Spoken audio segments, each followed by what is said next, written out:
I'll call your name and please identify yourself and your community. Sabina. Sabina Brochu, Williston, student member. Kim. Kim Gleason, Essex. Lyle. Lyle Jepson, Rutland. Kathy Lavoie is going to join us at noontime. Tom Lovett. Tom Lovett, Waterford. Jenna. Don't see Jenna. Oliver. Oliver Olson, Londonderry. Angelita. Angelita Pena, student representative of Moncton. Jennifer. Good morning, Jennifer Samuelson, Winhall. Oh, I see Jenna now. Jenna, we're doing roll call. Jenna O'Farrell, St. Johnsbury. And Secretary French, are you with us yet? Probably not. Normally at this time, the Secretary is tied up in a meeting with the governor and his staff.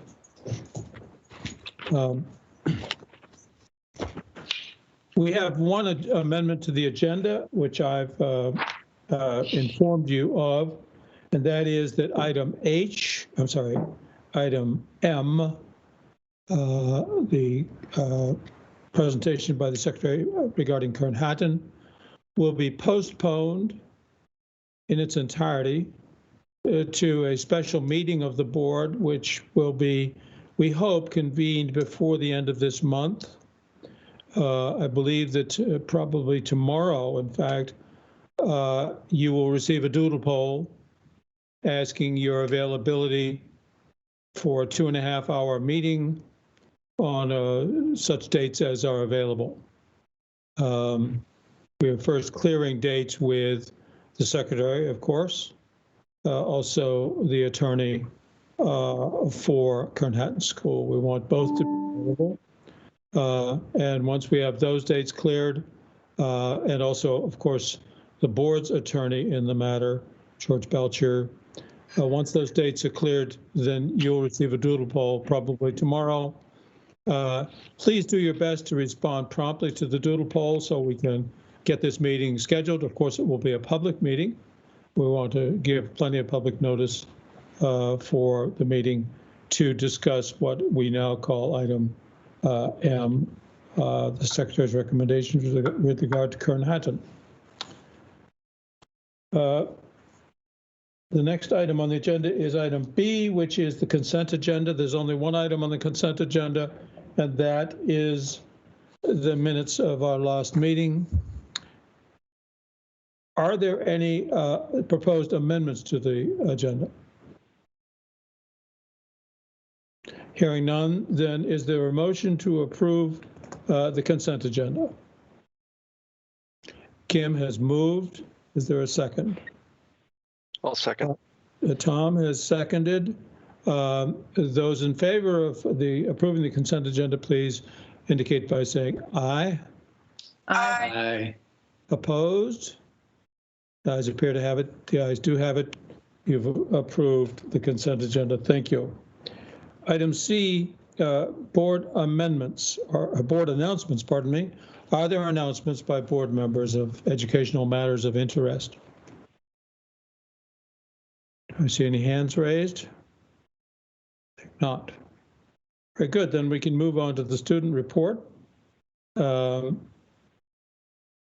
Sabina and Hello, I have to apologize. There are jets going over right now, so I'm going to mute myself while I pull up the presentation to share with all of you. fair enough. And I might offer in sort of board announcements, and it's information in a different house that I got, but VSAC will be administering 2 free classes for students through the Green Mountain and Gift, I think it's called. The year previously, I believe the McClure Foundation had administered it, but through funding coming through the legislature, students graduating this year will have access to 2 free classes at the community college, I believe, or it may be any of the state colleges. I'm sorry for having loose details, which is why I was sort of waiting on it, but I think that somebody had reached out to me on it. And I think they may be sending information through us as well as other channels to just make sure students become aware. Thank you, Kim. Sabina and Anilita. Yes, so with this student report, I kind of took the lead here, but Anilita still is an amazing student member. And so throughout the presentation, if you have anything to add, Anilita, please do speak up. And if board members, and I guess the public has their public to be heard, have questions, just wait until the end and we can get to those. We've allotted some time to that. So starting off, we are going to go with some general information here. This is directly copied and pasted from the survey, and what it said to students says the survey is completely anonymous. We are not even going to collect information on what school you attend to provide both you and your school the comfort of not having any of this information specifically connected to you. Our goal is to get an idea of where Vermont students are mentally due to the changes associated with COVID-19. So this mainly was because a lot of times there are issues around mental health and people think, they don't want their school associated specifically with our students are having bad mental health. So throughout the survey, there's no data. I have no clue what schools actually responded to this. Sorry about the jets. Besides the fact that it was sent out to my own school.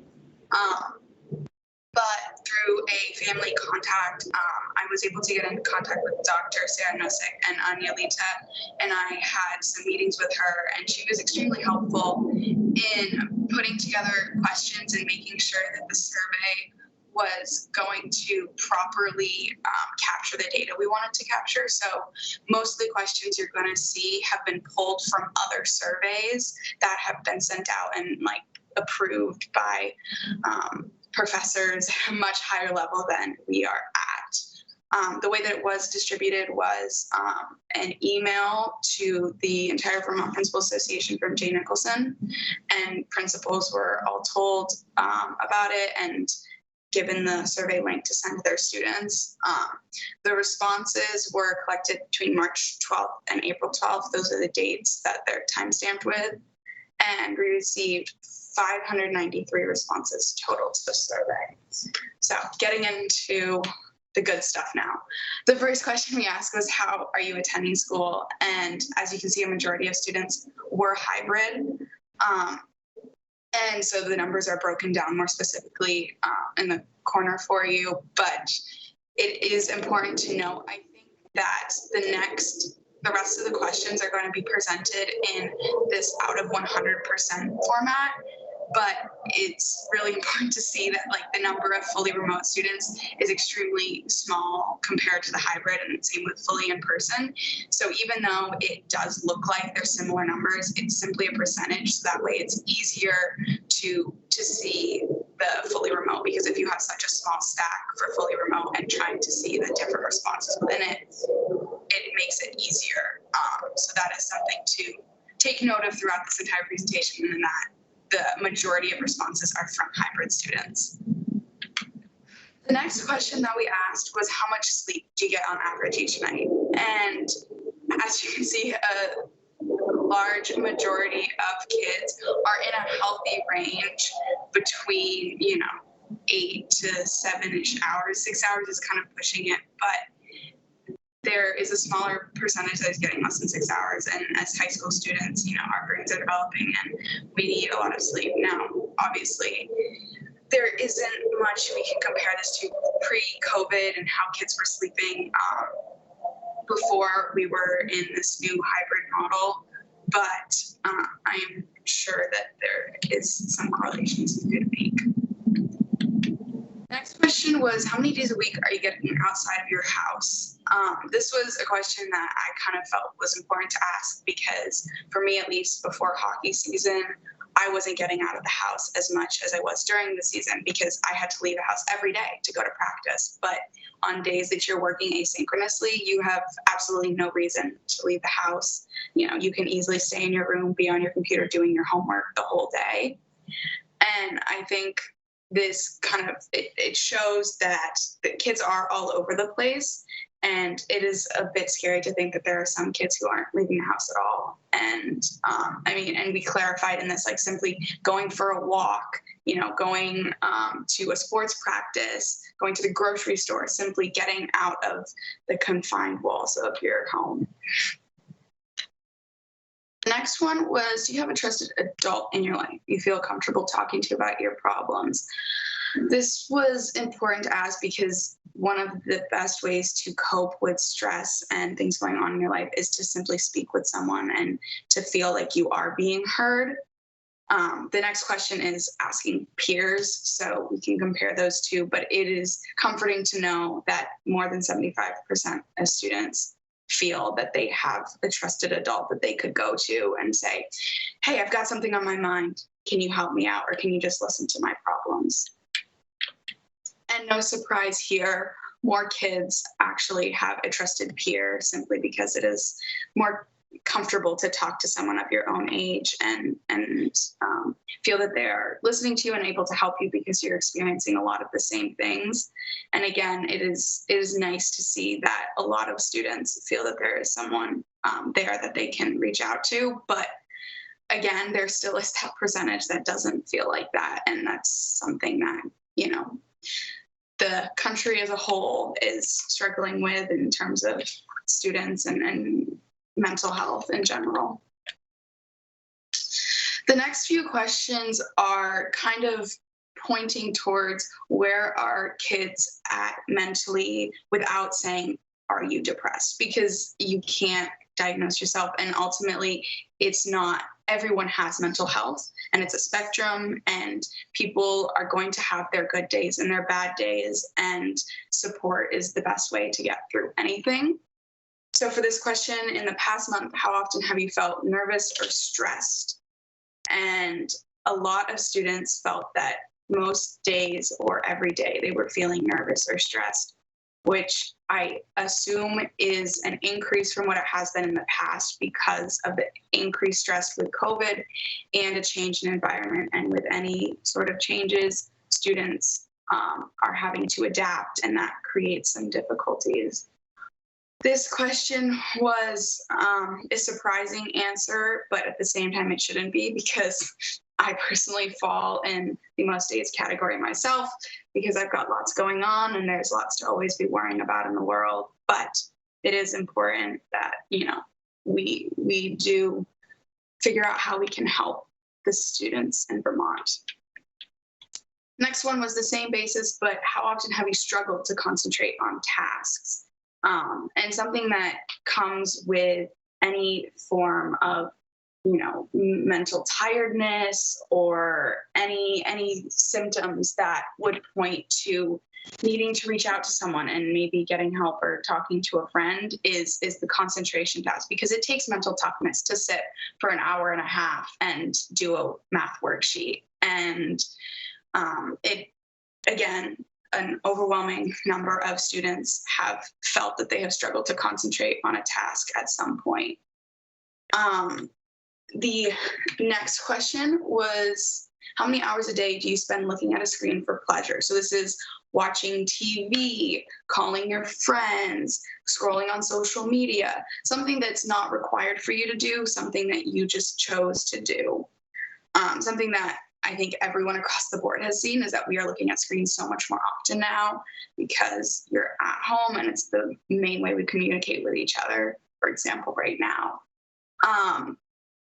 And an overwhelming number of students are between that 3 to 6 hours on a screen simply for things that they want to do, which is not necessarily helpful for developing brains. And I know I personally struggle with making sure that I'm not, staring at a screen for too often every day, and that I am out in the real world. But it definitely can be difficult when it is the only way you're communicating with people, and can be somewhat isolating and have effects on kids' mental health, especially in young teenage girls, with all of the influences that are out there on the internet and things that can affect them.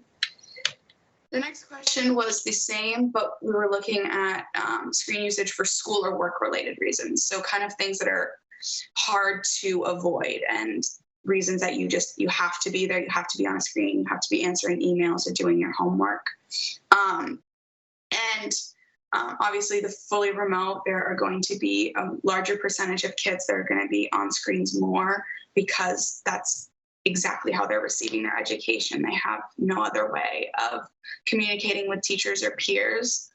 And it is somewhat nice that it seems that a small percentage of kids feel like they're glued to a screen for over 7 hours because of school, because that would just be extremely unfortunate for students to feel like they have to be in such a uncomfortable, setting with a hunched back and looking at the lights that are damaging for eyes. Next question was, in the past month, how often have you felt you were unable to control your situation? And this simply points to being a teenager and not being in charge of a lot of decisions that go on in your life. Your parents make a lot of the calls, and teachers are, saying, here's the homework for today. And as kids, it sometimes is difficult to feel like we aren't in control of things, and that it's difficult to have a say. And it is nice that there is a large percentage of kids who feel like they never feel that they were unable to control their situation in a way that affected them, because it points to students being, more listened to in society nowadays, and having students on boards at, such a high level. And that's really nice to see. The next one was another way to kind of hint at symptoms of struggling a little bit mentally, and it's how often have you had little pleasure or interest in doing things. And something that comes along with, struggling to get out of the house is just struggling to want to do things, wanting to go for a run, or wanting to, go out and pick lettuce, or whatever it is that you choose to do on your free time. A large percentage of the kids felt that at some point they just kind of didn't want to do anything, and that is really unfortunate, because teenagers are perceived to have these vibrant and super filled days and lives where they're constantly doing things. And it is, we've seen it, that teenagers are no longer able to do the things they would normally do. You can't be in a classroom with your friends every single day. You're not able to go to sporting events. You're not able to go to the movies, or, take a quick trip somewhere, because there are lots of restrictions, and, things are opening up, which is really nice to see. But at this point in time, there really was, there were much stricter guidelines. The next one was simply kind of looking at our kids feeling stressed because of COVID. And so in the past month, how often have you felt worried that you or a loved one would become sick? Now, we didn't specifically specify with COVID-19, because there are lots of other things that, people can become sick with. But there was a large majority of kids who felt they weren't really worried about that, which I think points to the, good, the good job that we have done here regulating COVID in Vermont and trying to keep our citizens safe. There still is, though, obviously a portion of students who were worried that, maybe a grandparent or a parent or even themselves would, become sick. And that does create a little bit of stress and pressure, because it is something you can't control. You can't control the fact that, you were in a classroom and someone within 3 feet of you had COVID, and now, you might have it, or your mom might have it. And it is this increased stress that students didn't really ask for. And finally, a question that kind of was another way to see how students are coping with these changes and all of this stress was, what coping mechanisms have you used in the past month to deal with impacts of COVID-19 on your life? And Angelita and I here kind of just sat down and we're like, okay, what are different ways that, us or peers or just people in general would choose to, not take a load off and relax. And so we came up with them, and we kind of just had students select all that applied to them. And I've ordered them here in terms of the most popular to least popular. And it is a bit unfortunate that talking with a mental health professional, a counselor, or receiving therapy was the least popular choice. And the smallest number of students actually were using that as a way to deal with, the stress that they have in their lives now because of COVID. And it is no surprise that watching TV and movies was at the top, because it is a great way to escape from reality and be transported into a world that is different and has different problems than the ones you are currently dealing with. Just to quickly run through the list for any of you who cannot see, it's watching TV and movies, then communicating with family and friends, spending the day in bed, music, singing or dancing, increased or reduced eating, exercise, sleeping more or less, being creative, for example, drawing, painting, or making music, doing work, school, or other things, going for a drive, staying isolated, playing video games, money spending, baking and cooking, nail biting, and then talking with a mental health professional. So that concludes the presentation. I'll invite Anilita to say anything if she would like to, and then we'll open it up to questions. Yeah. So this question specifically, I also think it's important to note that we discussed better habits compared to worse habits. Listening to some of these, hopefully you notice that some of them are not ideal things to do when you're in a stressful situation, and some of them are. Some of them allow more creativity, which is what we were hoping for, and then some of them can affect mental health, and then some of them affect physical health as well, which is something that points more to kind of mental health struggles. So I just think that was important to note as well, because not all of these are good habits to have. They're not all something that you would want to do when you're in a position where you're struggling. And I think it was important for us to look at, where students are and what are some things that they're doing. So yeah, that's just my quick thing. Thank you. So board members, you are welcome to ask away. Sabina, a question for you. Do you have any way of assessing the difference between students who took the survey and students who chose not to take the survey? There really is no way, to figure out, what is the students who are struggling even more less likely to click on that link. Most likely, they're not gonna, really be engaged in school in general, let alone filling out a survey like this. So that is definitely something to think about. There are much more effective surveys that are sent out. I think it's like every 2 years. I filled it out once now, and I'll fill it out a second time, basically asking students all of these general questions that are anonymous to get an idea. And it's mandatory, I think, at least at our school. And they sit you down and they're like, you got to fill this out. And if you don't, we're going to keep emailing you and making you do it until you do fill it out. So that is obviously going to be a more accurate way to kind of get an idea of where kids are at. But I think with this survey, my main goal was to, bring to people's attention that mental health is something that, it's finding its way into a lot of conversations now, especially with COVID, and that kids are even more affected by this because our brains are developing, and, we are so much more likely to be affected by changes, and we're more likely to, not know what to do when those changes do occur. But to your question, John, there really is no way, unfortunately. It's difficult. Lyle has a question. Yeah, this is great information, and I'm wondering how you hope it will be used now, both in the short and long term. I think longitudinally, this will be great to do again someday and see a comparison. But I wonder where do you think this information should go right now? Because there are discussions, as you just pointed out, that we need to do more for our particularly high school age students, middle age grade students. Where would you hope this would land, and how do you hope that it would affect some changes?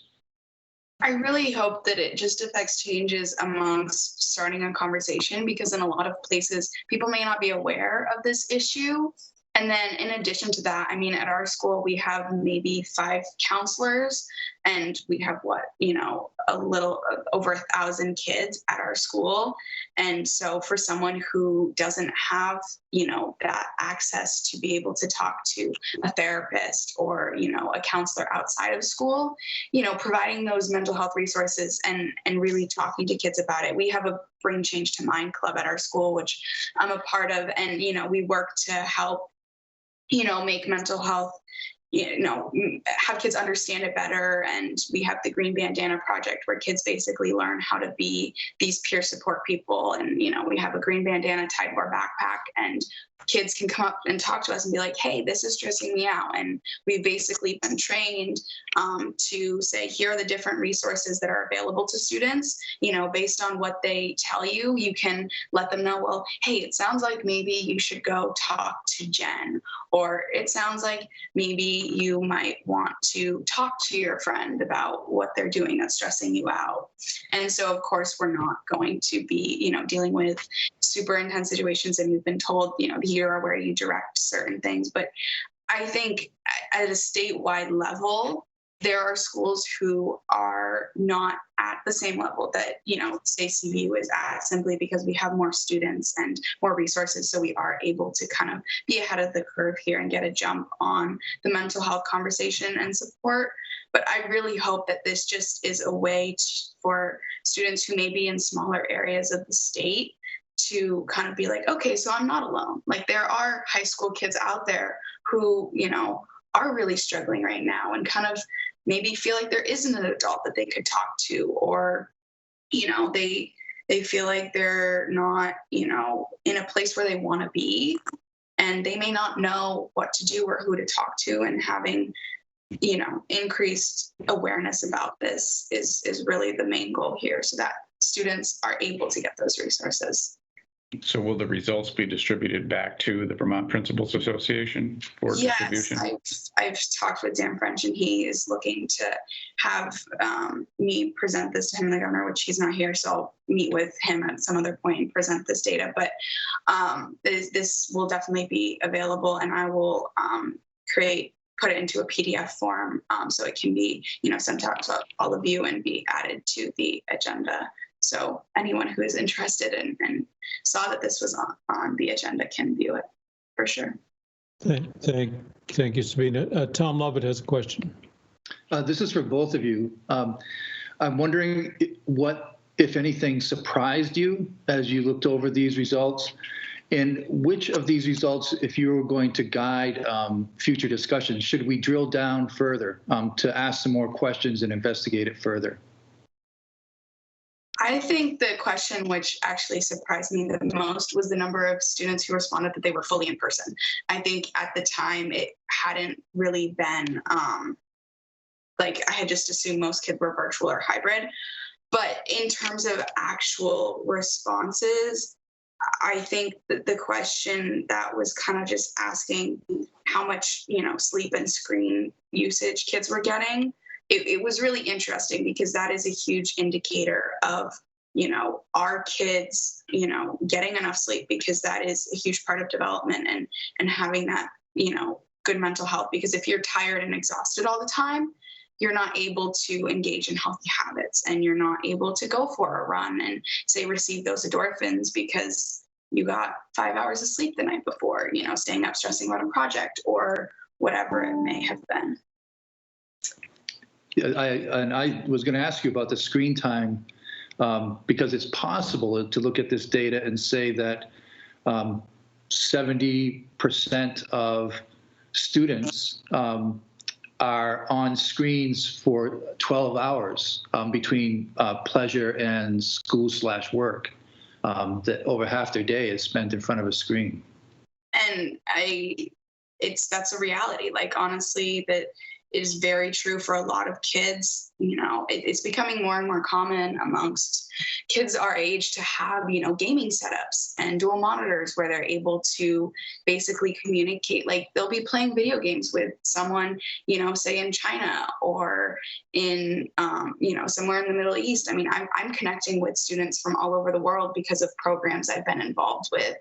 And it, you know, screens and the internet are a great way to connect with people and receive so much information.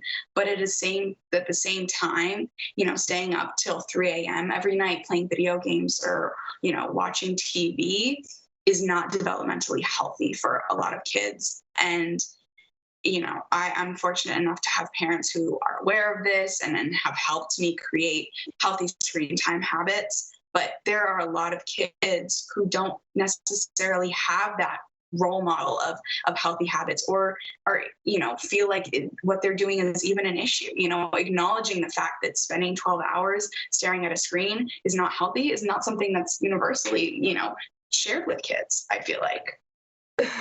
Thank you. Jenna O'Farrell has a question or a comment. Yeah. Go ahead, please.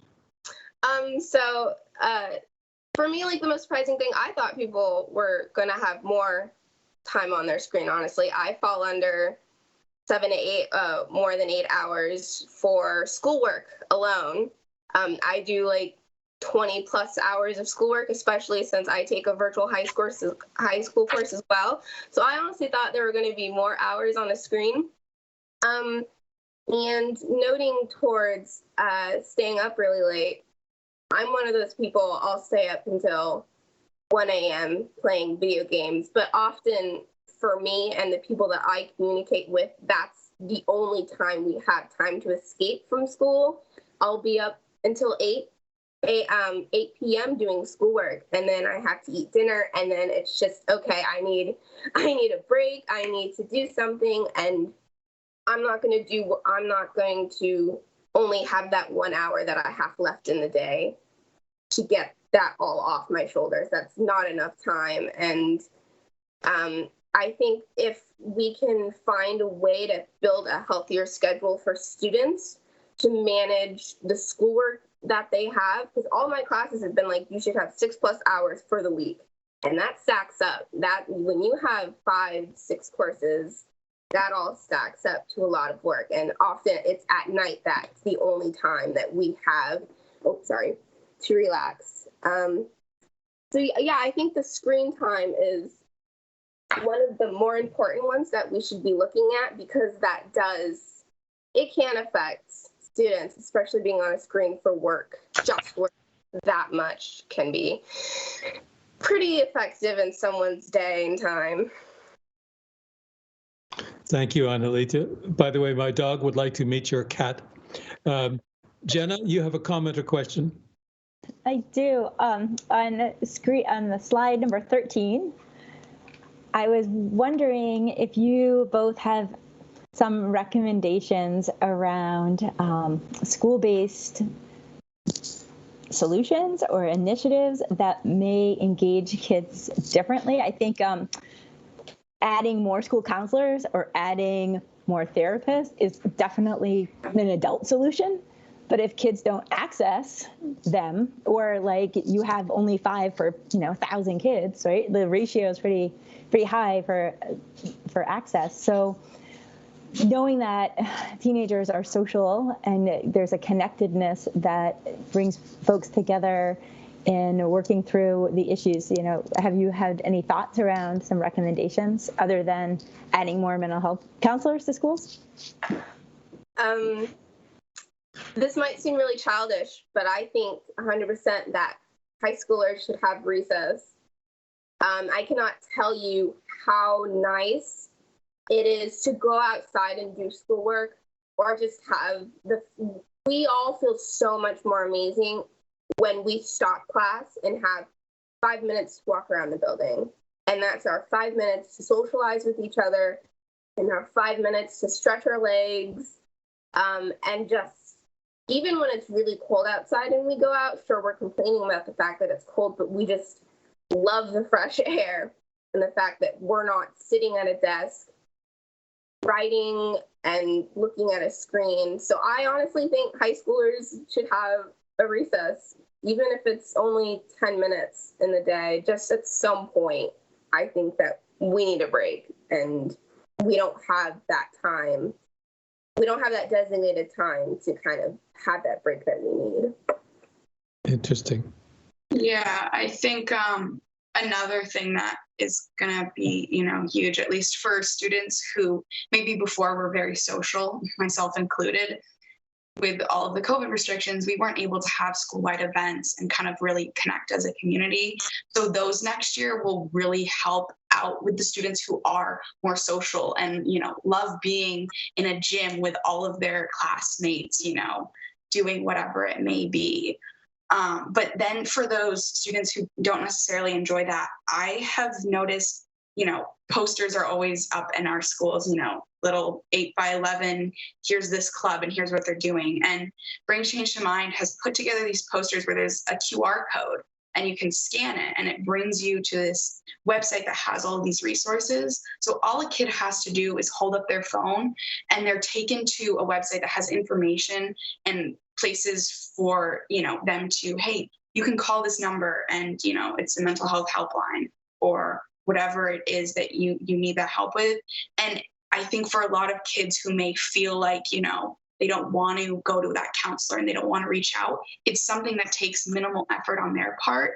And it is something that no one else is going to have to know about. Like if they're feeling ashamed and feeling like that's not something they want anyone to know, no one's going to know. And it is a great way to provide that support subtly and be like, if you need it, it's right here. And I cannot tell you, like, I'm washing my hands and there's like a poster right there. I'm like, all righty, let's see what it says. And the simple things like that actually, I think, can go a really long way because it lets kids know, one, they're not alone.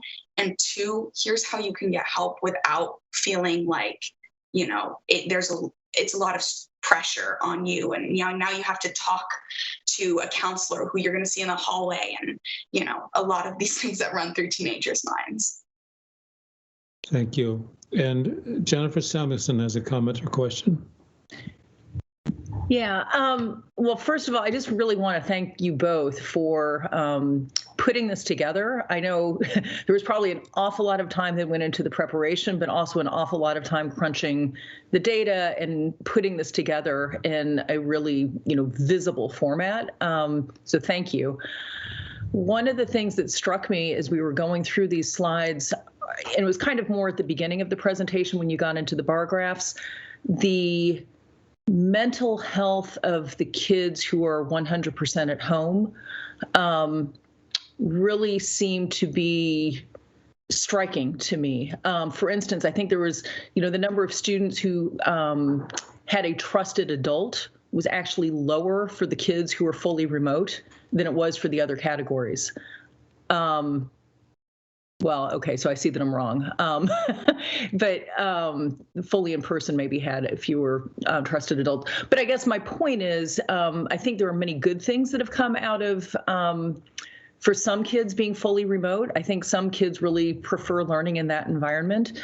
And also realizing that it was a smaller number of kids who responded to the survey that were fully remote. But it was interesting me, and I'd love to, kind of go back and drill down on that information to see, the specific mental health effects of the kids who were fully remote and, how we would better respond to that for kids who might prefer to be learning in that environment, just to make sure that they're receiving the support that they need. Thank you, Jennifer.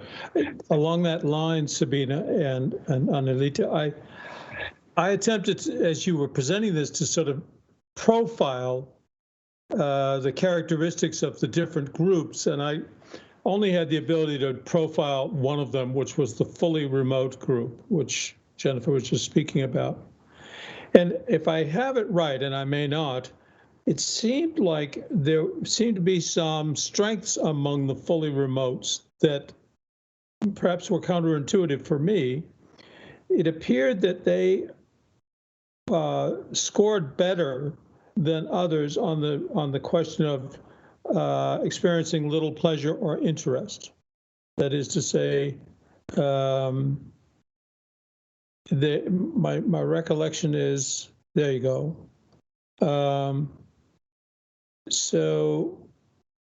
But I think I've got that just upside down, actually. I also looked at the unable to control situation. Maybe you can go to that one. The other way. Yeah, there. So there seemed to be a little bit better sense of being able to control situation. There appeared to be a stronger performance around concentration, and there seemed to be lower levels of stress, I think. But it would be interesting to profile these if you could, although I know the generalizations are dangerous. There has been some claim made that for some students, and Jennifer just said this, that for some students, the fully remote has been advantageous. Or at least they have experienced it as so. Then again, the question gets to be, is it ever advantageous to be isolated from one's peers? Even if that feels good, it may not be in the long run healthy. I don't know. I'm not here to judge, but your data is pretty interesting and seems to align with some of the assertions that are made about the experience of fully remote for some students, that it's not as unpleasant as others experience it to be. I think that that is true, but also the way that the data is presented, you know, I'm sure there's someone who majored in data analysis could have done, you know, a much better job really showing that difference, because fully remote, you know, the 1% is probably, I would say, gonna like represent a third of a student, whereas hybrid 1% represents like 4 students. So, you know, the fact that never is so stretched is actually not that many students. And before I send this out, I can attach the actual numbers to like the next slide, so you can just see the data table that I used to make this graph. So then you can see, okay, this specific number of fully remote students felt they weren't able to control their situation versus the number of hybrid students. Right. But it is a good point. This is a conversation that's being had, you know, all over the place. Like in our student council meetings, we're like, so what can we take away from this year of hybrid learning? Like, and one of them was our classes don't start till 9. So you can come into the school at 8:30, but class doesn't actually start till 9. And so we were like, that's really nice, because suddenly I don't have to wake up at 6 a.m. every morning to get to school on time. And it's students, you know, they have practices after school that run till like 6 o'clock, and then they go home, they have to have dinner, and then they got to do homework. So they can't go to bed at 8 o'clock, you know, and then wake up at 6. They go to bed more around 10. And so having a later start time was something that we saw. And I'm pretty sure our principal is introducing that into our, you know, school schedule next year, because starting later in the day and ending later is something that kids have always been like, I would much rather be stuck in the building till 3:15 than 2:45 if it means I get to start half an hour later. And yeah. Thank you. You know, the isolation part, I think, is definitely something that maybe at this point in time seemed better, but when you get to the end of the year and suddenly you've been slacking on all your assignments and your final grade is coming up, and you look at your grades online and you have a C- because you've only turned in, you know, 5 of the 15 assignments that were due, and you have to make those up. I think with the fully virtual, there is that lack of accountability that you receive from having to go into class and face your teacher in person. I mean, I've seen it for me personally. The motivation to get something done on, say, Wednesday or Thursday night is so much smaller. Like, it gets to around 8 o'clock on a Thursday night, and I'm like, I can go to sleep now and deal with it later. On a Sunday night, if I don't have it done and it's 8 o'clock, I'm staying up till 10 to finish it. Like, I have to see my teacher in person that next Monday. so it has to be done. But not having that I think, I don't know how I would even handle being fully virtual, because those in-person days are ways for me to, 1, connect with my peers, 2, connect with my teacher and have that accountability factor, and then 3, just connect with the community as a whole, because schools have amazing people working there who you can have awesome conversations with. I mean, our tech, one of the most amazing tech people we have at our school, helped me, put together the survey and be able to compare the fully in person, to the grand total and all of that, because I don't know how to do that. And just having that connection of in person, sitting down and them saying, okay, here's how it goes. I learned so much more about Google spreadsheets than I ever thought I would know. Very good. Thank you, Sabina. And Angelita, for your comments as well. Board, it's 9:16. It's time for us to move on to the next item in the agenda, which is public to be heard. Before we begin public to be heard, I want to remind members of the public that we ask you to limit your comments to 2 minutes. And number 1. And number 2, please limit your comments only to items that are on the agenda. And 3rd, please do not comment in any way on a topic that is or may become before the state board in its quasi-judicial capacity. So who would like, mindful of those guidelines, who wishes among the public to speak to the board? Maureen, can you bring some people on board? There's a few people out there that have called in. I'm not sure if they're wishing to speak or not. They're all muted. So it looks like 253-5623 just unmuted. I'm not sure who that is. I think that's me, John Pelletier. All right, Mr. Pelletier, go right ahead. Yeah, thank you, Mr. Chairman. I'm John Pelletier. I'm a resident of Lamoille South Supervisory Union, and I sent you an email on Monday. It's been a year since we brought, our community has brought this issue to the AOE with regard to the data suppression that you'll be discussing later today. And we were pleased that at the August 2020 board meeting that this board agreed with us that the lack of meaningful student performance data provided to the public at our SU since June of 2019 defied common sense. And frankly, we thought this problem was over based on the November 9, 2020 memo from the secretary, where he indicated a new tool was created that would fix various data suppression problems. In fact, they were able very quickly with this tool to fix the data suppression of 2/3 of our state's high school graduation rates that was caused by this algorithm. We thought, given COVID eventually soon, maybe within 6-8 months, our data suppression would be fixed. We were wrong. That's not what the secretary is saying today. If I read what he's suggesting, that timeline could be years, maybe as long as 2 or 3 years before this problem is resolved for our community. That would mean a half a decade, if it's 3 years, of no data for our community that's meaningful in any nature.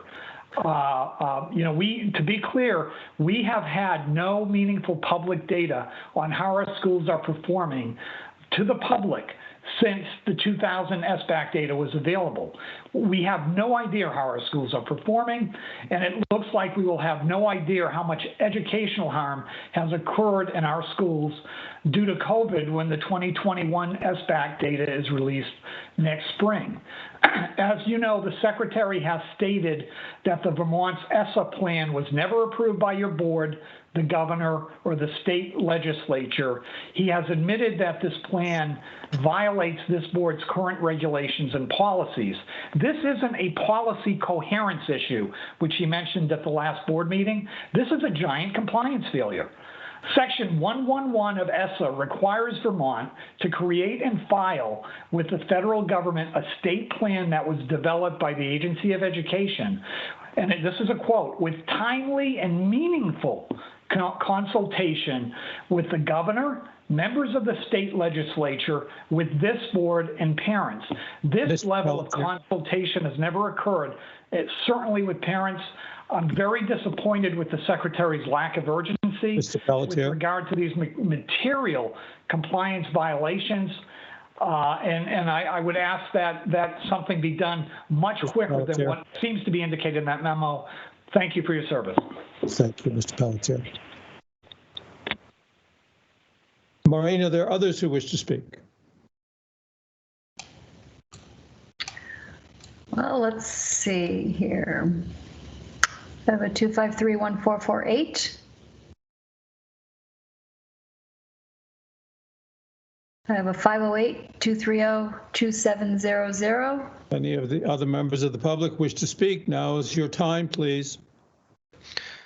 And we probably should provide instructions how to unmute themselves in case anybody's struggling with that. If you are calling in, *6 should unmute you. Thank you, Oliver.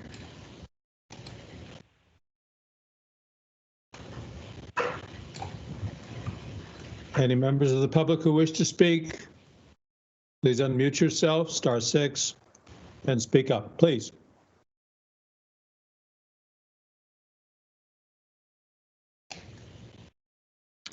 All right, then. It appears that there are no further comments from the public. And we thank those of the public who are watching this in live time. I think we are ready to move on to the Secretary's report, item G. Welcome, Mr. Secretary. Good morning. Good morning, sir. Sorry I arrived right at the end of the student presentation. It looked great. I look forward to learning more about that. So we're ready for your report, sir. Thank you. Good morning. I'll largely confine my comments to COVID response and then open any questions you might have in that regard or other topics. Largely since we met last, as predicted, the condition in our communities for the virus is improving pretty dramatically as a result of vaccination. On the school front, a lot of our efforts in the last couple of weeks have been focused on vaccinating 12-year-olds and older, and schools are part of that vaccination infrastructure deployed by the Department of Health. So that's been a big undertaking and so far a very successful one. I think there's approximately 27,000 individuals in that sort of age band, if you will. And in the first couple of days, I think we had about 10,000, 9,000 registered, somewhere in that ballpark. So it's going very well.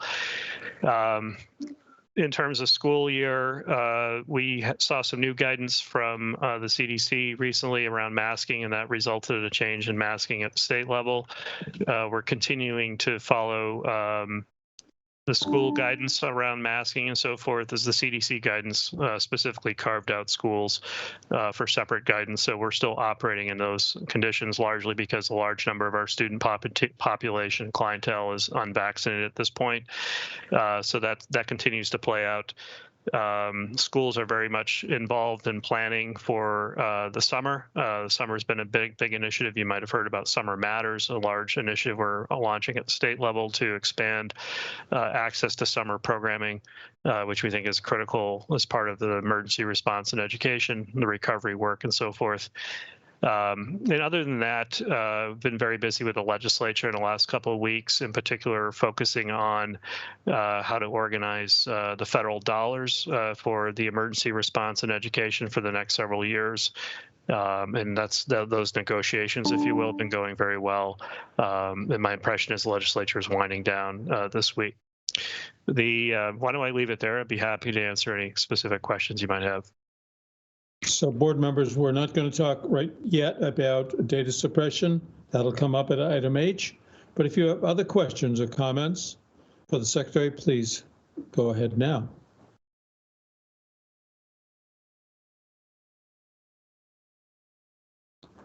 I would just make an observation. The Secretary mentioned that he'd spent a great deal of time at the legislature in the last several weeks. I think I've been spending a tiny fraction of that amount of time. And we sometimes testify together, often in harmony, which is always pleasant. But I must say, my time at speaking with the General Assembly has been important to me, and I think to the board. But it's been it barely registers on the meter when it compared to the amount of time that the Secretary has to be speaking to lots of committees, not just the education committees. This is crunch time.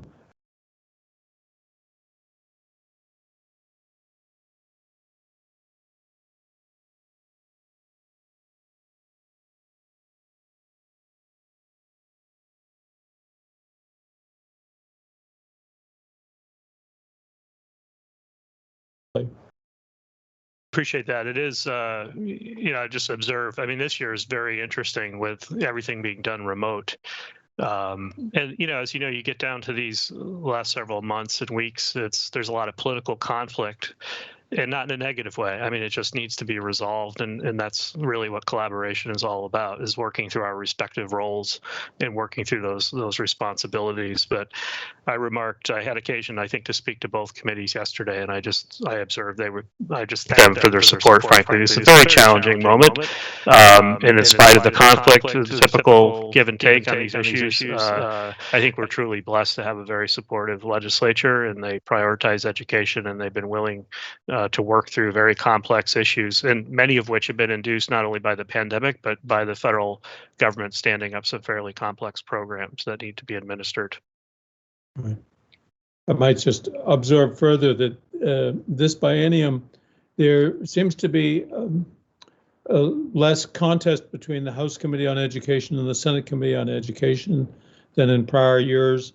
I believe they're going to a committee of conference, which is typically used to reconcile differences, with much less frequency than in the past. Instead, they seem to sort out their differences by good communication between the House and the Senate, and trying hard, I think, to understand one another's perspectives. So it's made for, at least among the education committees, a considerably more harmonious ending to the session than is been common in years past. So with all that little diversion, there was to give you some time to think of some good questions for the Secretary. Do you have any?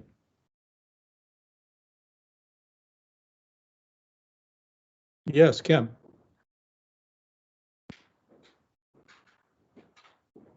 I'm just wondering if, just in the frame of reference of local school boards, are you seeing or hearing pushback at having vaccination clinics on our campuses?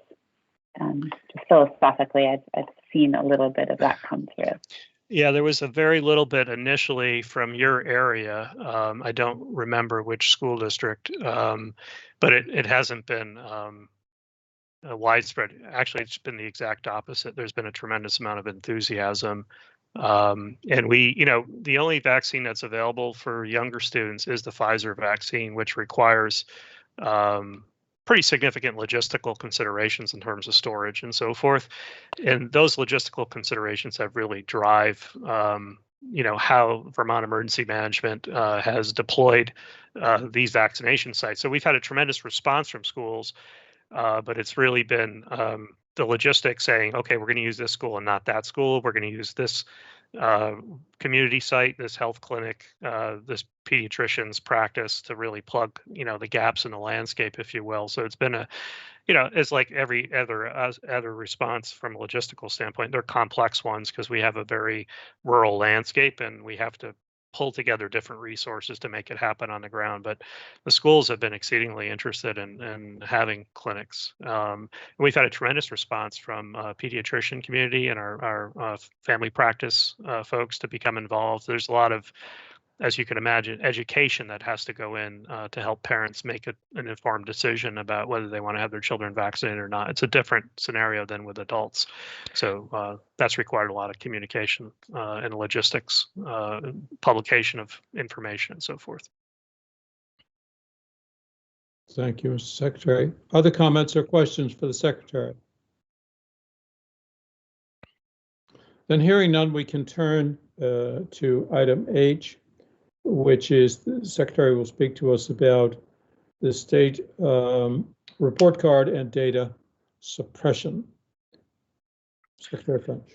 Yes, so in the agenda packet, I included a new memo to you, and then I also included the one I wrote in November. Particularly thought that one has a lot more background information, but also since we have some new board members on, they would appreciate having some of that background. You know, to Mr. Peltier's comments, to a certain extent, I would agree. As you know, we've characterized the disconnect, if you will, between the ESSA state plan, state board regulation, and so forth. And at the same time, as I alluded to in November, we continue to build out infrastructure that we can control better, and that's the Vermont Education Dashboard. So really, you know, the issue of data suppression for me is about the report card and to what extent it meets the needs of Vermonters, to what extent it meets the needs of communities like Stowe. There are other stakeholder groups and so forth. The issue then of basically fixing the report card or revising it is a direct function of the ESSA state plan, because the report card is in compliance with the ESSA requirements. The ESSA state plan for Vermont is approved by the U.S. Department of Education. So to make changes to the visualization, if you will, or the report card, the accountability piece will require changes to the ESSA state plan. And as I said in my recent memo, it's something I was starting to accumulate enough information and concern about different elements of that plan that we were getting ready to submit an amendment. Several other states were in the same place. We more or less all agreed that the political turbulence in Washington created a certain amount of uncertainty, and we were unwilling to approach that issue without knowing with greater certainty how that amendment request would be received. But I think, you know, to the point, we need to also do some stakeholder engagement and doing, you know, a revision to the state plan. So that's the piece of work in front of us, I think. And I certainly, as you've heard me speak about policy coherence, I would endeavor to have the board have direct a vote on the ESSA state plan and see that that's coordinated with state board regulation in a much more emphatic way. But why don't I stop there? I'd be happy to answer specific questions. I will say, in terms of the data piece and the year trajectory, no tests were given during COVID last year. So there is no, I think you're aware that in 2020, SBAC was not held in the state. On Monday, we received approval of our waiver. The tests are being given this year, but the waiver was permitted for the accountability provision. So essentially, no SBAC data will be portrayed in the report card next year from an accountability standpoint.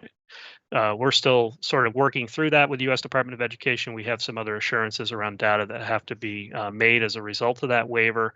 But I wanted to make you aware that essentially there are 2 years without accountability data for this. So we have also a brief window of opportunity to work on this perhaps that we didn't have. Third point I'd make is that just as part of our routine bidding process requirements in state government, we're required to go out to bid for a new testing vendor. So we have solicited bids for a replacement, if you will, of the SBAC, and SBAC, I'm sure, is one of the vendors that has submitted a bid. So there's a potential we might continue with that, but that's another piece of the decision making that we're potentially going to be changing testing vendors or not at some point in the near future. Board members' comments or questions, please.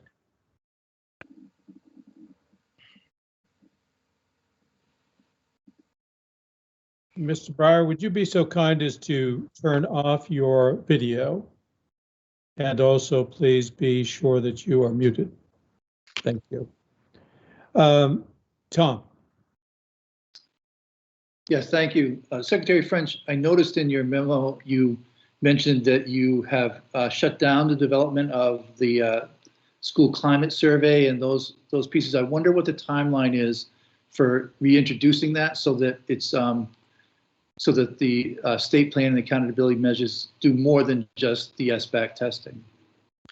Yeah, it's important to acknowledge that the Vermont's ESSA plan incorporates, I think by design, several other indicators. You know, it was designed to be a more holistic view for not only accountability, but for school improvement.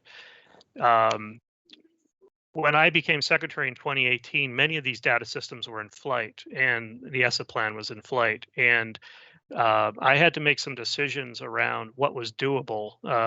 For example, the SLDS, which has been somewhat controversial, was way behind schedule, and we can't do much with the report card unless we can address the vertical reporting and get the data from schools. So we had to prioritize certain elements over other elements.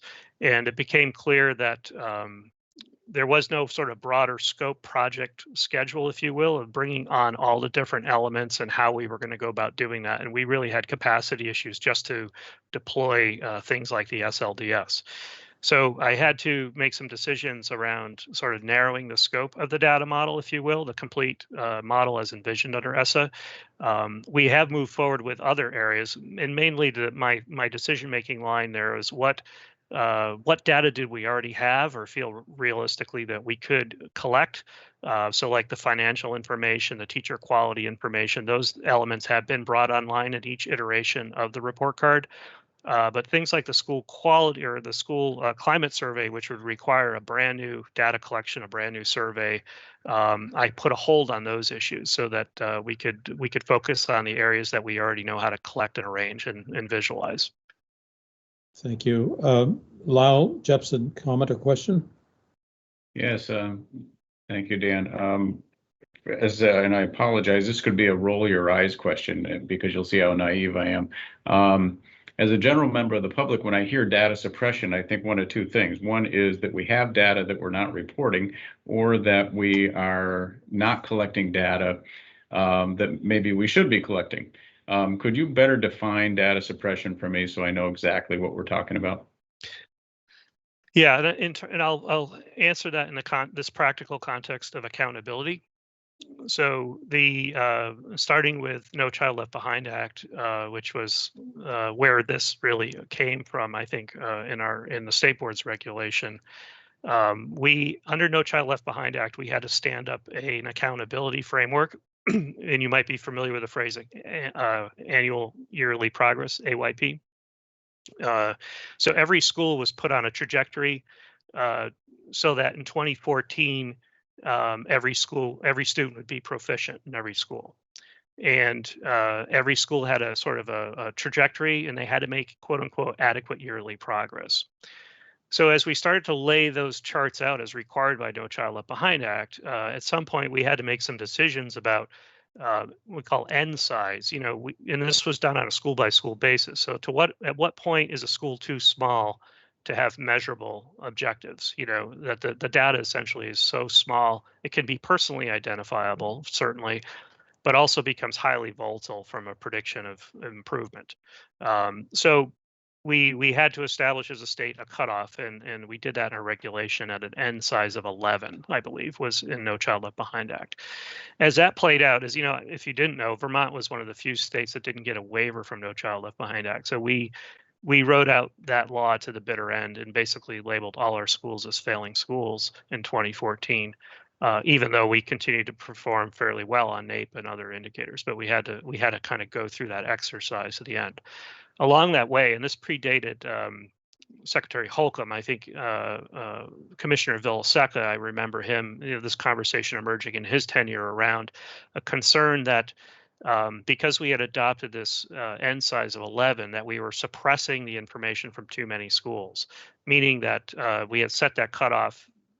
Schools that had grade levels of students less than 11 were not reported, and that suppressed a considerable number of our schools. We weren't seeing them on that accountability matrix, and we were particularly concerned around equity issues. So there was a conversation even going back then about should we be creating a larger end size or a lower end size to, for what a way to start portraying more information from the accountability standpoint. And I think that what ultimately led in Act 46, actually, the decision to make LEAs, the school district, the accountability entity as opposed to schools.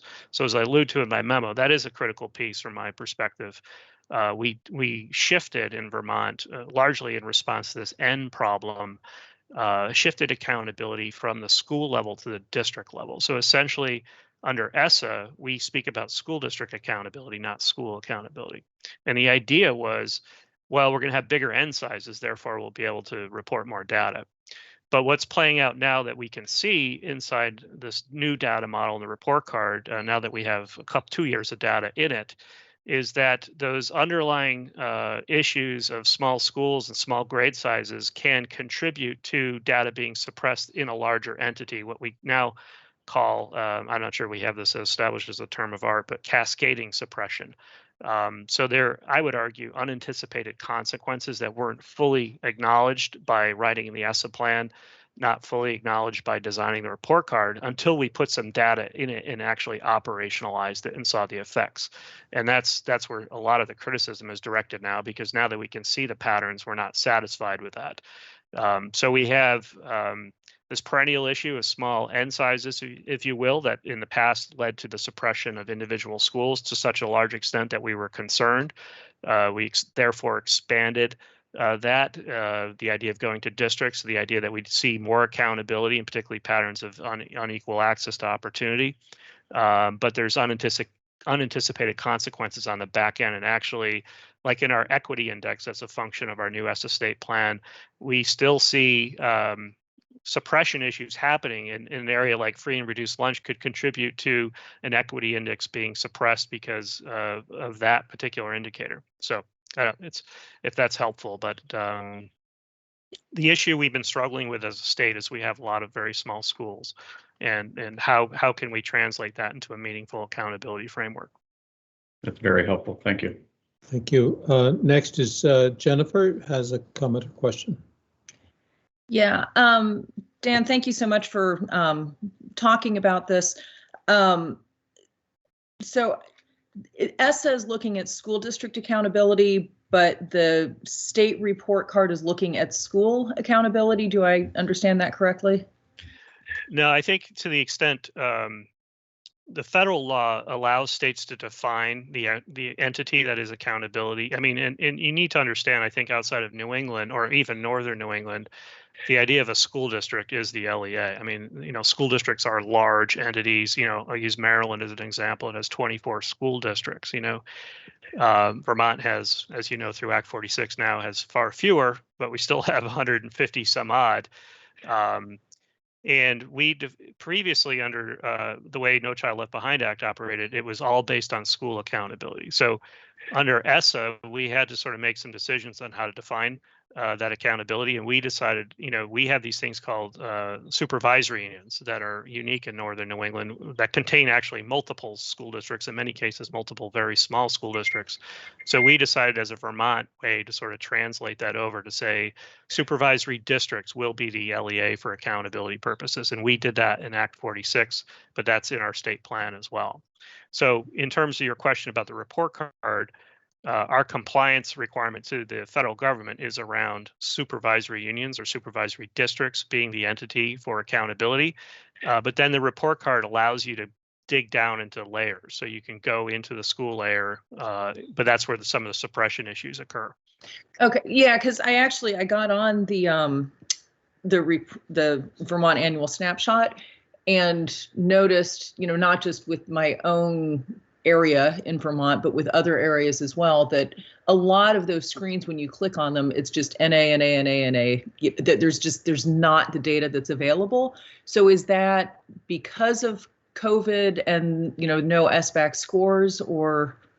Well, it could be, but no, I would argue pre-COVID, this is the original concern. And so when you're talking about now school districts, and our supervisory unions have many different types of schools. We have, you know, supervisory unions that have standard K-6 schools and one high school, 7 through 12. We have others with fewer schools and so forth. Our structures vary so much that you could see NA in this pre-COVID as a result of the varying grade configurations in SUs. And suppression happening based on, you might have a very small school that's triggering suppression for now the larger entity, a supervisory union. So, and I guess my last question is to Mr. Pelletier's point. Do you have a sense when the school specific data might become visible? Yeah, I mean, that's a hard question to answer, I think, and it does point where I struggle in this conversation, and is we don't have good control of these things. I'll use the phrase tail to snout, um, and we should, as a state. We have created a very complex series of algorithms that it's hard to sort of answer directly, which frustrates stakeholders, including the board, no doubt.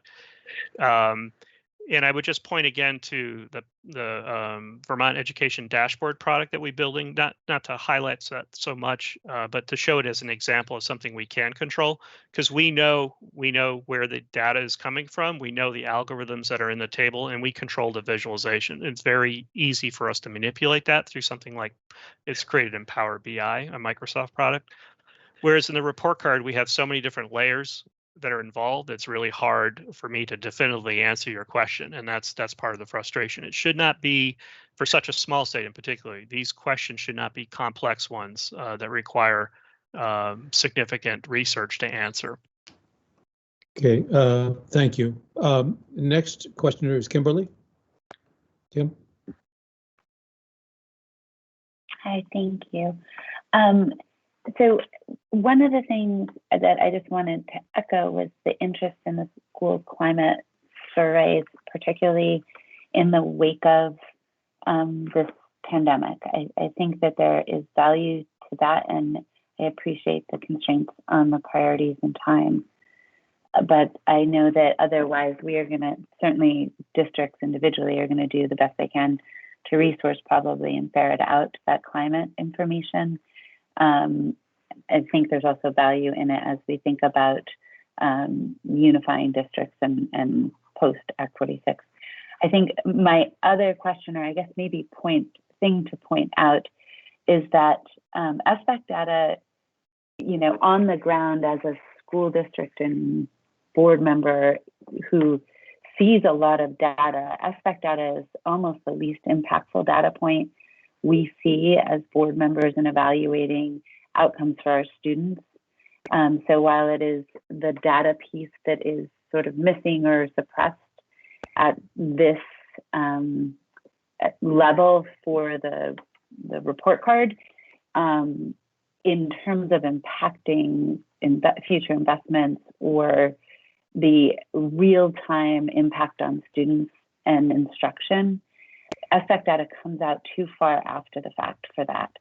And so truly, I think the data, there is meaningful, probably more meaningful data available at local levels from school districts directly. And I do want to point that out because we have no shortage of occasions to hear how our students are doing through our local districts. Thank you, Kim. Oliver, you're next. Yeah, thank you, Mr. Chair. So just a general sort of comment, observation, and a few questions for the secretary. So when I dug into this issue last year, I looked at the statement of work, the change orders, the design documentation, and some of the test documentation. And my takeaway from that was that the suppression logic, the design for the suppression logic, and consequently the testing of that suppression logic was a bit of a black box. And so my first question is, what are some of the lessons learned that you would expect the agency to apply going forward around sort of how that contract was structured and also how the project was executed? I'm really curious if from your perspective, if you consider this to be a failure of how the contract was originally structured and the project set up, or whether this was the result, a failure of execution.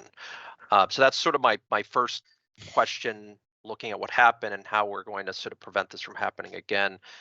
And then my second question is to understand to what extent the agency has the ability to modify the business logic that drives this suppression. Is it truly a black box that we have no control over? without, contracting with a third party, the original developer, presumably, or are we, do we have to contract out to an expert to come in and make whatever changes we want to design? So those are my questions. Yeah, they get to the heart of some of my decision making on this. To your first question, I think the answer is yes on both of those things. I think it was also coincidentally at a time when the Agency of Digital Services was created. So it was at a time, and one of the reasons behind that, this is the centralization of IT at the state level, was to provide better project management for projects like this. This is a major initiative that should have very solid project management behind it. And actually, our CFO at the agency, who's a certified project manager, Bill Bates, where I first encountered him was as a consultant that had been hired to augment the project management around the implementation of the SLDS system. So there hadn't been originally, you had two major platforms sort of on trajectory to come together, the SLDS and the report card. And I think it was at a time of transition when the project management wasn't as robust as it should have been.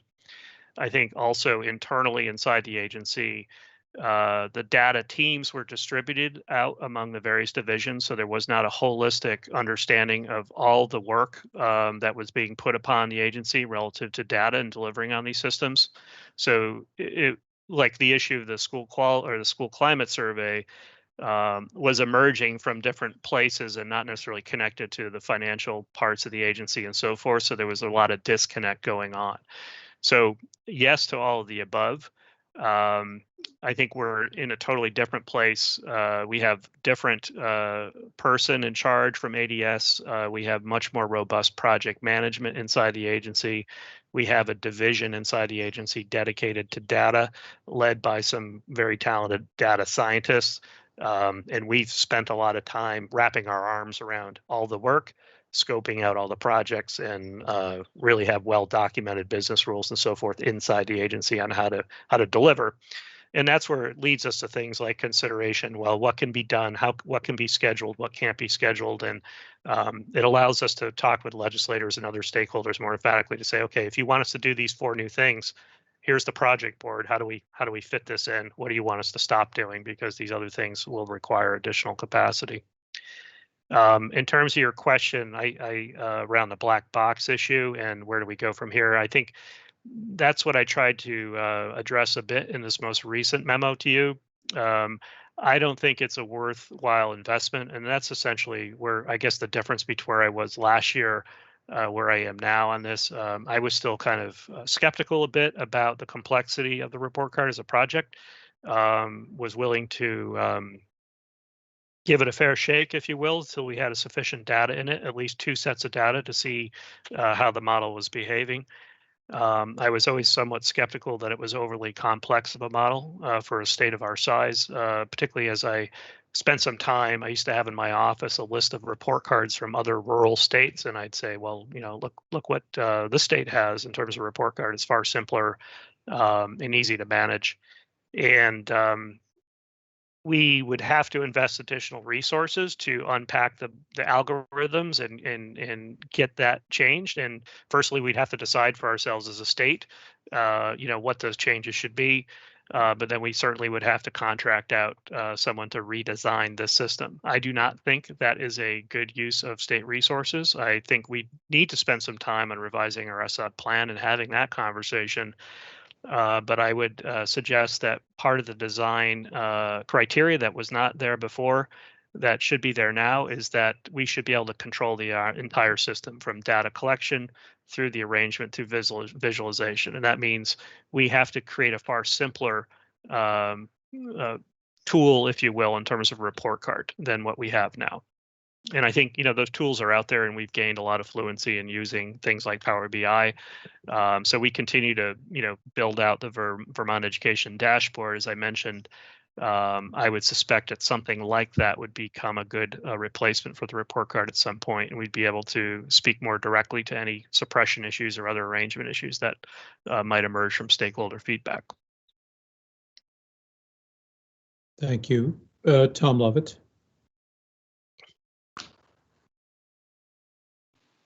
Yes, thank you.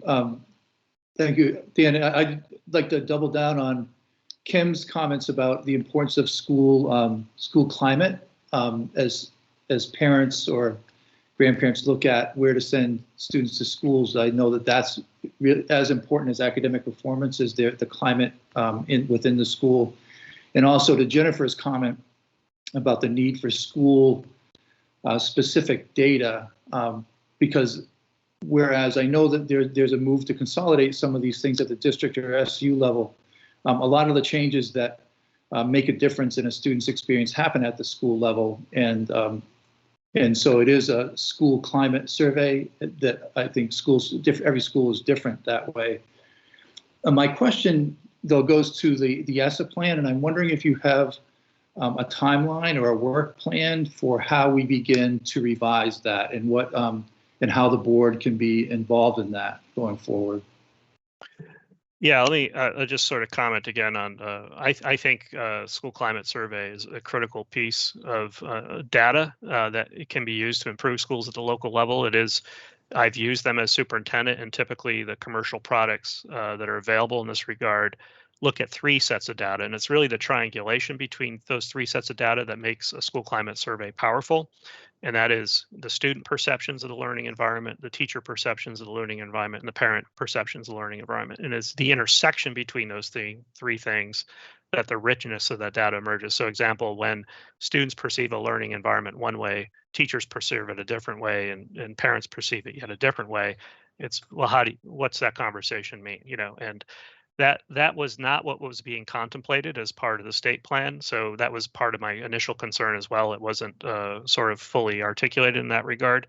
But I think it is an important thing to do, and I'd love to do it at the state level at some point, but we just have to fit it into the scope of work. I will say, and I just wanted to comment on the local results, SBAC, like most modern assessments, is administered online. So districts, students take those tests through a web browser, and it's administered through a testing engine that's delivered on the web. Schools have access to the results immediately, essentially. It's the state level results that get embargoed and have to be analyzed by demographics, but districts, schools, including individual schools, they have access to their data. Always had. So in terms of when I was the superintendent, I'd be presenting a monitoring report to my school board on our SBAC data. I didn't wait for the state accountability model to do that. I have access to my data. I've always had access to my data, and I could do that along with other data, including school climate surveys. In terms of ESSA state plan, I think, yeah, that's a great question, and we should be developing a timeline for that. As I mentioned, I was getting closer to accumulating enough issues to start working on that. We had some pause, I think, last year as a result of the political climate. Again, I don't want to underestimate that, but it was an uncertain reception, how our ESSA plan amendment would be received at the federal level, and we were not interested so much in engaging in that. And then COVID happened. So I think, for me right now, the priority is the recovery phase in education. I think as we react to the COVID environment for the fall, it would appear, and I don't know if John has a better understanding of where our language, I think, is in the miscellaneous education bill around the revision to, the regulation work. I think I would expect that would become law that, we'll be embarking, we, meaning the agency and the board, will be embarking on several months of work regarding the regulatory construct. I think it would be a good idea to look at the regulation around the accountability and data suppression piece with an eye on doing that piece of work. So that can happen this fall, I would expect. And the ESSA state plan, assuming that the COVID emergency is essentially over and we are able to return to normal, which is what I expect in the fall, then we could produce a timeline for an ESSA plan revision for you in September. I mean, so right now I can't even develop a timeline because I think the emergency is still a little hazy in terms of what we'll be doing for the fall. But I'd be happy to sketch that out more emphatically or directly as a scope of work for the board. And I think, not just pandering to the board, but I think it, to eat my own dog food on coherence. I think it makes sense to me that there is agreement both in statute and regulation, and that should be reflected in our ESSA state plan. And that means the state board should, and I believe the statute speaks to the state board's responsibility and accountability pretty directly. So I think it would be something that the state board would have to schedule in its scope of work ultimately. Thank you. More questions, comments? I have two questions, Dan. One is, where does the integrated field review fit into all of this, and how long has it been since we've been doing that? Yeah, it's all part of the same sort of model for school improvement, which is there's two domains. One is the snapshot and the other is the integrated field review. And that was conceptualized as part of our ESSA state plan. So I think they came on together as part of the ESSA state plan. So that would be 2017, I suppose, predated me, somewhere in that time frame, maybe 2016, 2017. And those are ongoing. So the idea is that in conjunction to the snapshot, which was designed to provide a more comprehensive and holistic view of school and district performance, that would be complemented by a process where agency staff, continuous improvement staff in the agency would support an integrated field review process involving locals from other districts, and we would convene a process where we reviewed the performance of districts around certain metrics, including looking at the snapshot data from the report card. And have they been going on? Yes, and the results are published on our website, so you can pull down those integrated field reviews. And the other question was, you mentioned that you'll be looking at vendors for the general assessment that we currently rely upon with SBAC. One of the patterns I've noticed over the years in education is that broadly based assessments like SBAC seem to change state by state every 3 or 4 years. Just about when you start to get a data trend of equivalent data from year to year to year, somebody changes the data set, the source. So it always has struck me as one would have to have a very compelling reason, it would seem, to leave or abandon a system of assessment that one has used for 3 or 4 or 5 years and replace it with a different one that you have to start your history all over again. So where does that stand? Do you concur that the continuity is an important element in the consideration?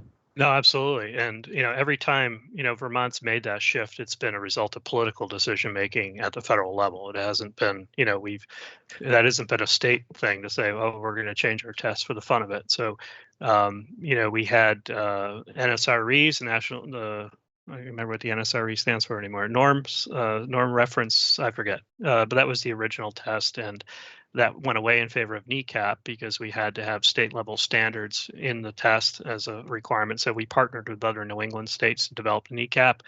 And then when sort of the No Child Left Behind Act sort of developed, we were required to pick one of 2 tests, essentially the PARC or the SBAC. That's how it played out. So we had to abandon the NECAP in favor of one or the other, and we chose SBAC. And, so it's that political volatility remains and can be, I think we can have a comfort that volatility will always be on the horizon. So what I did last year and what we did is we became a partner state with the Metametrics, which allows us to use the Lexile quantile scale. I think I might have talked about that. And what that allows us to do is to translate SBAC into sort of a lingua franca, if you will, of an indicator that's common through most major assessments, meaning we have our SBAC historical data converted to Lexile and quantile score. So if we chose to go with a new assessment, as a condition of doing that, we would insist that data too would also be able to be reported in Lexile and quantile score. So we would be able to connect SBAC data to whatever due assessment would be there.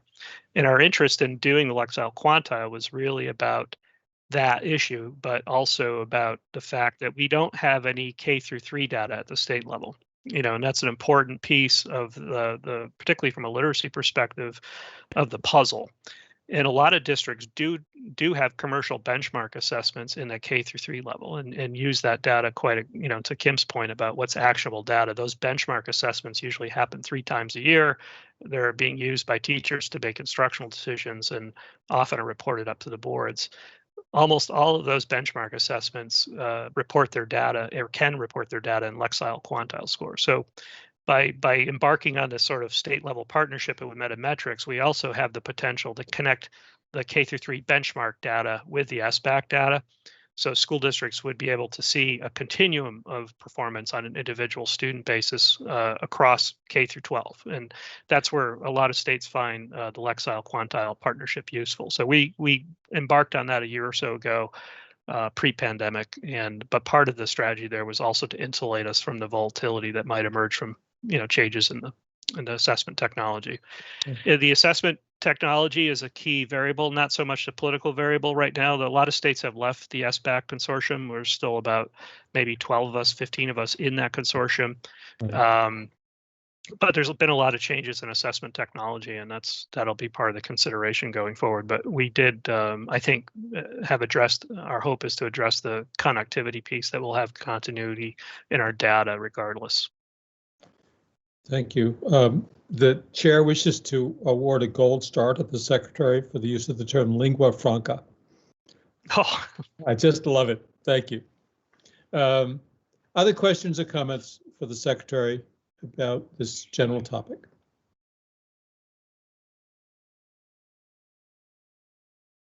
I guess if I may, Dan, just to go back to the suppression question, I'm way over my head here in this. My understanding is that the algorithms and the model for crunching the numbers was created by an outside contracting firm. And at our direction. Yeah, exactly, of course. Yeah. And so ordinarily with an outside contractor, I say, you work for me and you make me happy and you don't get paid until I'm happy. So we're not happy with their work, are we? Yeah, and this was the question from last year. I'd say we were happy, meaning that the contention or the point last year in this conversation was, to what extent is the thing doing what it was designed to do? And we kicked the tires on that. Oliver alluded to his investigation. We did as well. And I reaffirmed that in my memo this time around, is the system is behaving as designed. So it's not blaming the contractor. We blame ourselves, blame the agency for delivering on this design. It is doing what we asked it to do.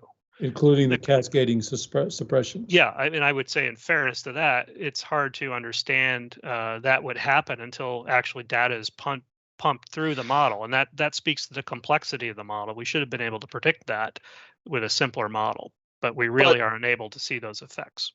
Oliver? But I just want to chime in. And again, I really want to emphasize, testing and lack thereof, right? So the agency, you don't wait till you go live to put data in the system to see what it looks like. You have testing for that. So that shouldn't have been a surprise when it went live. It should have been caught in testing.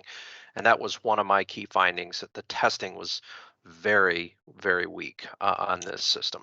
I think that's fair. But I think John used the phrase, are we happy with it? So not everyone's unhappy with the system, so that's the other point. We don't hear a lot of concern about data suppression, honestly. My biggest concern is we don't hear a lot of concern at all about the system. So we're spending a lot of money for it, and I don't know to what extent people are finding it useful. I think that's really my bigger question. I'm not surprised by the concern and suppression. There might be other issues, but there was a lot of stakeholder involvement in the development of the S Estate plan. I'm not sure to what extent that stakeholder involvement involved the different perspectives from like business owners and public consumers of the data. I think clearly the system was designed with an eye on helping districts do continuous improvement. It was designed to be situated in the context of integrated field review in that model. To what extent it sort of satisfies the public accountability, public assurance piece, I don't think it works that well in that regard. But I think, we can do, again, looking at what other states do in terms of simpler data models, we can deliver on a simpler data model. We only have 75,000 students. So we should be able to really produce some pretty simple and direct visualizations of data that can satisfy most stakeholders. And this tool, I think, is very admirable in terms of what it was trying to do.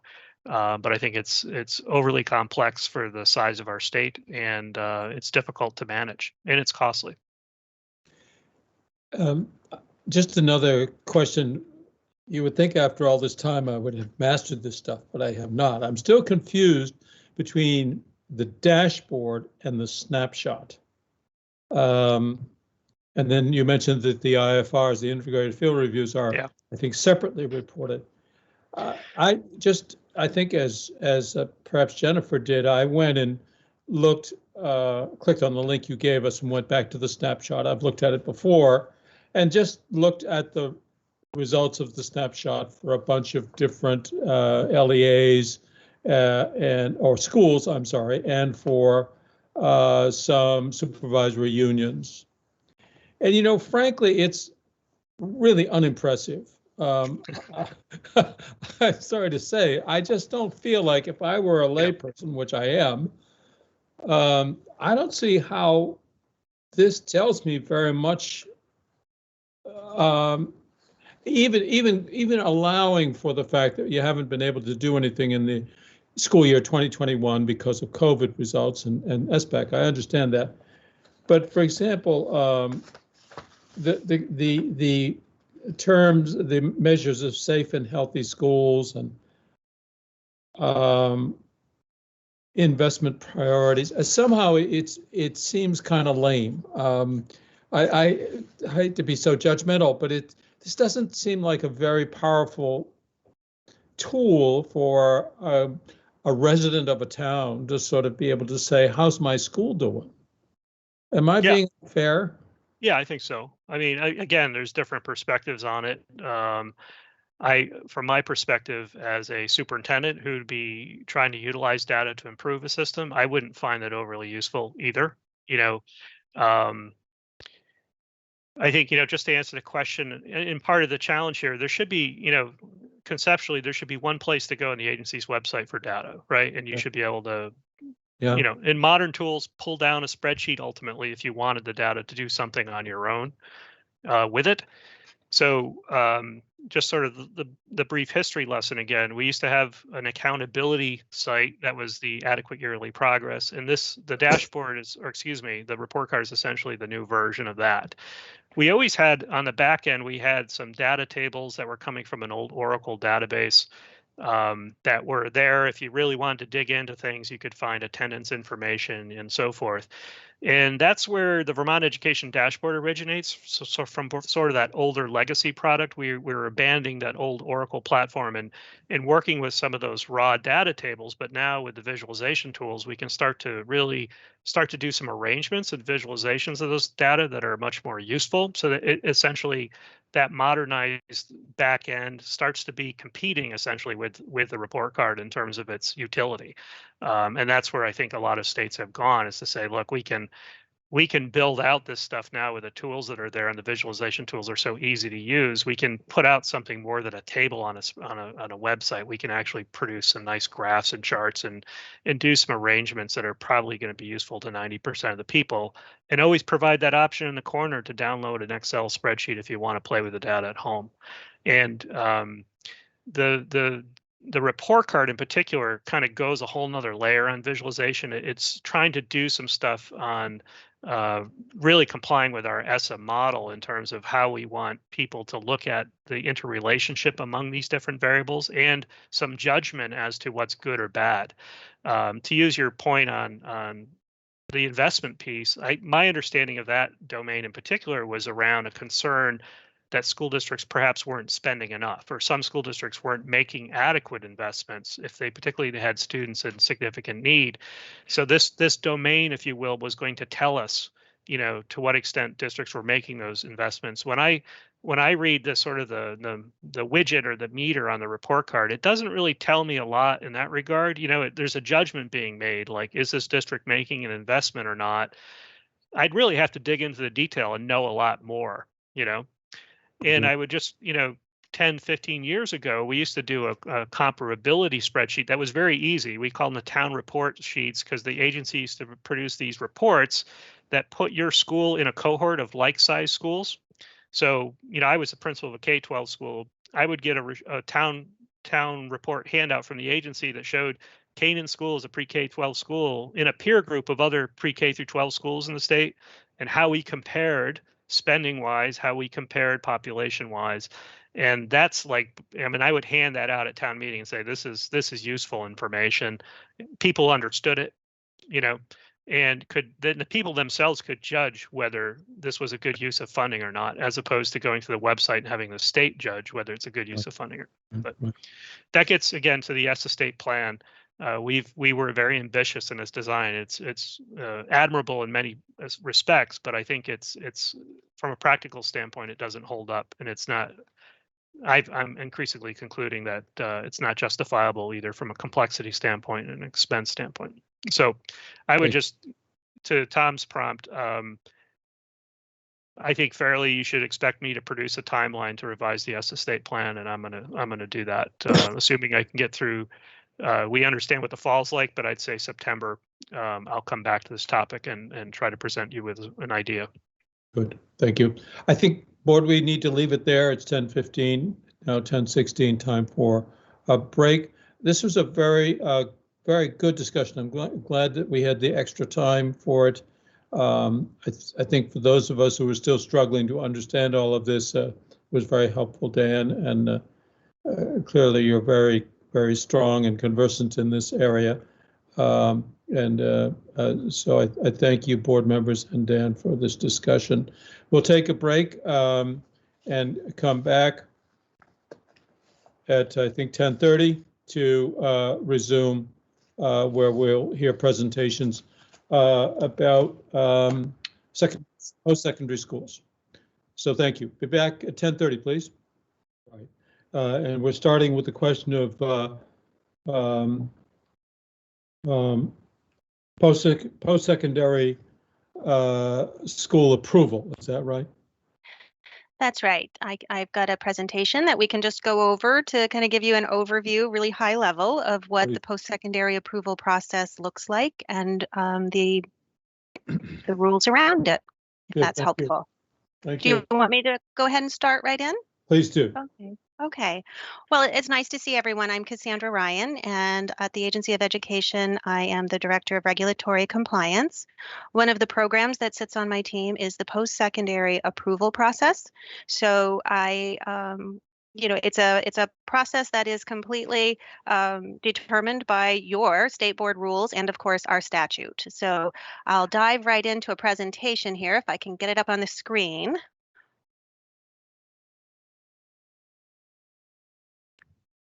So in my experience, as soon as I go ahead and start the presentation, I can't see anyone else on the call. So if there are questions, or if there's a point in time where you want me to stop, if somebody can just give me a heads up, and I'm happy to stop and take questions throughout the presentation. Yes, I can bring the questions on board after you've made your presentation. If you would try to keep the slideshow to 15 minutes or less, that'll leave us time for questions and next steps. Super. I'm a fast talker, so that shouldn't be a problem. So can everyone see my screen? Yes. No, I don't see your screen. I see. Or the presentation? I don't. I see. Don't see the presentation yet, Cassandra. You don't. Okay.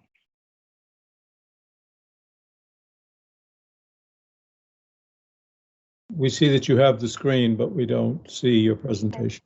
Yeah, let me try again. Oh, there we go. I think it's coming up. And I think I might have just taken it off, so that's right. It may be a flash.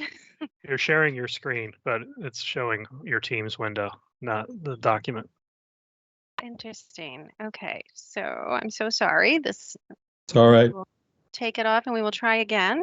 There you go. All right, there we go. Bingo. Great. Got it. Okay. So I wanted to start off by just letting you know what approvals the state board is responsible for in Vermont. And there are two. There's two types of approvals. One is for an institution or an entity that is interested in offering credit-bearing courses only. So that's called a certificate of approval.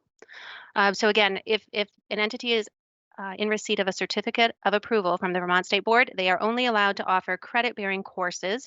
Those credits are, of course, transferable to other entities that might offer a degree, but it's at the discretion of the receiving institution, as always. The second type of approval would be a degree granting authority. So some of our entities in Vermont wish to offer or confer a degree, a post-secondary degree, and that is a separate type of approval through our state board process. Many, if not most, of our entities are actually approved for both. So there is that option, of course, for them to offer a credit-bearing courses that result in a degree. There's two different types of entities in Vermont, and that's defined in statute. There are those entities that are chartered in Vermont, and then there are those type of post-secondary institutions that are actually chartered outside Vermont, but have determined that they wish to open up a branch, if you will, or some sort of in-person delivery within the borders of Vermont. So for credit bearing, the review is simpler, as that would make some sense. Our Secretary of Education determines a team that is tasked with reviewing the application, potentially doing an on-site, reviewing facilities, reviewing things such as their ability to handle student academic records. The team then comes back with a report, makes a recommendation to our secretary, and our secretary would make the recommendation to the state board, which you've seen, maybe some of you have seen, and then you take action, whether you approve it or you would not approve it. The second is a bit more intensive because it results in a degree. So understandably, that's a more robust process. And that also is a little bit different depending on whether or not you're an in-state or if you're an out of state. One thing that is common between the two is that our statute actually requires that the State Board of Education seek and obtain the advice of VHEC. VHEC is the Vermont Higher Education Council, and the Agency of Education actually administers that contract and secures their work on the projects. VHEC has options to really make sure they customize their approach for each of these applications, and they seek expertise that is appropriate to the exact application. As you can imagine, post-secondary is a wide breadth of opportunity. It may be very specialized, and so the agency doesn't have that type of specialized expertise, but VHEC is able to reach out to some of our post-secondary institutions already operating in Vermont, and they're usually able to come up with a team that really is very specifically qualified to review that particular application. So VHEC then does their review. They have their own process. Oops, excuse me. They have their own process, and then that results in a report. The report goes to our secretary, and again, that report will offer their recommendation. The secretary reviews the recommendation and then submits the secretary's recommendation to the State Board of Education. The approval term is actually limited by statute. So it says that we cannot not recommend to you, and the state board cannot grant either a certificate of approval or degree granting authority for a period that would exceed 5 years. So again, that's a statutory requirement that's echoed in the state board rules. It does, of course, allow for you to approve them for less than 5 years. This is where the processes separate. So for out-of-state post-secondary institutions, we really rely very heavily on two other types of approval. That's their home state approval. So again, these are for institutions that are actually chartered outside of Vermont borders. So the home state has an approval process, and so the requirement is that they have continued approval within their home state, and that they're able to provide to us evidence of continued accreditation with a USED recognized accreditor. There's a process where we touch base with these folks once a year, and that requires that they register. And that registration, again, we verify those the two requirements above, the continued approval and the accreditation status, they also have to pay us a fee. So for the first year after their first approval, their initial approval, it's $1,000. After that, for each year after, it's $500 a year. But that's it. There's no additional review or approval from the state board for those institutions as long as they continue to meet those two requirements. Those are due on September 1st. For schools that are chartered in Vermont, it's a little bit different. Well, it's a whole lot different, really. So because that's our responsibility to make sure that the state board is approving those schools and holding them to our statute and your state board rules. So the rules require that a post-secondary school chartered in Vermont have to secure accreditation with a USAID recognized accreditor, and they have to do that before their initial approval period expires. So they can't re-up, if you will. They can't say, okay, my initial approval period was 3 years. They would be unable to seek approval without being accredited. That's how the rules are written right now. It's a relatively new rule. There are 3 schools that were grandfathered, when that rule was passed. And those are the Center for Cartoon Studies, Northeastern Baptist College, and Aplerno. Aplerno has now closed down. So really there's only 2 that currently have grandfathered status and are not required to be accredited.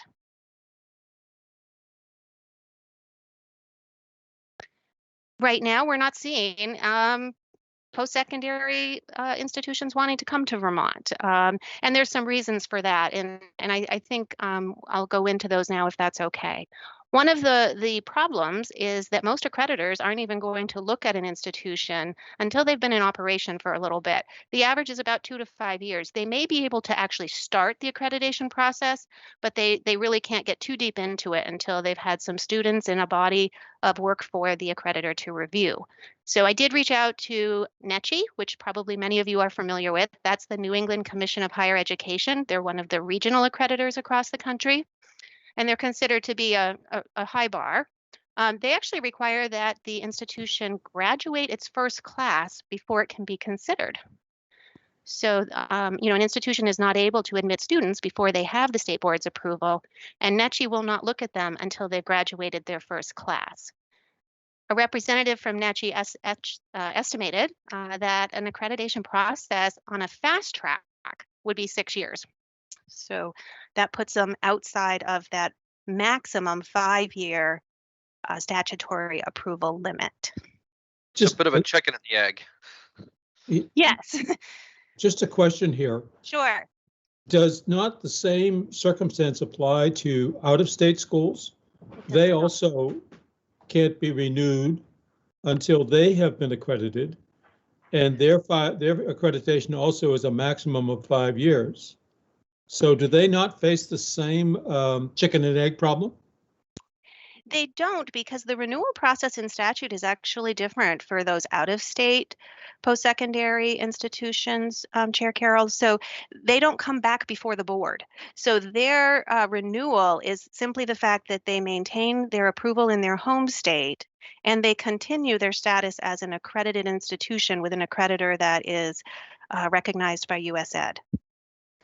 So it's if you will, in my mind, it's sort of acknowledging a reciprocity situation where a home state where these other entities are actually chartered, they do the review process of the entity as a whole.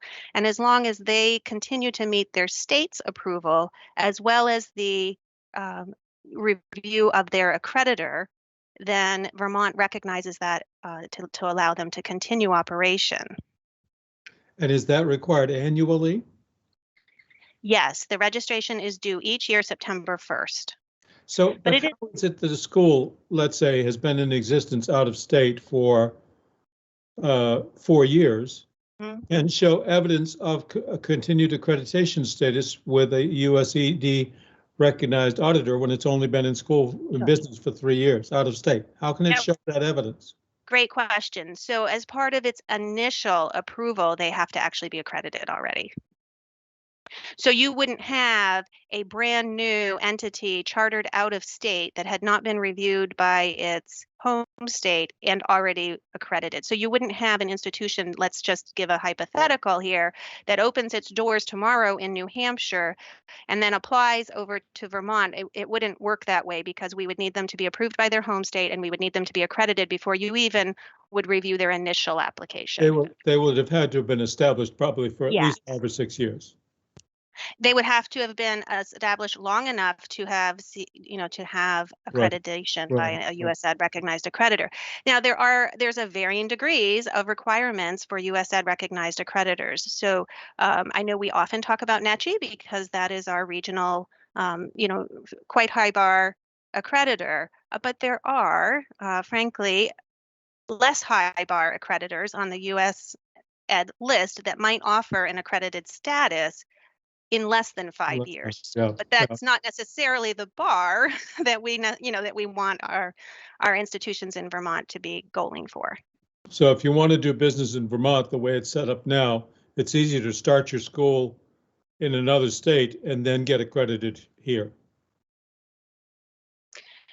So I would say it may be easier or may not be easier to get your initial approval. I don't think that our Vermont process is difficult necessarily for initial approval. What is difficult is to be able to meet the bar to get your first renewal. So you're almost kind of, you're building up speed running towards the cliff. And so what it has effectively done, frankly, is it has shut down folks from being interested in coming into Vermont. Because we do identify this to them, for full disclosure, to let them know that this is the process for initial approval, and this is the process for renewal of your approval. And it's important, I think I'll go ahead if you don't mind to, Please. let's see where we were. Yeah, sorry for the interruption. No. The clarification. I appreciate it's always easiest to actually deal with questions right when they're fresh, right? Like when they're most meaningful. So feel free to interrupt. It also makes me feel more comfortable, like I'm talking to people instead of just the room that I'm in. So anyway, so as we move forward, where that can come into some complications, though, and VHEC has actually communicated both to the Agency of Education, and I believe that the letter actually also went to the board a few years ago. So the first one was October of 2018. The second was they resent the letter November of 2019. Where they offered some concerns because they're statutorily required to do these reviews. And they feel very committed to honoring a robust review process. And the statute allows for a recommendation of less than 5 years. In some cases, they feel it's very appropriate to recommend less than a 5-year initial approval. Maybe the school is ready to open their doors, but maybe not quite ready to have released into the world for 5 years before we have another touch point, if you will, because there are no touch points during that initial period. So what that's doing is they felt in their letter, and I don't really want to express their concerns because you have copies of the letter, but they expressed at least a concern that they felt their hands were tied a bit in being able to offer a recommendation for initial approval of less than 5 years. We've also heard that from some of the folks that are interested in our process in Vermont, who are hopeful to open up a post-secondary institution in Vermont. This 5-year or less, because there's no guarantee they would even get 5 years, almost shuts them down from being able to move forward. Right. So I think I just mentioned this. It's almost an immediate, they get it immediately. So when we're reviewing, we have initial meetings with folks that are interested. And as soon as we talk about the renewal process, the bells go off and they're like, well, wait a minute, this doesn't sound like something that I would be able to, this bar is too high. I can't meet it. And so oftentimes we don't see them apply. And in fact, we haven't received any initial applications that have gone through the state board approval process since this rule became effective for in-state. Okay. The next slides, I definitely don't want to be too bold here, but there is some possible revisions that could be considered that I wanted to at least maybe have ready to offer to you. Yeah, let's see. Okay, such as, of course, maybe eliminating that requirement. Again, we've not received any applications that have been approved through the State Board of Education since this requirement. And folks really have a hard stop when they hear about this renewal requirement. It seems that the requirement is good though, right? We want to have high quality post-secondary education within the borders of Vermont, but maybe moving that bar for accreditation requirement to 10 years is on the board. Of course, it's up to the state board to consider what they feel would be a more reasonable term, but 10 years definitely seems it seems reasonable to expect that a institution of high enough quality would be able to meet that bar within 10 years. I would probably recommend continuing to grandfather the two institutions that that are already grandfathered, simply because when we first considered this requirement, they expressed immediate concern. So cartoon studies is one of them, and accreditation is just not something they feel they need. They're you know, they've been in Vermont for a very long time and offer a high quality program, but they just never have needed accreditation, and accreditation is expensive. And then also I wanted to share with you that in that letter, VHEC also offered a willingness to assist with ideas, and I consider them to be a great resource. They certainly have their thumb on post-secondary activities around Vermont, so that might be another place for you to be able to reach out to seek some ideas. The next slide, which is the last slide, so I think I'm going to meet my 15-minute commitment, is just it's just that rule. So here's your rule. This is the rule that we're talking about, and in bold at the end is the section that is complicating the activity in Vermont, and we've asked to have it. Well, we're not asking you, but in the slide we did. Strike out the language that is complicating it and put in the 10 years, which is that suggestion on the previous slide. But it's just an idea that it's not a complete redo of your rules. It's a very potentially minor change. Good, thank you. So that's it that I had prepared for a slide, but I am very happy to talk more about questions, about the process. It's not a process that probably you have a lot of familiarity with for this exact reason. There's not a lot of activity in post-secondary right now. Our main activity comes with our participation in what's called the state reciprocity agreement. So that allows for institutions that are based outside of our state but want to offer citizens of Vermont, people within our borders, online delivery of their education. So that's where our team spends much of its post-secondary time. I see. Okay. Thank you. Thank you. Yeah. You can take that presentation down and let's have questions and discussion with the board. Board members, do you have questions or comments in response to what you've just seen?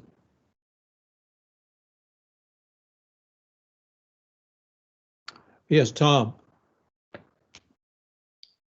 As someone who has been on the NEASC, both Commission for Independent Schools and on the NEASC board, I support the direction that's being suggested here. I do know that NEASC, which was associated with NETCHI before they split ways for federal reasons, they have a candidacy process, and then they have an initial accreditation process that is rigorous. I would also caution about the accreditation light organizations that are out there, that the high bar is really, I think, worth the price, and it gives us some certainty or some assurance of the quality of the institutions that meet that bar. So I like the direction that's being suggested here. Thank you, Tom. Question for you, Cassandra. Does our existing rule or statute specify that Vermont approvals for Vermont schools shall be by NETCHI, or not approvals, but accreditation? Do they specify that they must be by NETCHI, or are they any US DOE approved entity? They actually are not specific to NETCHI, so they would allow for any accreditor that is recognized by the U.S. Department of Education. Now, is that in statute or in rule? That is in your rule. Okay. So if the board wanted to follow Tom's line of thinking, out of this concern for accreditation light, it could, through rule, this is question mark, could the board through rule specify that accreditation must be by NETCHI? I would probably defer to some legal input there. I don't know if Emily, if you're on the call. And I also don't know, I'd have to take a inventory of our currently approved institutions just to make sure there's no ripple effects there, to make sure that there's not an institution right now that would not meet that bar. Sure. Well, I'd want to get back to you with a fuller answer. Yeah, you'd probably have to grandfather institutions, but Yeah. perhaps going forward. I'll write that down and Yeah. get back to you with a response. Can you give us background, please, on why New England Baptist College and the cartoon studies were grandfathered? Sure.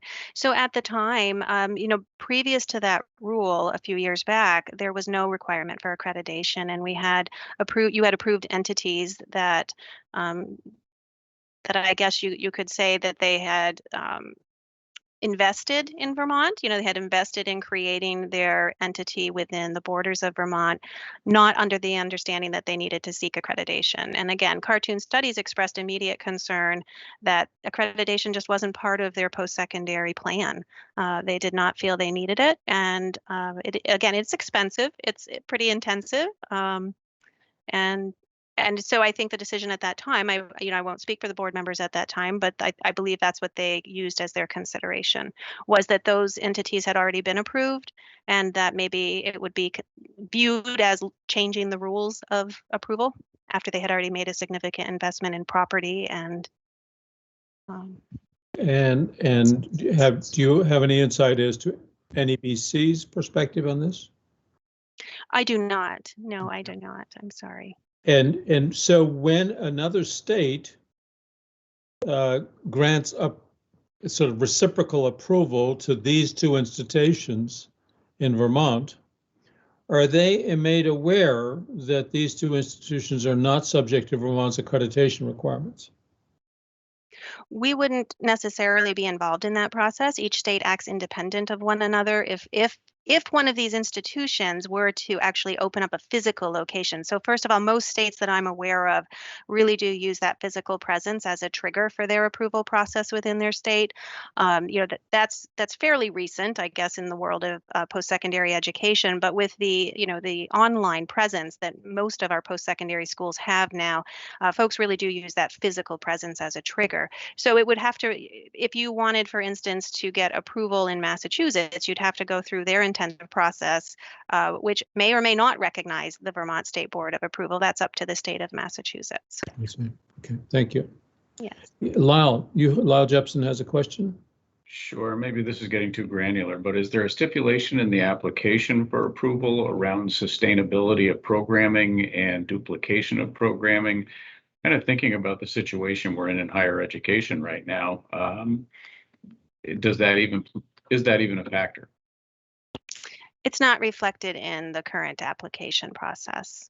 The application is, based on the State Board of Education rules, and so we do seek, the information that you require us to seek. I will say VHEC is currently revising their review process, so that may be timely for you to bring that up. But right now, the answer would be no. In the State Board approval process, that's not reviewed. You're coming. You could, if you like, look in 2240, Rule 2240 of the State Board, which does stipulate the approval conditions that I think VHEC then goes out and ascertains or verifies that those conditions are met. Is that correct, Cassandra? That is correct. I would say, though, that they may creep a little bit farther than what your requirements are, because they have a process that they feel very committed to. But again, that process is currently under review, so it may be timely for you to mention that. Yeah. So they evaluate. They evaluate nothing less than what we require, Absolutely. and perhaps more. Yes. Yeah. Tom, you had another question or comment?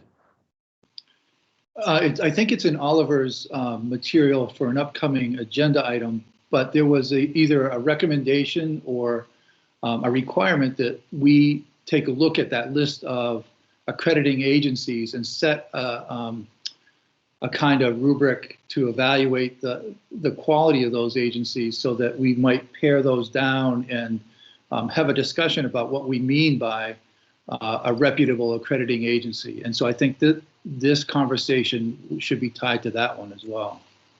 Thank you. Board, virtually all of you have been through a couple years of rulemaking.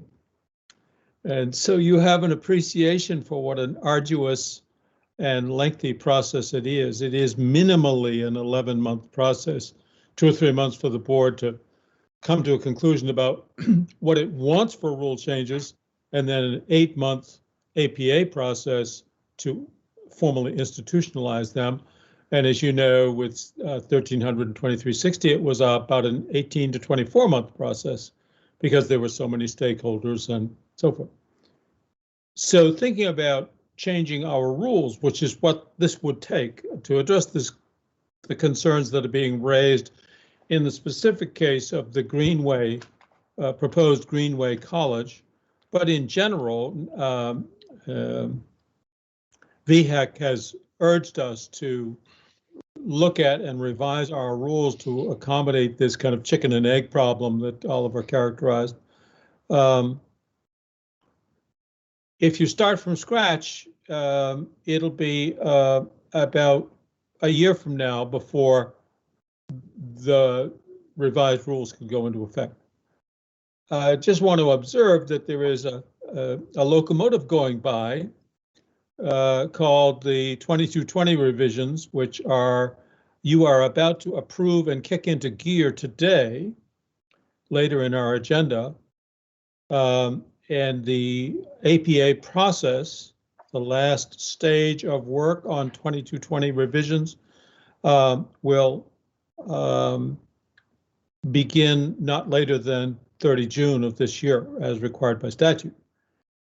However, I just want to observe that actually at my instigation, the terminology we have used for that set of rules has been 2220. As you probably know, the 2200 rules apply to approved independent schools, but they also apply to post-secondary schools. They apply to kindergartens and to, I can't remember the rules, but the part about post-secondary is 2240. The part about independent schools is 2220. It probably would be a problem if one wanted to use this, as I call it, locomotive about to leave the station, to hitch these changes onto that because it's called 2220, which limits it to being about independent schools. Maybe we can get some advice from Emily and others. I see Emily's on board. As to whether or not we should change the nomenclature of the rule that we are about to initiate to be 2200, which embraces 2220, 2240, 2260, and all elements of independent school approvals. It's just it could be just a simple change in the nomenclature of the motion that we adopt today, might allow then, through the public comment period, the board to address these changes. So having just tossed that out there for your consideration, I see Emily has her hand up and then Oliver. Emily, please. Thank you. So the issues that you've raised are good ones to be thinking about. However, Chair Carroll, the APA paperwork that we've provided in today's packet and the draft of the rules that we've provided in today's packet includes all of Rule Series 2200. It is not logged with the Secretary of State separately as Rule Series 2220. The agency, I've never actually used that term. We've been talking about Rule 2200. That is the rule series that the State Board has on file with the Secretary of State, and that's how it appears on Lexis when you pull it up. So you are embarking on rulemaking when you're talking about approved independent schools that carries along with it all the other rules that you mentioned about tutorials, private kindergartens, and post-secondary programs. Okay. So that they are live, and you have those documents in your packet today. Jennifer Samuelson actually asked me to go ahead and correct commissioner from commissioner to secretary in all of the rules, which goes through 2240. I see. Good. Oliver, you had a question or comment, or are you satisfied? I was going to say the same thing Emily just did, so we're good. Okay, so then, board, that means that it would be possible through the public, by means of the mechanism of the public comment period, for advocates of change to come to the board during the public comment period on the APA process for Rule 2200, which public comment period will be probably in September, roughly, and propose changes along the lines that we are discussing here. And they would be folded, if they were then approved by the board and incorporated into the revised final version of the 2200 changes you're moving forward with, would become effective probably in February, latest March of next year. So that's the fast track way to do this. The other way is to start from scratch, which would push these things from going into effect at the earliest until probably July, August of next year. So if the scope of these changes were comparatively compact, it's probably something you could feel comfortable with doing through the public comment process. Just as with 132360, you entertained and assimilated a great deal of recommended changes into 132360 through the public comment process.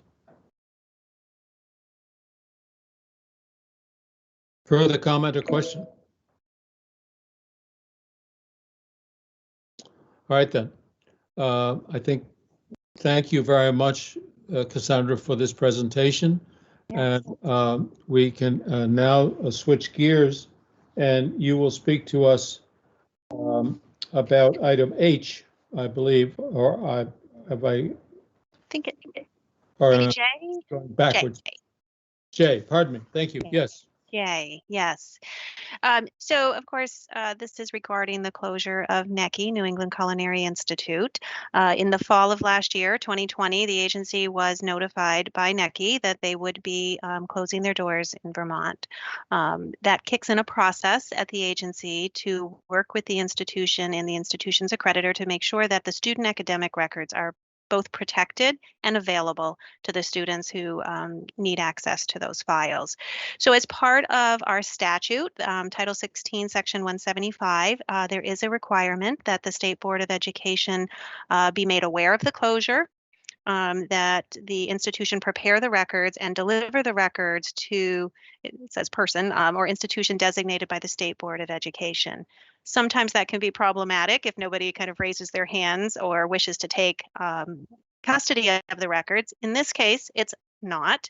The parent college for NECI is the North Coast College. They're located in Ohio, and they would like to take custody of the records and make them available to students through a service that is very well known in the post-secondary world called Parchment. Oliver, so, you have a question or comment? Yeah, just a suggestion. We went through a similar process a few years ago with, I think it was St. Joe the Pro down in Rutland. Mm-hmm. And one thing that we suggested, and I'm hoping you can make happen here, is that the domain for the website be redirected to the custodian of the records, so that in the 5 years from now, a former student, if they go type in the website for necky.org, it redirects them to the custodian that has the records, just to make it a little easier for them to track that down. Okay, I did not know that, so I appreciate your mentioning that. Yep. Are there questions or concerns about the proposal in front of us? There is a recommendation from the secretary that would be the basis for a motion. Let's get the motion on the table, and then we can have further questions and discussion. So I'm looking now at the document you've been furnished in your packet with regard to item J, and there is the secretary's recommended action. Is there anybody who's prepared to make that motion? I would make that motion. Okay, I'll read you the motion. That the State Board of Education approves the North Coast College as the designated entity pursuant to 16 VSA Section 175 to act as the permanent repository for the New England Culinary Institute's student academic records. Is there a second?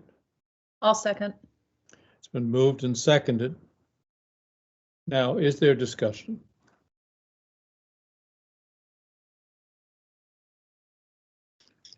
Cassandra, is this a pretty straightforward deal as far as you're concerned? It is, particularly with some of the others that we've dealt with in recent years where it was a little more complicated to find that willing partner. So this is actually what we would consider the best of circumstance in an unfortunate circumstance, right? We hate to see any college, of course, closing, but at least there is a solid plan for custody of the records and a solid plan for students to access the records. May I ask, what's in it for a school like North Coast College or any other to take on this responsibility? So I think it is sort of a little bit of post-secondary code, right? Like there's this code that you do this, but also there is the ability to charge students for accessing their student academic records. So oftentimes there is a charge. That's not actually uncommon even for the originating college to charge for the records. So there can be some fees generated for these requests. Thank you. All right, then you have heard the motion. Are you ready for the question? All right, I'll read the motion one more time. That the State Board of Education approves the North Coast College as the designated entity pursuant to 16 VSA 175 to act as the permanent repository for the New England Culinary Institute's student academic records. Maureen, would you call the roll, please, in our usual scrambled fashion? Yes, sir. Kim Gleason, Yes. Lyle Jepson, Yes. Jenna O'Farrell, Yes. Oliver Olson, Yes. Jennifer Samuelson. Yes. Not sure if Kathy Lavoie is with us or Not yet. absent. Guess not. Tom Lovett, Yes. Sabina Brochu. Aye. Chair, will you be voting? I will, in the affirmative. Thank you. Thank you very much. The ayes have it. The ayes do have it, and you have approved the motion. We thank you, Cassandra Ryan, for your presentations, both of them, very helpful. And we thank you for your time and your preparation. Thank you very much. Thank you. Thank you. Take care. Thank you. So now, board, we're ready to move on to item K, which is the State Board 2220 Rules Committee with an update from board member Oliver Olson. Wonderful. Thank you. One moment, and let me share my screen. Just run through a short presentation here. Find the right.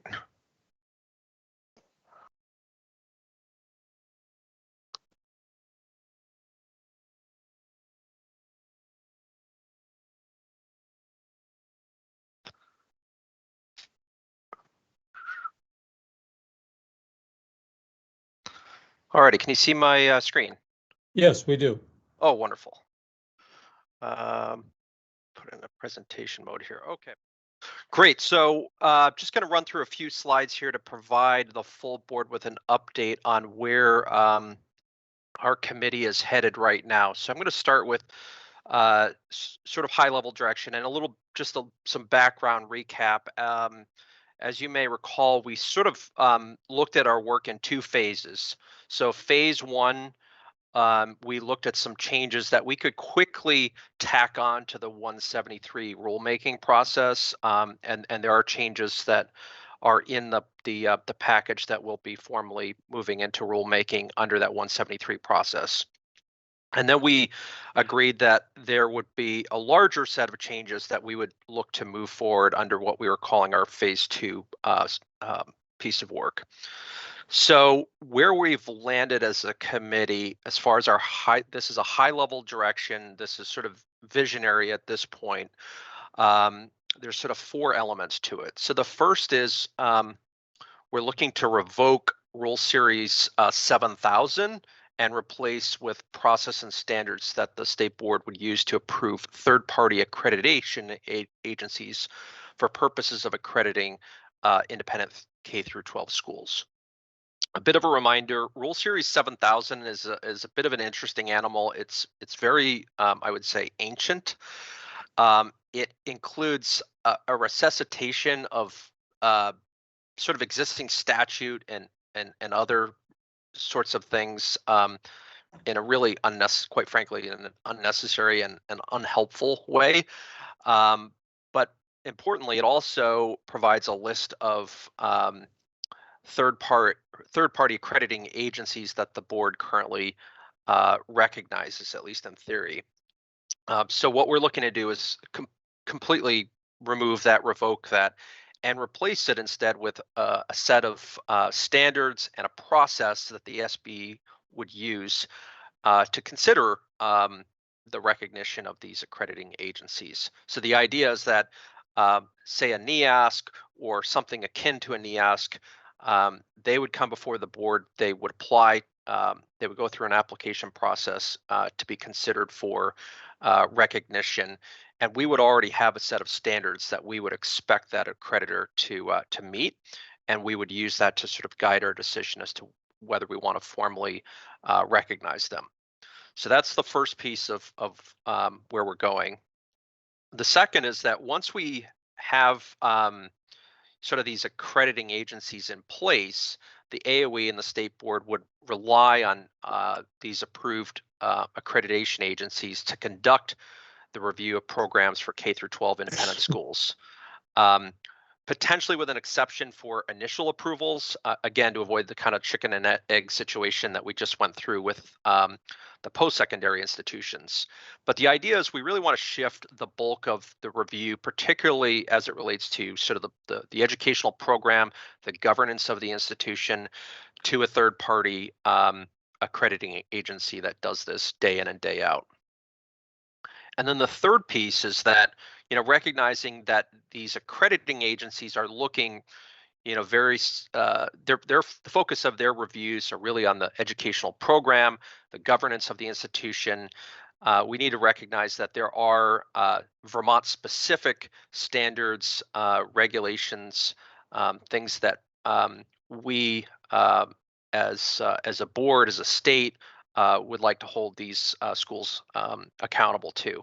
So we would envision actually implementing some standards and some rules that would essentially be an overlay on top of the accreditation standards that the accrediting boards would be looking at. And in those instances, it would be the responsibility of the AOE to conduct sort of that level of desk review, if you will, to ensure compliance with those regulations. And then the fourth piece of it here, oops, sorry, hide that window, is that upon application for the initial or renewal of a school's approved status, the AOE would be responsible for verifying the accreditation with that third-party accreditor, as well as compliance with the overlay regulations.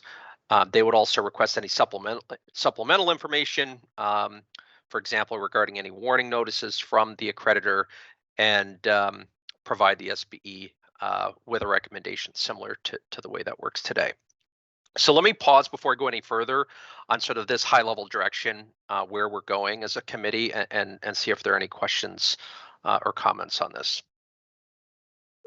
Board members, do you have any questions or comments for Oliver? Not seeing any hands raised, but Oliver, I do have a couple questions. Go for it. One of these, which of these, if any, would require statutory changes to be implemented? That's a great question, and we would expect that there may and very likely would be a need for some statutory changes. And the next slide will actually go through our work plan, and we actually contemplate that. So we'll talk about that. All right, and the second question I might have would be, what would be an example of a Vermont-specific standard that somebody like NEASC might not ordinarily inquire about? If you can hold that, we actually have a slide on that as well. Right, good. I see Lyle has a question or a comment, and then Jenna. Just quickly, Oliver, thank you. Good overview. And because I'm coming in late here, how much involvement has the AOE, Dan, had in this discussion? Because it looks like we're putting things on the AOE that they'll need to take care of. Yeah, actually, in some ways, we're taking things away from the AOE and replacing it. So I would say actually the workload may ultimately be less than what it is today, because we're shifting a lot of the burden over to these third-party accreditation agencies. But to answer your question more specifically, Emily Simmons has been part of all of our conversations. So while she would probably argue that she's not a stand-in for Dan necessarily, the AOE is well aware of where we're going. Perfect, thank you. And then Jenna? And Oliver, maybe you'll tell me to hold on, you're going to get to this, but I'm wondering about the cost of the third party, and because this is something that the agency does for schools with no cost, and I wonder what the fee would be for third parties, and does that look like? So for those schools who do not who come through the approval process today without going through a third party accreditation, you're correct. There is no cost to them. Whereas those schools that do go through the accreditation process, there's a cost that they bear that's paid to the accrediting agency.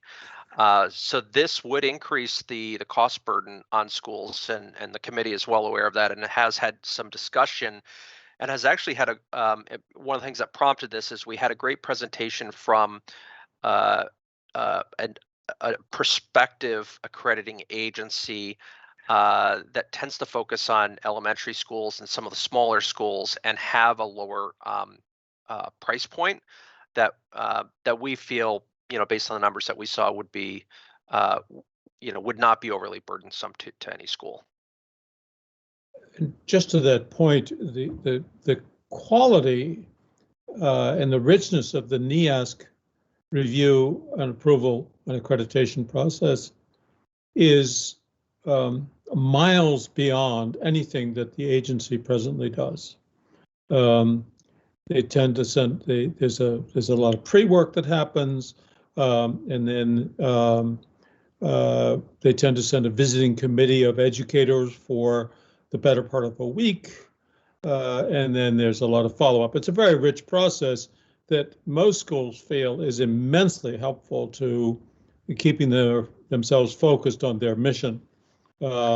Admittedly, it costs money, but I think our sense is that, well, frankly, what the agency does costs money too. It's simply borne by the taxpayers, and so we there is understandably a concern among smaller schools, but as Oliver suggests, there might be willingness on the part of the accrediting agencies to look at a sliding scale structure that adjusts the fee structure to reflect the financial capacity of a school. That's yet to be determined. And on, with respect to the, the breadth of these reviews conducted by third-party accrediting firms, I'd certainly would love to hear, Dan's perspective on this. I'm aware of some comments that were made on this point by the former secretary, but it's no knock on the agency or its staff. It's they're, again, there's no cost to the school, so there are no, the dollars are paid for, out of the AOE's budget, and like many agencies, they're working in a capacity constrained environment, so that limits what they can do. And so I don't think it's unreasonable to ask the schools to, pay for a process that has, greater rigor and breadth in its scope of review that we would like to see. Oliver, we need to move on. Yep, So sorry. let's get to your next slide. So here's what we're looking at as far as a timeline. So as we all know, sort of phase one of our changes are being dropped in as part of this 173 process. There'll be opportunities for, further, formal public comment throughout the summer. And starting this summer and working through the fall, our committee is going to be focused on what we're calling the phase two changes. So we'll be working closely with the AOE, VSBA, Superintendents Association, Visa, and other potential stakeholders to develop draft rules, and also potentially recommended statutory changes for consideration by the General Assembly, as well as the rule changes that we'd want the state board to consider. And our target is to have final drafts of those proposals by the end of this calendar year, including this business around Rule Series 7000. And then between December and June, there's sort of a bit of a cooling off period, and we set that aside to allow for sort of the legislative process to go through its machinations, so that by the time the legislature adjourns Sine Die in roughly May of next year, we'd be in a position where we could finalize those rules with a target of pre-filing with ICAR in June, which would again get us back to sort of where we're entering at this point this year, with public hearings and formal adoption in the summer of 2022. Wait, Oliver, Yes. don't you mean 2023 for the final adoption of the rules? If we're pre-filing with ICAR in June of 22 and then go through the 8-month APA process, wouldn't that put the rules in effect the following year? Early 2023. Early 23, yeah, but I'm saying the formal process would start in the summer, so that probably should say summer/fall. Okay. Public hearings then, and then the approval in early 2023, right? Yep. So so again, in terms of the standards that we're looking at for these third-party accrediting agencies, we're looking first at what other states are doing, and of particular interest is what Connecticut does. So they actually, they already effectively have a template that we can look to, and get off the ground pretty quickly here. So John, back to your earlier question about some ideas for potential overlay regulations. So these would govern things like some of the AOE procedures around reviewing these schools, Vermont specific educational standards. So we actually in statute have some very specific language as far as sort of the minimum course of study. So that's something that was actually flagged in the recent audit by the state auditor's office. There's a bit of a disconnect there, so we want to make sure that we have, as one example, we want to make sure we have a check on that we're making sure that the curriculum aligns with the minimum course of study. We've had some conversation around, potentially incorporating use certification. So certification by the school that it's that the funds wouldn't be used for religious purposes. Also, another consideration is compliance with Vermont's Title IX anti-discrimination statutes, health and safety standards and procedures, background checks. So again, these are just very rough ideas at this point, but this gives you sort of a flavor for what we're the types of things that we'd be looking at as far as these sort of overlay regulations that in many cases a third party wouldn't be the appropriate body to check on these things. So that's sort of the end of my presentation. Happy to take any other questions or comments. Tom Lovett has a comment or question. Yeah, Oliver, thank you for this. I think that NEASC has added an appendix to its approval process for independent schools that has these, I think it's most of these things, if not all of them, already attached, and the visiting committee, or at least the chair of that committee, is charged with making a report on whether or not those are complied with. Good to know.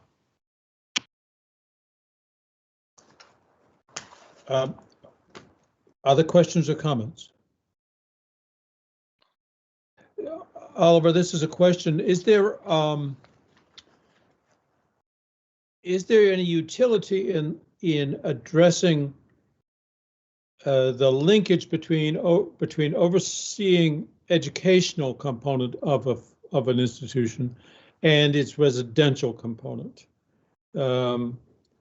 The typical boarding school, for example.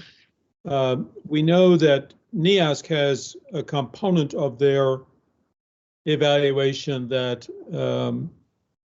looks at the residential piece. But so I guess what I'm getting at, is there a way to ensure that whatever process we rely upon by whatever accrediting agencies might be involved, is there a way to ensure that concerns about residential operations either are addressed by the accrediting agency and or by a state entity, an entity of state government such as DCF?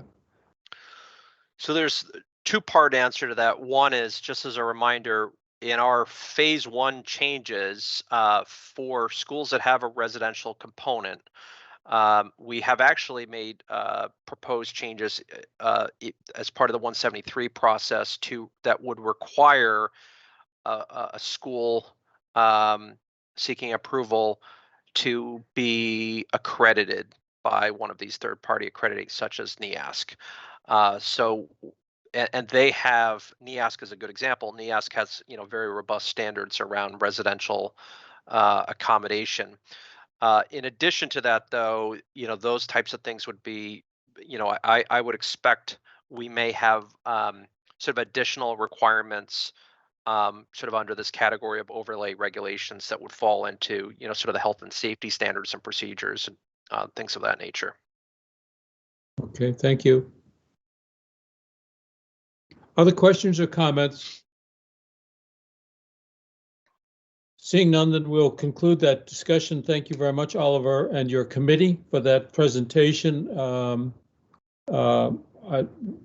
really delighted by your moving forward into this next phase of your work. It's building upon the work that your committee's already done, and that's just terrific.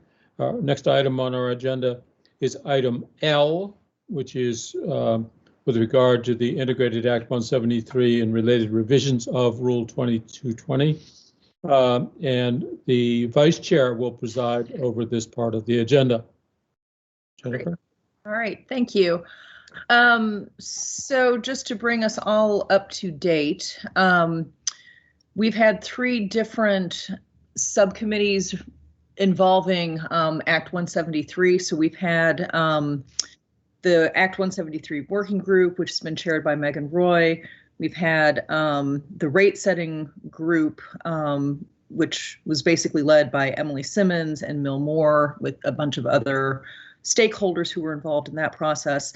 And then we've had the non-Act 173 changes chaired by Oliver Olson. So at this point in the process, each one of those subcommittees have finalized their proposals, and Emily has done the hard work of sort of knitting everything together into one document that you all have received that shows, what has been added, what has been deleted. So I think at this point, I'm going to turn it over to Emily just to kind of walk through the process and then see if anyone has any questions about that, and then we'll go from there. Thank you so much. So I would direct everyone's attention first to the annotated Rule Series 2200, the rules itself, which is a 34-page document that, as we alluded to in the earlier agenda item, includes the rules that the three groups have been working on that relate to the approval of independent schools, but also touch on those other programs, tutorials, distance learning, private kindergartens, and post-secondary programs. So you have that 34-page document that is a markup from what is currently in effect in law for Rule 2200. The changes from the disparate parts that the board has provisionally approved at your meetings prior to this one might look a little different when you're comparing the details of track changes. That is just accountable to the different format that those different groups were comfortable working in. And when I brought them all in, I attempted to make everything uniform with regard to the style of strike through and the style of additional language being underlined. And then thank you so much, Jennifer, for helping me scrub the rules for proofreading and for consistency in terms. If the board approves this draft, there will be one more round of proofreading that we do internally to the agency to really make sure that we've made no typos, no inadvertent changes, mistakes, and for consistency.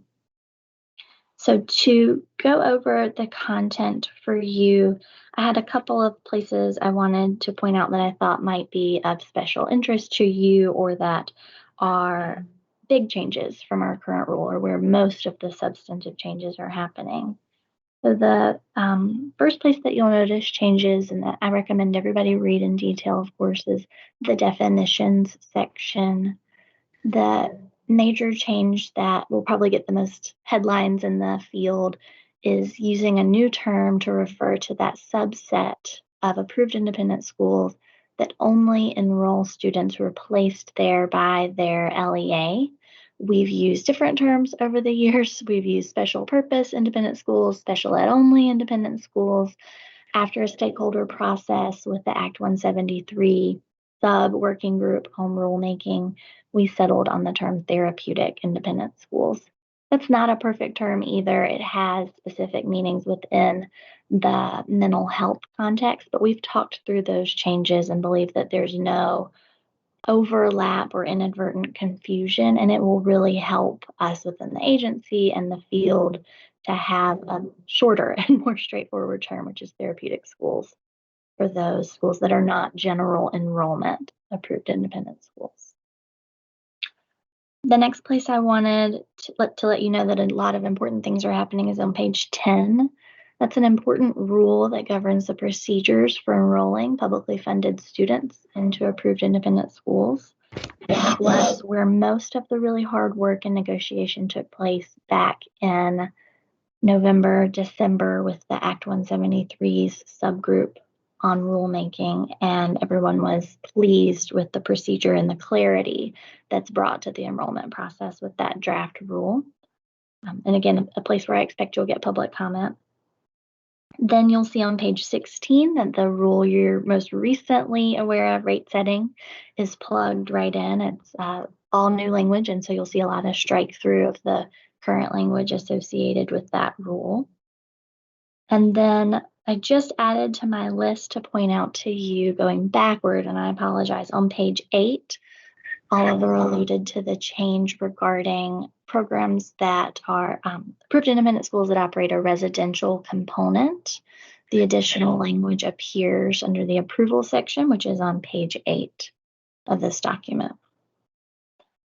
And then finally, I'll jump you around for the last time. The conforming changes that are not substantive to this approved independent school process, those other changes start on page 18. So you'll see renumbering in response to some reorganization we think is helpful in the first part of the rules. And you'll see the really necessary change to go from commissioner to secretary, as well as some typos and inconsistencies that we identified, but they are non-substantive changes. We've not, of course, included the concept that you discussed earlier about post-secondary schools. That is not represented in this document since the board hasn't had a chance to consider it yet. So I can take questions or answer any concerns or mistakes that you've found. Those are still all fair game at this stage in the document.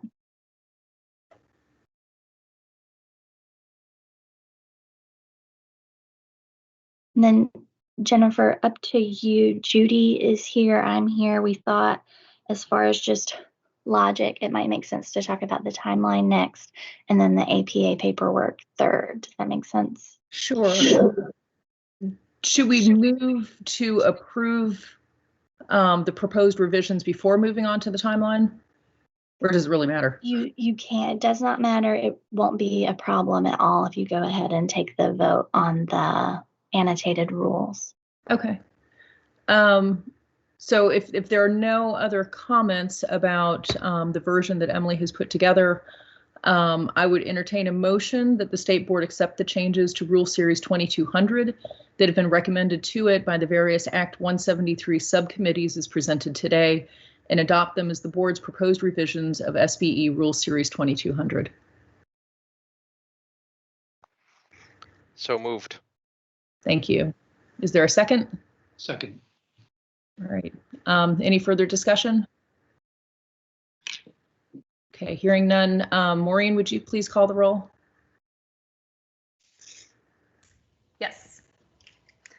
Oliver Olson. Yes. Kathy Lavoie still absent? Guess so. Lyle Jepson.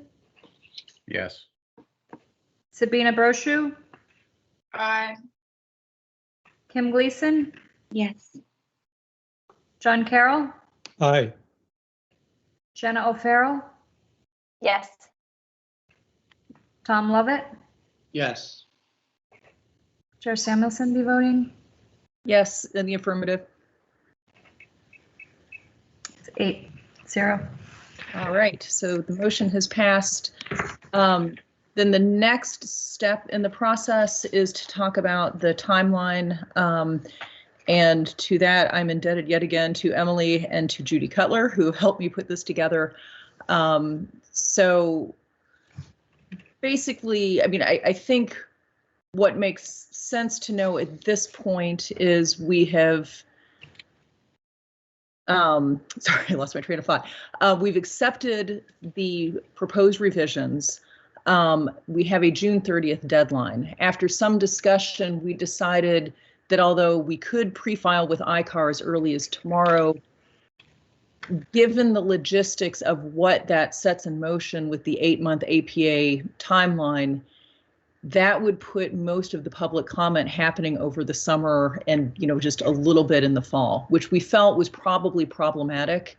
So what we're suggesting instead is that even though we've approved the motion today, we will wait to pre-file with ICAR until mid-June, probably after our next June board meeting, which will just kind of push everything out for a month, which would then allow the public comment to happen maybe as early as the end of August, but really looking more at September and early October.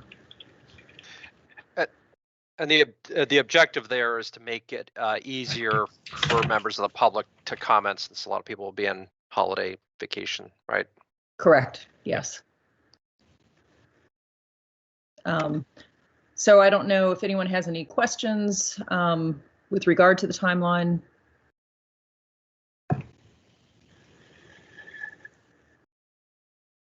Okay, then I will now entertain a motion to direct the chair to initiate formal APA rulemaking process for the board's proposed revisions of Rule Series 2200 before the statutory deadline of June 30th, 2021. So moved. Thank you. Do I have a second? Tim, thank you. Any discussion? All right, Maureen, would you please call the roll again? Yes. Jenna O'Farrell, Yes. John Carroll,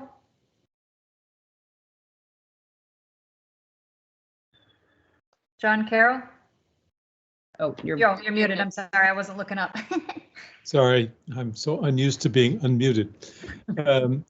Aye. Sabina Brochu, Aye. Tom Lovett, Yes. Kim Gleason. Yes. Is Kathy Lavoie with us yet? No. Oliver Olson, Yes. Lyle Jepson, Yes. and will Chair Samuelson be voting? yes in the affirmative. Okay, 8-0. All right, the motion has passed. Thank you all very much. Thank you, Jennifer, and I thank and wish to acknowledge Emily and Judy Cutler, Emily Simmons and Judy Cutler, Mill Moore, Megan Roy, so many people, and Oliver Olson and his committee, so many people who have brought this project to this important stage. It's really marvelous work, and I thank you very much. We are now at the end of this morning's agenda, somewhat ahead of schedule. In the afternoon, just to review the agenda with you, we will not be taking up item M, as I explained at the beginning of the meeting. We will take up item N, as in Nancy, and then O, P, and Q. We have, Maureen, I think you've probably been able to put on notice to the parties for N, O, P, and Q that they should be ready to present 30 minutes earlier than scheduled. Is that correct? Correct. Okay. So we would come back at 1:15 to hear the Wyndham Northeast discussion and at 1:15, and then move on through that through O, P, and then Q. We will easily finish well ahead of our, I think we'll finish well ahead of our expected 4:15 finishing time. I think it'll be closer to 3:15 or 3:30 that we are done. I see, Sabina, you have your hand up. Yeah, I just wanted to say that over the lunch break, I'll go and add in the stuff to the presentation about the actual numbers, so adding in a different way. And I think this is more of a logistic question to Maureen, but if I just send it out like to the email that had the agenda, is there any way, because I'm assuming it'll be sent to all of you, but any way to then make that accessible to the public so that way it's a part of the record? Sure, Sabina, just include me on it and I can get it posted for you. You can also just send it to me and I can distribute it to board members if that's easier for you. Okay, perfect. Thank you. Mr. Chair, I just had a clarifying question because I thought you had said you'll pick up with item N at 1:30. And I had asked them to come 30 minutes early, so that would be one. Pardon, I should have said 1:15. Okay. Tom Lovett, comment or question? Yes, Mr. Chair, thank you. I'm wondering if it makes sense, because we do have almost 45 minutes for when we're scheduled for lunch, if we would move item Q up in the agenda and therefore maybe even get out even earlier. We can do that if you wish. We can do that, and we can do that. We can do that now. And that way, I think we would, yeah, we would be pretty much back on schedule. So let me skip to that. So I wanted to talk a little bit about work plan, and especially I want to update you on the status of legislation that will have a bearing upon the board's work for the next 6 months to 18 months. First, I just sort of want to remind us all of the scope of the board's duties. And I outline them in the annual report, and they're not news to you, but it's worth remembering that the range of responsibilities that the board has is quite broad. The first thing that we kind of always need to do is to implement any directives or education initiatives of the General Assembly. A second thing that we often like to do is, and wish we could do more and better at, is analysis and recommendations to the General Assembly for legislative reforms concerning education. An example of that is, you recall, we spent a day well over a year ago learning about proficiency-based learning and made a report to the General Assembly. It was not a particularly, we hadn't gone through a process of making any significant recommendations, but nonetheless, we were available as a resource to the General Assembly, though, as it turns out, they weren't particularly interested at doing anything about proficiency-based learning at that time. A third thing that we do, of course, is rulemaking.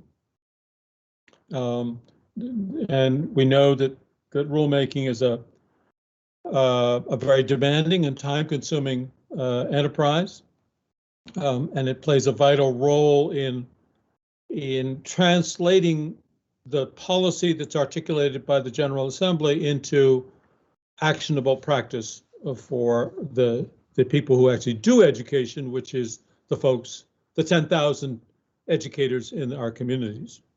The third thing is convening conversations about important developments and trends.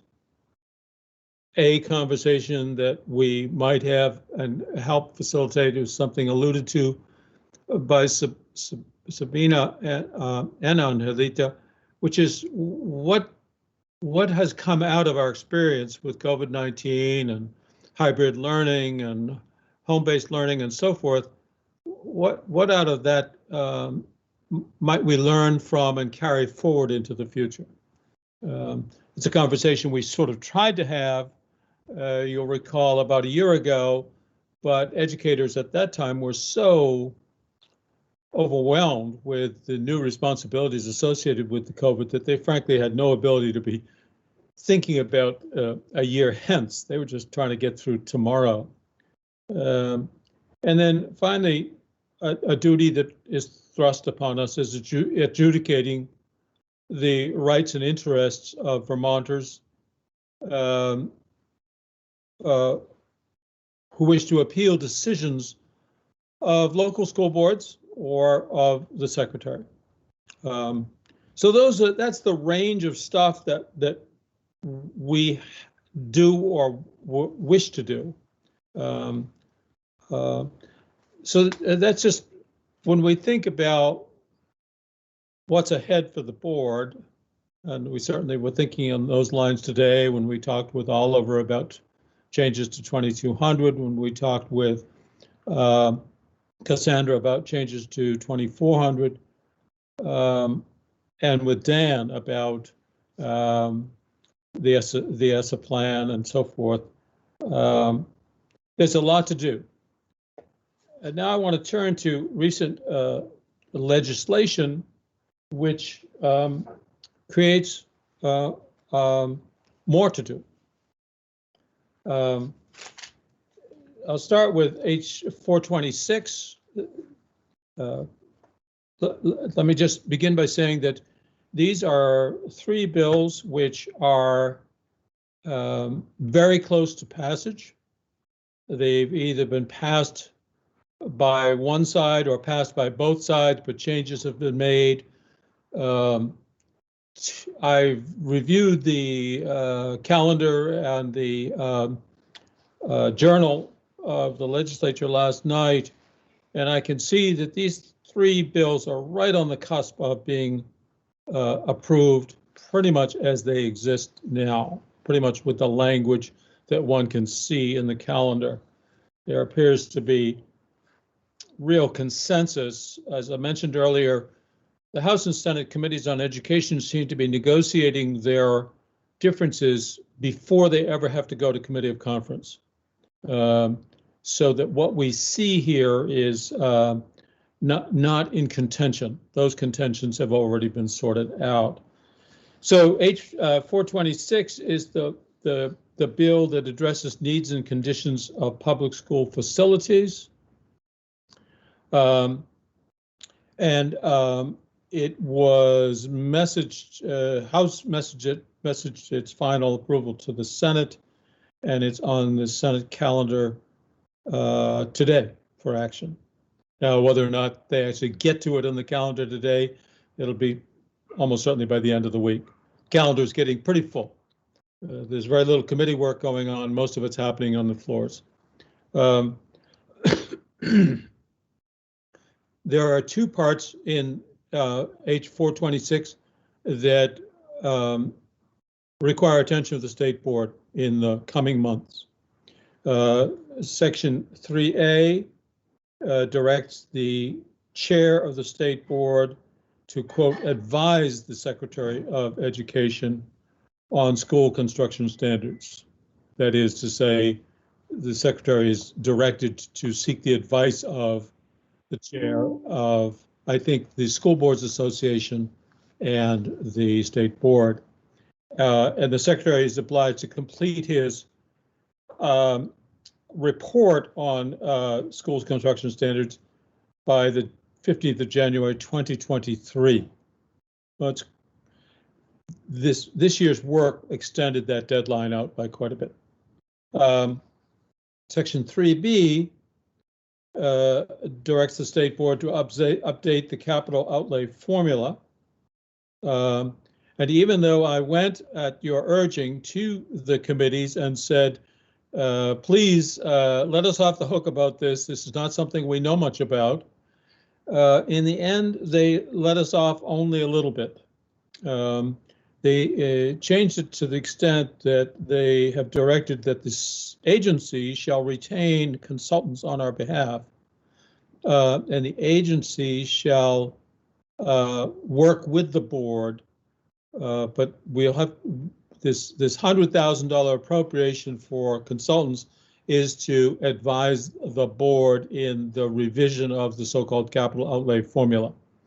For some of us, you might think it's a bit dry as toast, but frankly, standards for school facilities construction is pretty darn important, especially when you consider health effects of radon and other ventilation concerns, lead, water. So all of that becomes part of the work of this outlay formula. The work and the vast majority of that work will be done by this technical consultant, who will actually report to the agency, because the agency will have hired that party, but will be working with the State Board. And the report is not due until the 15th of January in 2023. So that's a good ways off.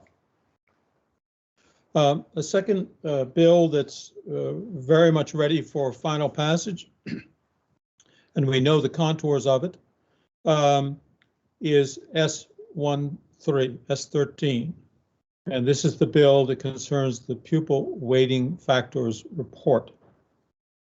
And S13, let's see, it was passed the House with amendments on the 18th, probably will be on the action calendar in the Senate tomorrow.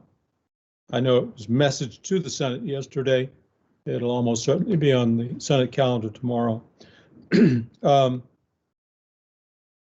Section 2 of S13 creates a task force for the implementation of the pupil weighting factors report. So it's a task force for implementation.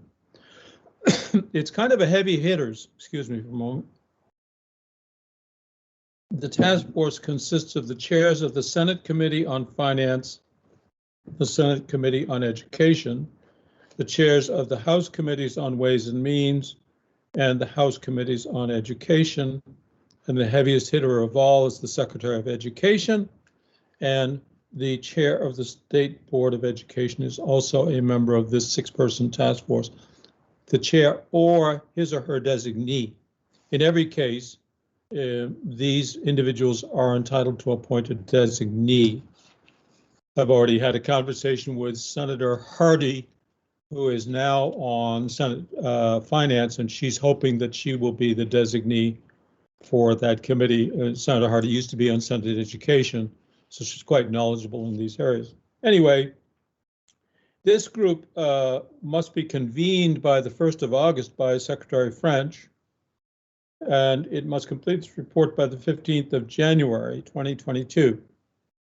So the chair or his or her designee will have an important opportunity to be part of a working group that will hopefully come back to the General Assembly with a vision/plan for implementation of the pupil weighting factors report.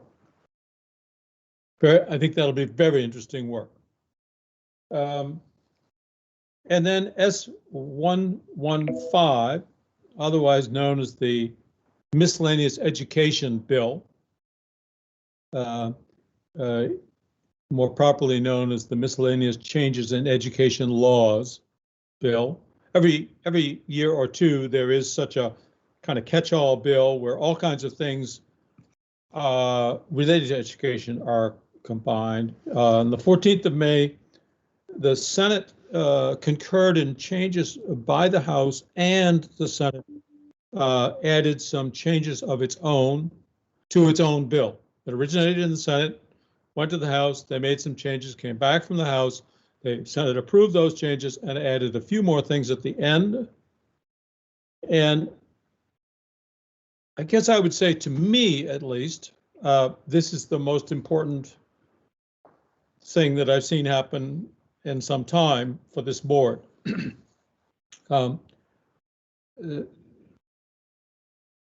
First of all, Section 12 changes, this is housekeeping, changes the date that the board must consider adopting ethnic and social equity standards, changes it from 31 December to 30 June of next year. That's simply 6 months additional time. That's pretty straightforward, all essentially occasioned by COVID. Section 8, and this is the stuff that I personally, I guess you could say, on behalf of the board, let me back up. You'll recall S166 that the board advocated for last year and again this year would have introduced sweeping changes in the roles and responsibilities of the state board. Many of those changes, though, there was not consensus between the agency and the board about them. And so those parts of it that were not in consensus, the legislature was unwilling to proceed with. But it was, however, willing to proceed with two important pieces that are, to me, very gratifying that these things have been accomplished. The first one is Section 18, which was proposed by the House, called the State Board and Agency of Education Roles and Responsibilities. And it directs that the State Board and the agency work together to come back to the General Assembly by the 15th of December of this year with recommendations for how roles and responsibilities should be reassigned. This has a lot to do with rulemaking, who should do it, who should do what rules and all that, but it has to do with other things as well. So instead of arguing about it in Senate and House committees, the legislature is saying to us, guys and gals, why don't you sit down in a room together and work this out and come back to us with a consensus if you can. Seems to me like a really constructive step forward. Secretary French made reference to it earlier in his presentation. And probably most important to me of all is section 20, which updates and narrows the powers and duties of the state board. Excuse me. When I first joined the state board 4 years ago, it was sort of only hours since the legislature nearly eliminated the state board in response to a history of the board abusing its authorities by using rules to create new law. Those of you who were paying attention, back then the state board proposed some major changes to independent school rules, which were simply not visualized in statute. And that understandably annoyed legislators a great deal. If you recall, by the autumn of 2019, the Sunset Committee of the General Assembly was actively moving a bill forward to eliminate the state board. General Assembly was, well, one word is annoyed that the state board had encroached upon its legislative authorities. As a former state senator, I shared that annoyance. It seemed to me to be unwise and inappropriate, politically rather tone deaf. And you reap what you sow. And so the General Assembly was very interested in just eliminating the board.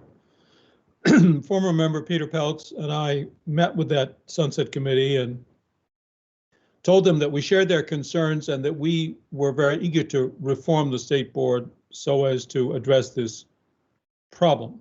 And that's what S-166 did.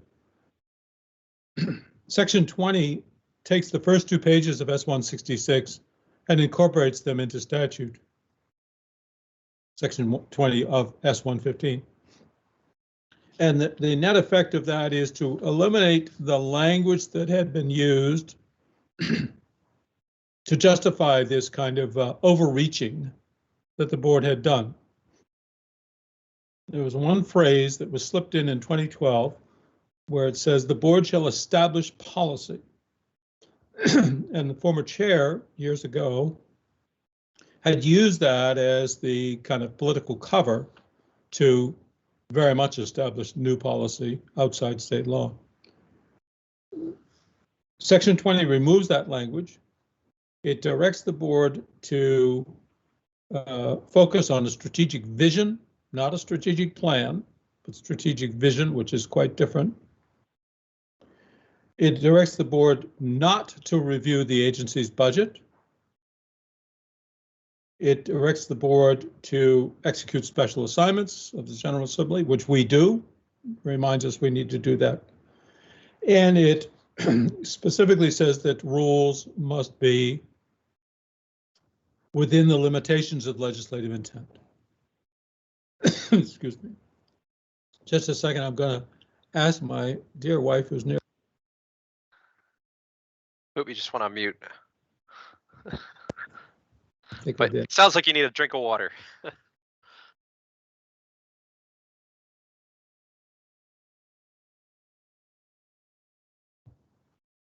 Sorry. So taken together, the changes in S-115. Oh, and I apologize. I neglected one other new section. Thank you, sweetie. Is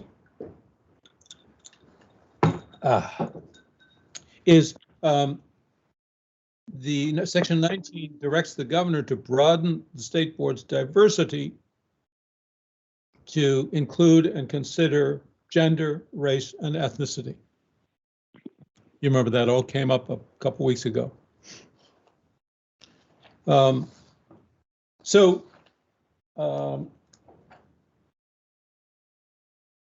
Out of these, it could be said that these bills, all of which are very soon to become law, create some new expectations of the state board. I mean, just as 173 created an enormous expectation on us about rulemaking, as did Act 46 before that. H426 directs the chair to advise the secretary and directs the board to, with a lot of technical assistance, to revise and update the capital outlay rules.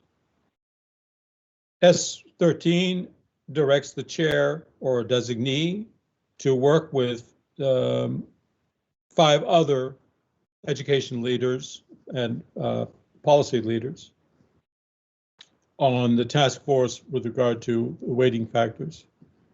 And S115 directs the board to be prepared to consider the recommendations of the Ethnic and Social Equity Advisory Group in the middle of next year. It directs the board to work with the AOE on coming up with a shared vision for restructuring roles and responsibilities of the two. It directs the governor to consider diversity in a broader sense, and I think it might be useful if the board gave some thought to recruiting possible candidates for the governor's consideration. Ultimately, though, of course, it's his authority alone. And then certainly S115 encourages us to focus on a long-term strategic vision. So that's just by way of saying, when we think about our work agenda for the next many months,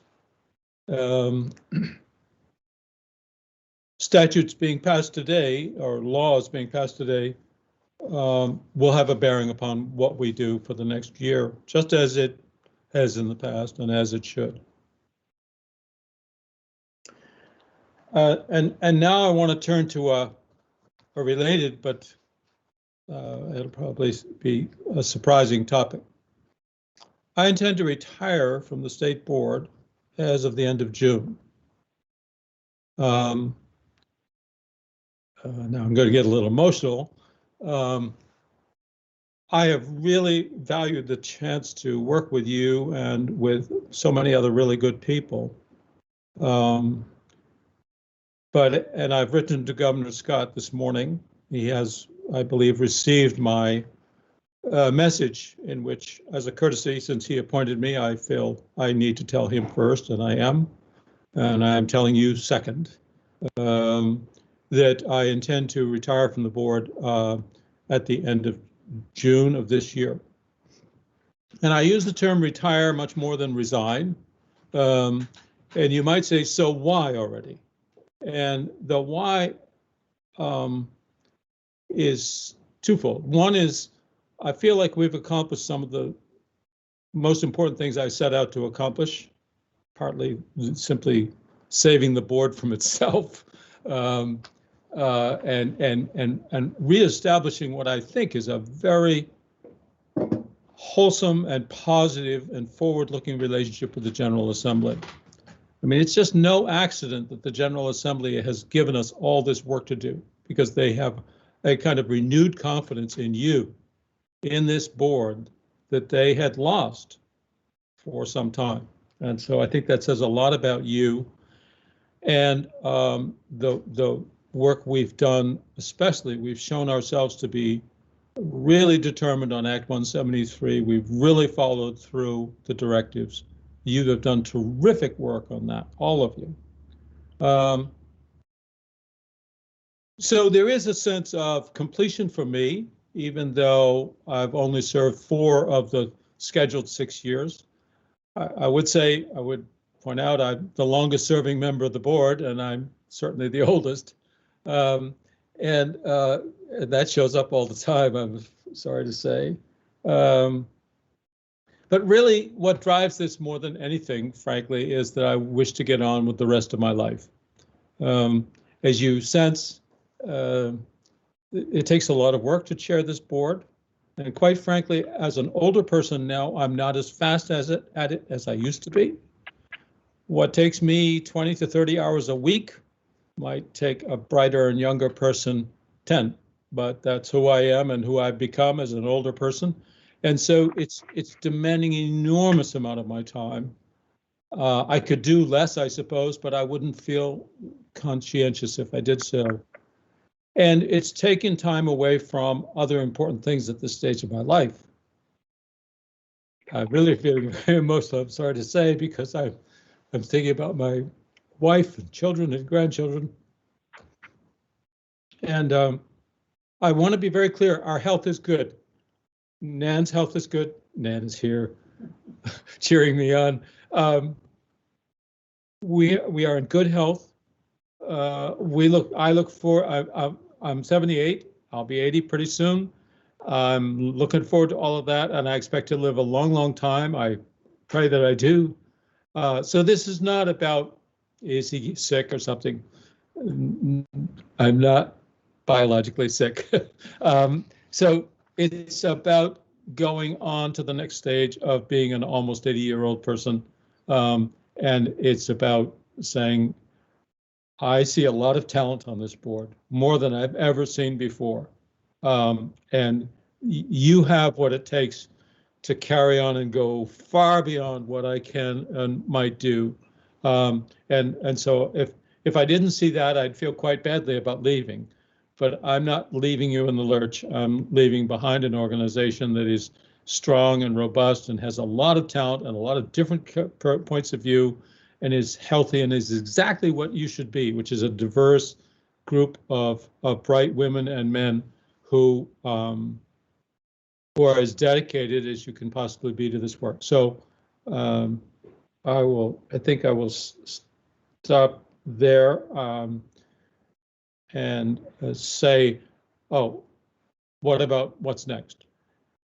It's my intention to preside over the special meeting that is coming up before the end of the month that I referred to, and to preside over all, or not all, but part of the June 20 meeting. And I would hope that the June 20 meeting, you would come up with a way that you would like to handle leadership succession. I don't want to be, it's your show from June on, and I don't want to be influencing or directing the way you go about selecting your leaders. You have a vice chair already, of course, but you have the freedom to do it however you see fit. As it happens, almost 2 years ago, the former chair left the state board for quite different reasons. I happened to be vice chair at the time, and you all said, well, would you please step up and take over the chair? You can do this any way you see fit.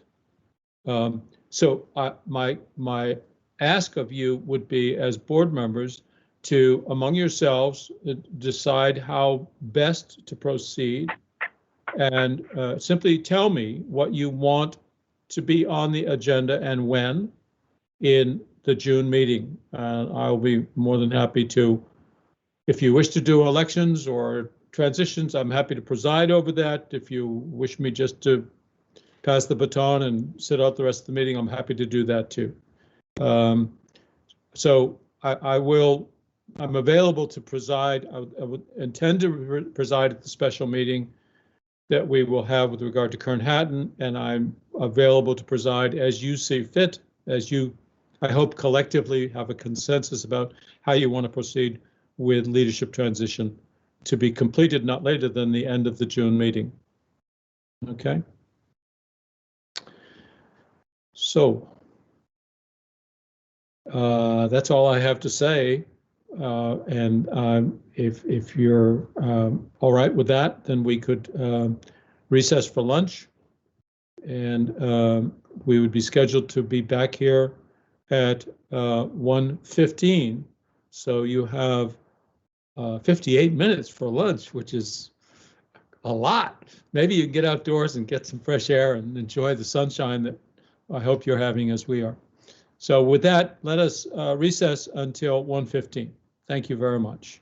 Remember to mute yourself and to turn off your video when you leave. Thank you. We can get on to our agenda. Mr. Breyer, are you with us? I know you've been with us for much of the morning. I am here. There, please go ahead and turn your camera on, sir, so we can see you. And Mr. Breyer, would you introduce yourself to the board and explain your role, your chair of something pretty important here? Well, yes. Hi, I'm Jack Breyer. I live in Grafton, Vermont, and have for quite a while. I used to live across the river from John years ago in Lebanon, New Hampshire.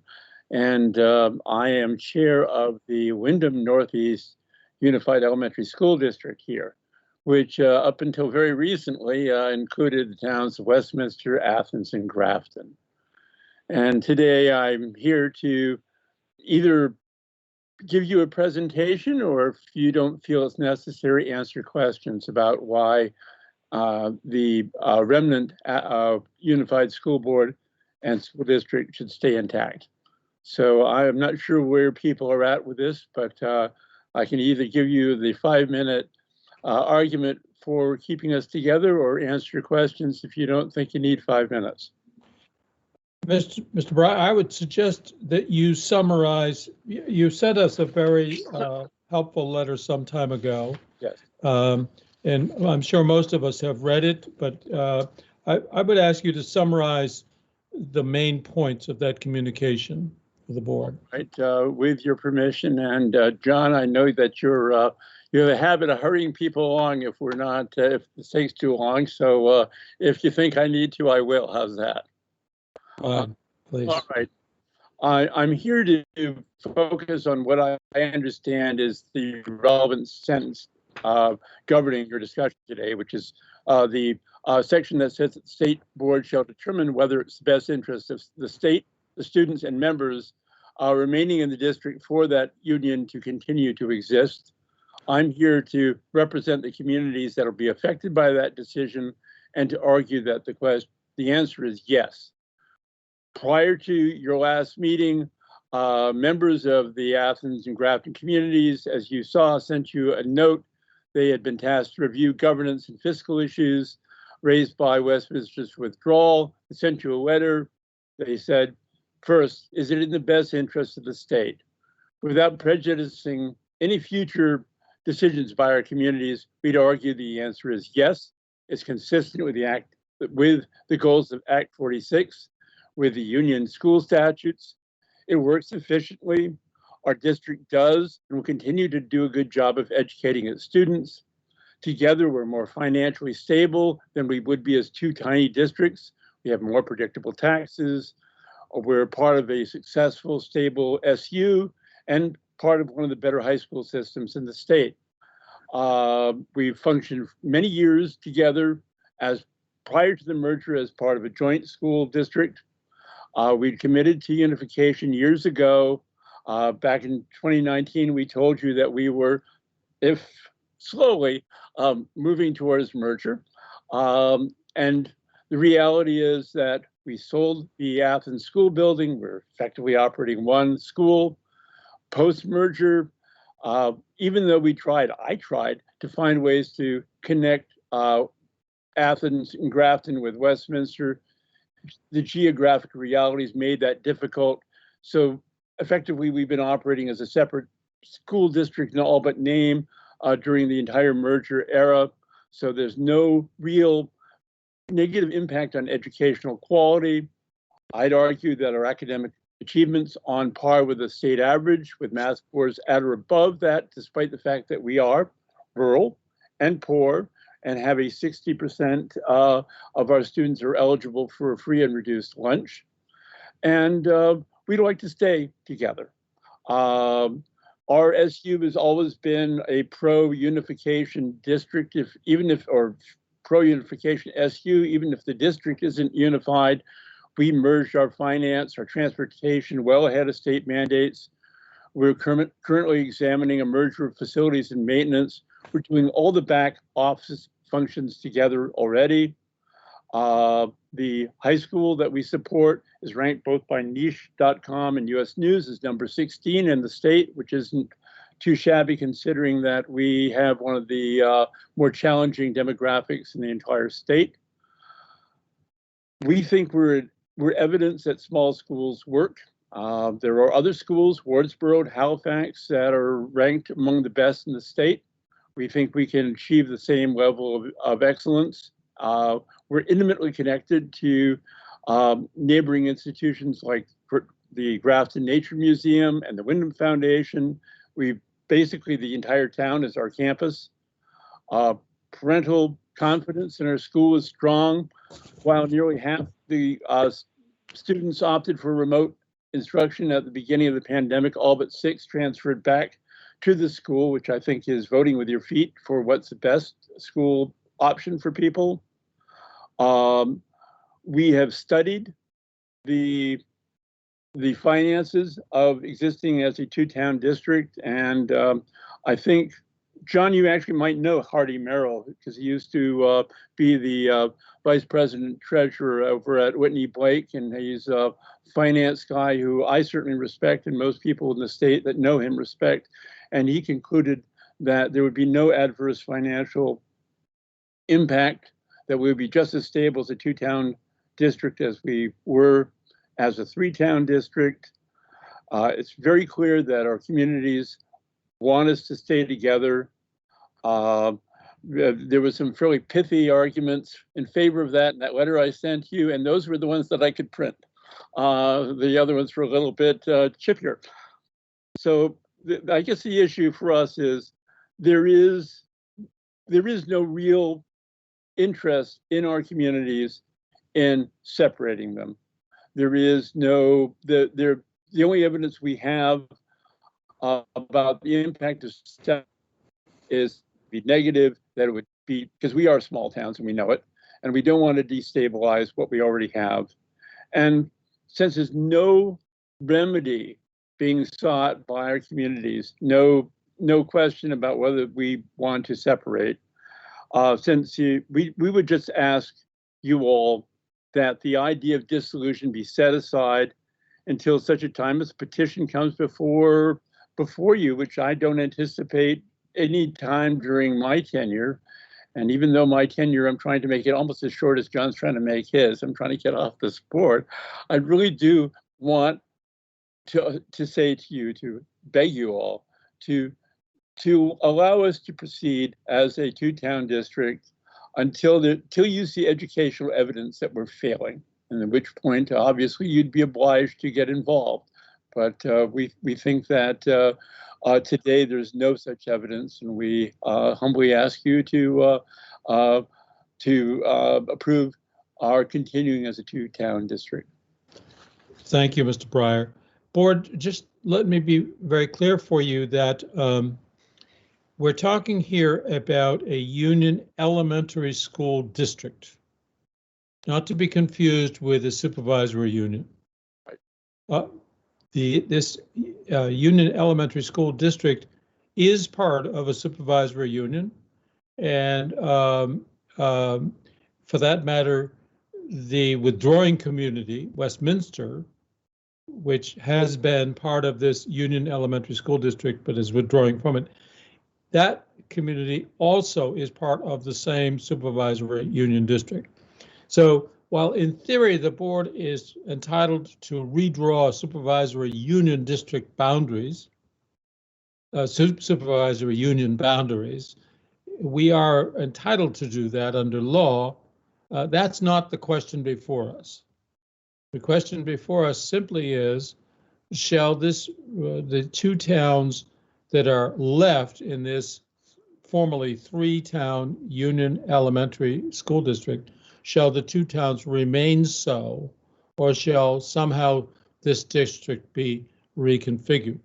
And the advocacy you've just heard is that they should be allowed to remain so as a Union Elementary School District. And that is the question before us. So with that clarification, I see at least Oliver has a comment or question. Yes, well, actually, I have a motion. Bless your heart. So, with that presentation from Mr. Breyer and this great summation by the chair, I move that pursuant to 16 VSA section 721A(c), the State Board of Education first finds that it is in the best interest of the state, the students, and the members of the members remaining in the Union District for the Wyndham Northeast Union Elementary School District to continue to exist. And second, declares that the Wyndham Northeast Union Elementary School District shall continue to exist despite the withdrawal of Westminster as a member. Thank you, Oliver. Is there a second to that motion? I'll second. I see Jennifer's hand, seconded by Jennifer. Now, board members, is there discussion, questions or comments? Oliver, your hand is still up. Oh, it's down. Thank you. Board members, do you have comments or questions for Mr. Breyer? Lyle. Yeah, just a quick one, and it's in the weeds. I assume, Mr. Breyer, that there is quite a bit of sharing that goes on between staff. Do you share staff, share administration within the two schools? Well, we're now one. With Westminster's withdrawal, will be a one building, one principal school district. I have to say that this is probably one of those cases where unification actually does some of the broader things that 46 might have envisioned. Our FAST squad wouldn't operate without our Athens members.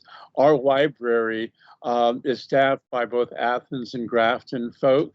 The two communities really work very tightly together. We are one. The Westminster has its own principal, has had its own principal, has effectively a campus that's a 40-minute drive from my house. That separation is a separation that will have no meaningful impact on us. The only shared staff that the two have had over the last little while was that we lost our first and second grade teacher because she's moving and she wanted to be closer to Westminster. But that is about it. That is about as far as it's been. We were kind of heartbroken, but that's about the only impact we've had and only sharing we've had. Thank you. Thank you. Are there other comments or questions? Are you ready for the question? So let me just reiterate, the question is that we find that it is, quote, in the best interest of the state, according to statute and so forth, that this Union Elementary School District shall continue to exist, and that we also declare that the withdrawal of Westminster shall not have bearing upon its continuation to exist. So having heard the motion, will you call the roll, please, Maureen? Yes. Jennifer Samuelson? Sorry. Sorry, I had to unmute. Yes, thank you. Sabina Brochu? Yes. Is Kathy Lavoie here? No. Tom Lovett? Yes. Kim Gleason? Yes. Lyle Jepson? Yes. Jenna O'Farrell, Yes. Oliver Olson. Yes. Will the chair be voting? Yes, in the affirmative. Okay, so that's 8-0. The ayes have it, and you have passed the motion. Mr. Breyer, your work here is done. Just to be clear, as I mentioned earlier, the board can realign the boundaries of the supervisory union, but I don't foresee that as I frankly have not spent time with our attorney on that question, but it seems highly unlikely that there would be any reason for the board to consider doing that. But I'm just speaking off the top of my head. It's not an assertion or a promise. We would have to now move on to that question, but it's quite hard for me at least to foresee on what grounds there would be any need to address the alignment of the supervisory union, in that Westminster's withdrawal leaves it still part of the same supervisory union. So the membership in the supervisory union is unchanged. All right. If at any point this comes up as an issue, we'd be happy to talk about it, and hopefully that it doesn't come up as an issue, but I appreciate your making the point. I do want to thank all the members for their positive votes, and appreciate even the one person who voted in the negative. So thank you very much. Thank you very much, Mr. Breyer. Now, board, we are ready, if folks are ready, to move on to item O, which is the topic that we discussed last meeting with representatives of Ripton. I'm not, since we're a bit ahead of schedule, in fairness to Ripton, I don't know if all of their folks are on board. Who is here? Maureen, can you see who's here from Ripton and who would wish to speak? Now, remember, we're not talking about the question of Addison Central School District. That will come up subsequently, which will be a conversation rather parallel to the conversation we just had with Mr. Breyer.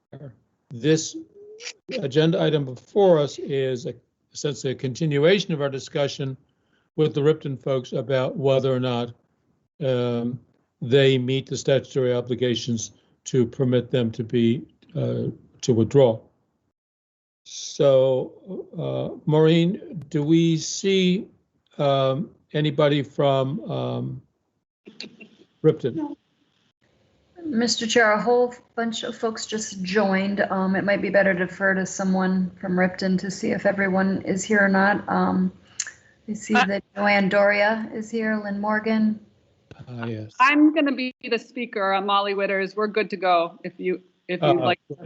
Yes, Ms. Witters, thank you. I understand you are the designated representative to speak to the board on this matter. Let me just tee it up by saying that, board, our understanding from the last the board's last discussion with other folks from Ripton was, as I outlined in my letter, there was a concern about what would happen if, for some reason, the Ripton Elementary School was unable to open in compliance with state law, or if for some reason it had to close. Where would those youngsters go to school? That was the question you posed. Admittedly, it's a speculation, but it seemed like a reasonable speculation given the amount of new information the board received at the last meeting. That was the primary question. A secondary concern was the long-term sustainability of as a small district such as this, which would be so reliant upon tuitioning to other communities. But frankly, that may be a secondary consideration, given that the statute speaks only to the question of are there places for these youngsters to continue their education? With that introduction, and I might say that the folks from Ripton have sent us, and you have seen, a fairly substantial amount of information to respond to the first question. Will there be places for the youngsters to go to school in the event that the Ripton Elementary School cannot operate for some reason? So, Ms. Witters, will you speak to that question in particular, please? Absolutely. Thank you, Chair Carroll. Thank you, members of the board. We really appreciate the opportunity to visit with you again today and continue the conversation around Ripton's bid to become an independent district. I hope you all received our written submission confirming capacity in surrounding towns for our K-12 students. We appreciated the opportunity for reflection and the promise of security it realized for our children. Of course, we have every intention of continuing our town's tradition of deep community support around a vital and successful elementary school. The physical plant is in excellent condition and houses a group of committed teachers and curious children. Our citizens have confirmed through democratic means that our school is an essential structure in our community, and we hope that you will recognize and support the process in which we are so deeply engaged. The more we can throw our collective weight towards supporting one another, the more our children will understand about the path to success. Did everyone receive our written submission, and do you have any questions about that material? I'm seeing a lot of heads nodding that people have received the documentation. If you have nothing further in your introductory statement, Ms. Witters, then we should indeed open up the floor to inquiries by the board about what you've heard and seen. I see, Oliver, you have your hand up. Yes, thank you. And I want to thank the folks from Ripton for an excellent submission. It was very much on point and exactly what we needed to see. I think the challenge we ran into in the last meeting is that we heard a lot about a lot of things that didn't actually speak to the statutory question that we had to answer, and that made it really difficult for the board. And worse yet, it provided a lot of new information that raised questions about the question we were trying to answer. So I think based on that discussion and the subsequent request of the chair to the folks from Ripton, you answered that question, at least from my perspective.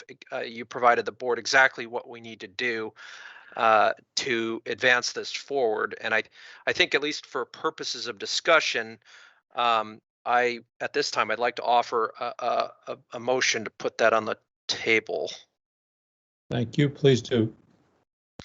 Alrighty, so this is a rather lengthy one because there are a number of steps or a number of pieces to this. But I move that the State Board of Education first finds that if it reconstitutes the Ripton School District for pre-kindergarten through grade 12 effective on July 1st, 2022, the students living in Ripton will attend a school that is in compliance with the rules adopted by the State Board pertaining to educational programs in the 2022 through 2023 academic year. Second, approves the request of the Ripton voters to withdraw from the Addison Central School District pursuant to 16 VSA section 724C. Third, declares that the withdrawal of Ripton from the Addison Central School District shall be effective as of July 1st, 2022. And fourth, declares A, that the Ripton School District is reconstituted as a pre-kindergarten through grade 12 school district. B, that the Ripton School District shall assume sole responsibility for the education of its resident students in pre-kindergarten through grade 12 on July 1st, 2022, and that until such time, the Addison Central School District Addison Central School District shall continue to be responsible for the education of all students residing in Ripton. C, between May 19th, 2021 and July 1st, 2022, the Ripton School District shall exist solely for the purpose of meeting each of the conditions outlined below and transitioning to full operations. And D, the Ripton School District shall not be entitled to administrative or other services from the Addison Central Supervisory District until such time as the state board makes a determination of supervisory union boundaries.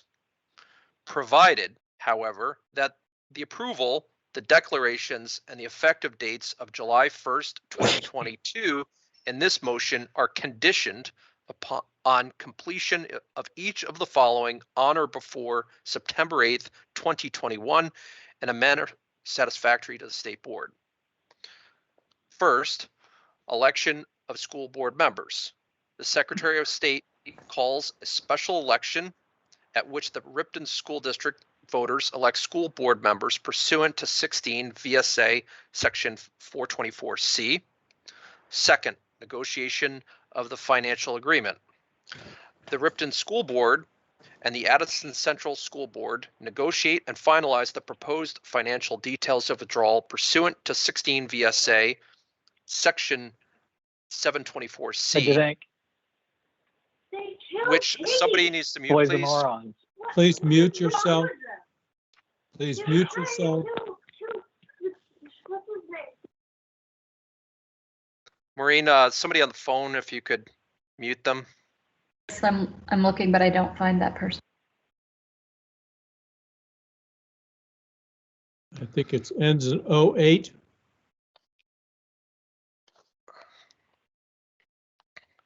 I'll start all over again. No, I'm just kidding. Alrighty. Second, negotiation of financial agreement.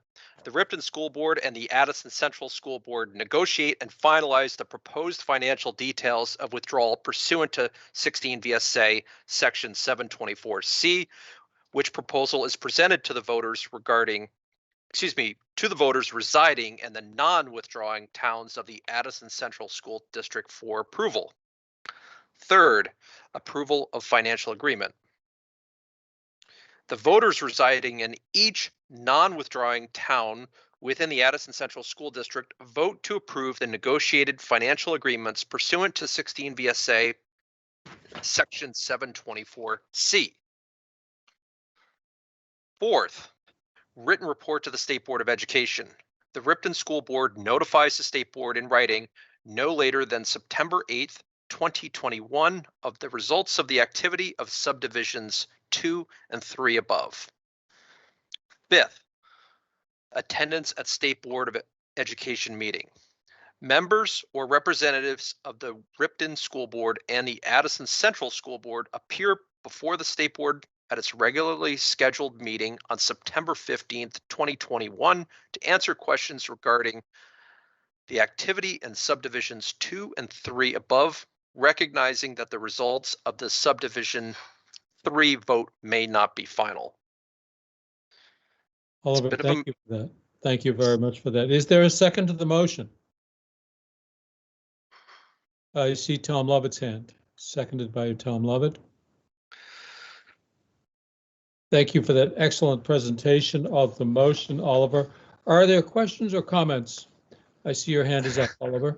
So I am going to support this motion and would encourage my colleagues to support this as well. I do, however, want to go on the record, and I want to be very, very clear in providing caution to the folks from Ripton. As someone who lives in a school district that operates some grades but doesn't operate other grades, and having lived in a district pre-merger when it was a smaller district, I'm acutely aware of a dynamic that I would predict is going to play out in your community. And that is one where you have, due to the sort of the vagaries of our education financing system, which as a district that has not had experience tuitioning, you may not fully appreciate at this point.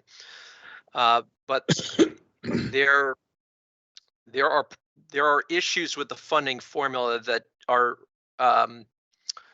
render it in a way that's not kind to communities that tuition students, and you can expect to see significant fluctuations in your per pupil spending and particularly your tax rates. You will experience dips where the tax rate becomes artificially low. On the flip side, you can expect to see very significant increases in educational spending and therefore educational taxes. And that dynamic, when you're operating at some grades, will put significant, and in a small district, so significant it actually threatens the viability of your public school that you're operating. So I want to be very clear that as a community, you're going into this with eyes wide open about what to expect. It's a challenge that some other board members are well familiar with. I think Ms. Samuelson has had the experience of tax rates over $2 on the 100. And I just want to caution you there. So with that, I will support the wishes of the community. Thank you, Oliver. I just want to thank you very much for that, and I understand the concern. I do want to remind the board that the question on the table is about does in fact has the town demonstrated that students living in Ripton, quote, as required by statute, will attend a school that is in compliance with the rules adopted by the state pertaining to educational programs. That is the question before us. Understandably, there are these other considerations, but the question before us is strictly limited to what the statute requires of us. I think Kim had her hand up, and I'm sorry, Lyle, you had your hand up first, and then Kim.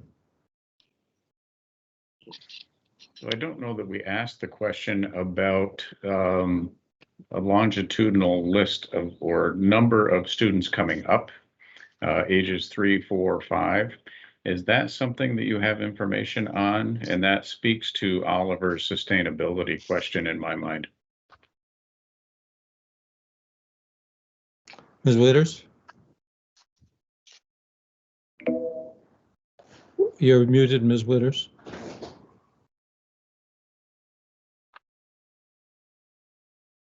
Okay, thanks for that question. These are actually really hard numbers to track down, and we've done quite a lot of work trying to track down.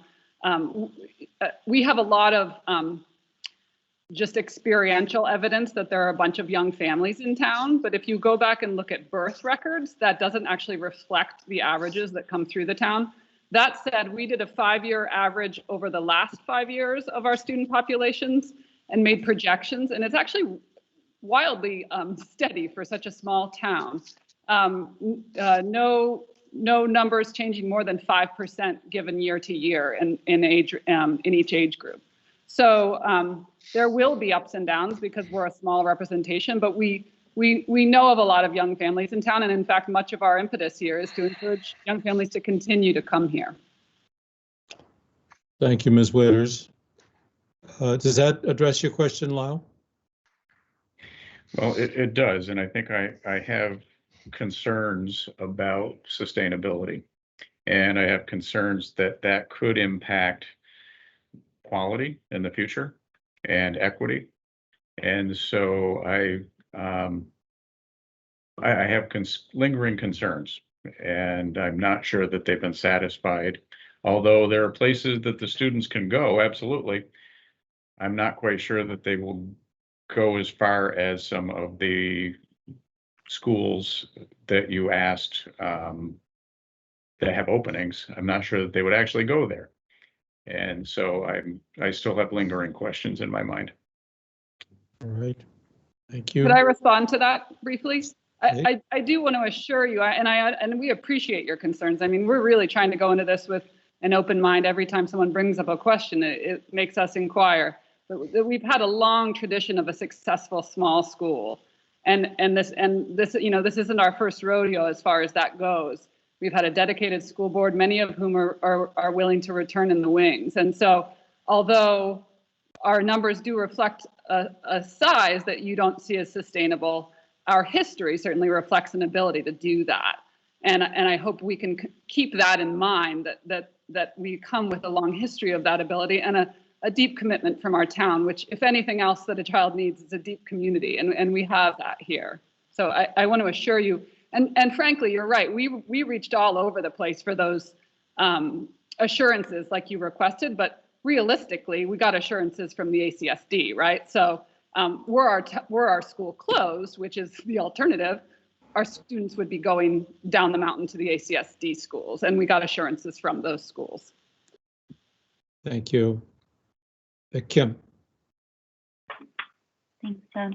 I share the concerns regarding sustainability. I think I understand the structure to have been different previously, that it was a unified high school, so the town was voting separately on a unified high school budget and had a vote in that, and the pre-K or pre-K 6 or whatever that configuration was before. So I understand this to be different. It's tuitioning all the way through versus having two budgets on which you're voting.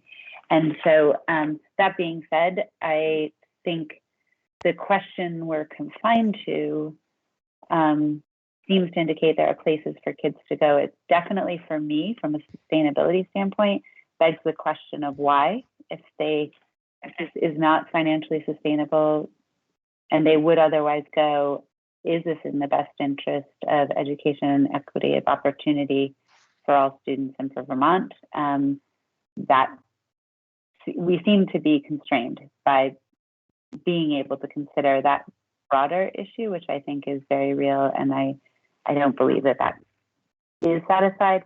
But on the question we're confined to, it seems as though you've told us there are places for kids to go.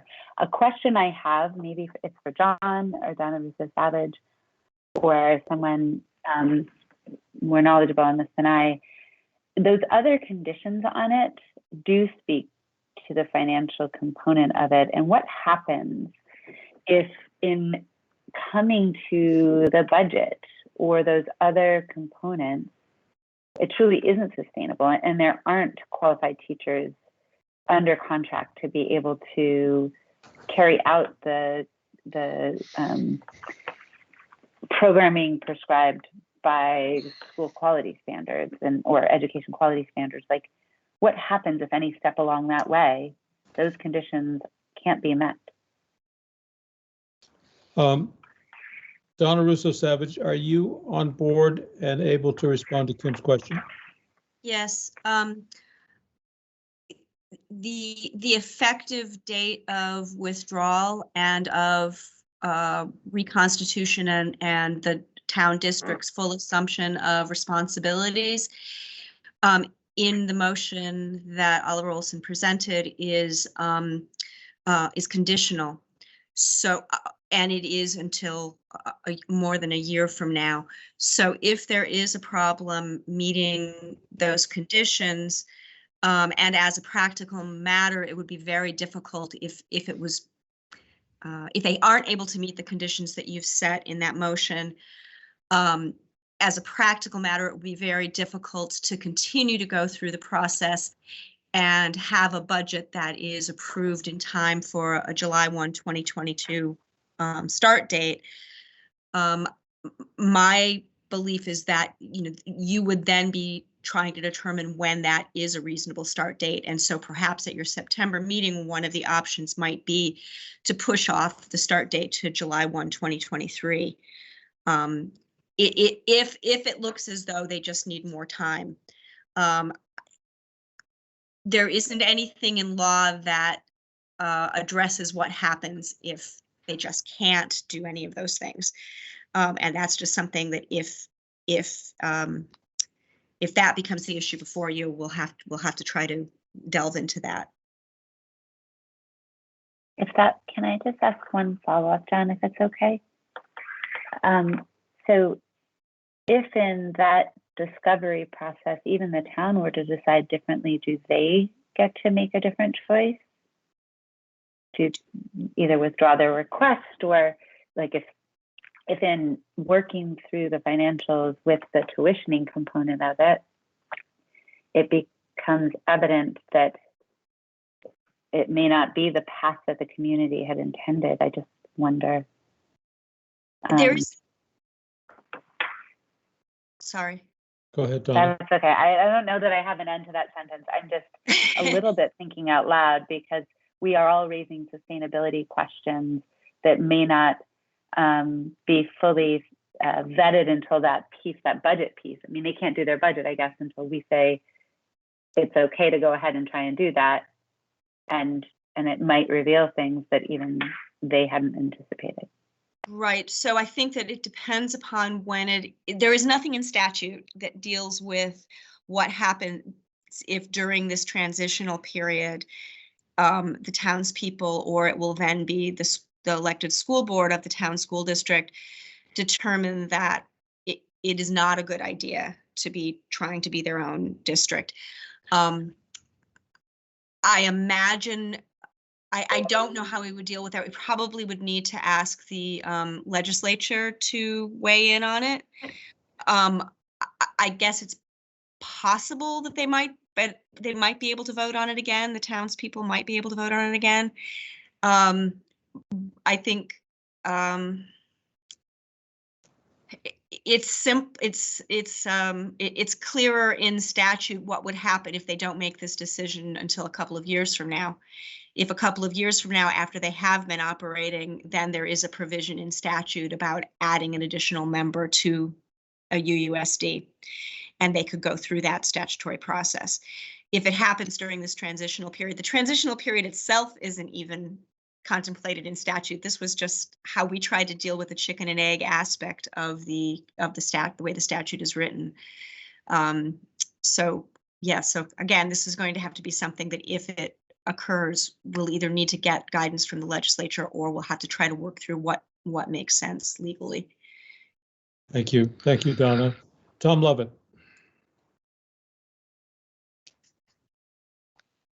Did you have a question?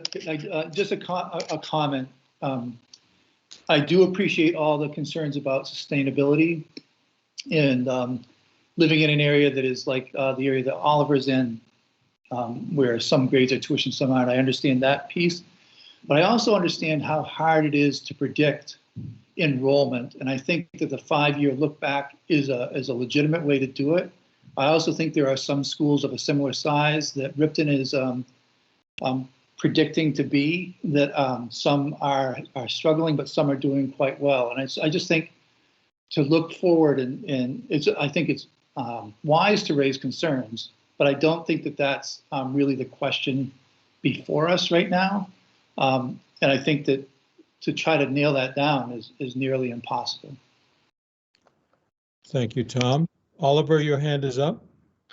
Yeah, so I think the question is really narrow, and again, I feel really strongly that Ripton has answered that question to my satisfaction. Just on the capacity issue, I know there's a lot of focus on the sort of the elementary school students or the sustainability, a lot of focus on the number of elementary school students. But what I'm not hearing from Ripton, and I'm going to really emphasize here, is you also need to be looking at there's so much focus on the elementary school, you're losing sight of what's happening at the secondary level, and that's actually the bigger risk to your financial sustainability.